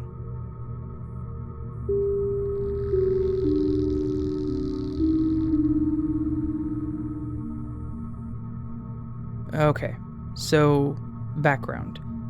I live on the opposite side of town from my mom, and the city we live in is fairly big, as chunks of it are cut off from the rest by farmland for some reason. So, my mom is rarely in my part of town. That if she ever does end up here, she'll shoot me a text so we can meet up. Okay, so I was in the bathroom in a mall near my place, washing my hands after doing my business.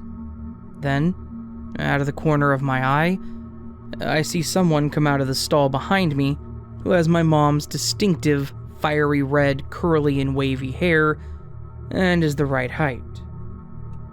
So, I do a double take.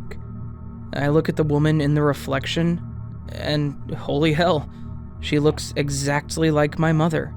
Same height, hair, face, style, body type. She even walked and moved the same. So I turned around and looked at her, about to ask, "Hey Mom, what are you doing out here?" or something like that. But instead, the woman speaks first and says something like, "Oh, don't worry, she's almost done," pointing to another woman at a sink. I then noticed that all of the sinks are occupied. By the way, this is Canada, so I guess she presumed that I was like, "Oh dear, she can't wash her hands. Sorry, I'll finish up quickly," or something. But she even sounded just like my mom, too. Like same voice and same accent. And I live in the French part of town, and my mom has a bit of a Nova Scotian accent. Hell, the only reason I knew it wasn't my mother was that she barely washed her hands.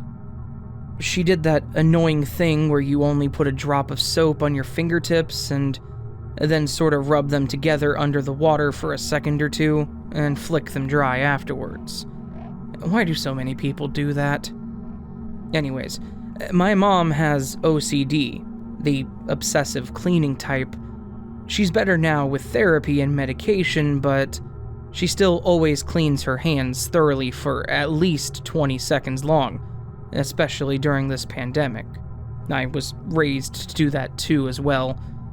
I texted my mom about it right afterwards, and she thought it was funny how I knew it wasn't her, and reassured me that yeah, she was at home on the other side of town.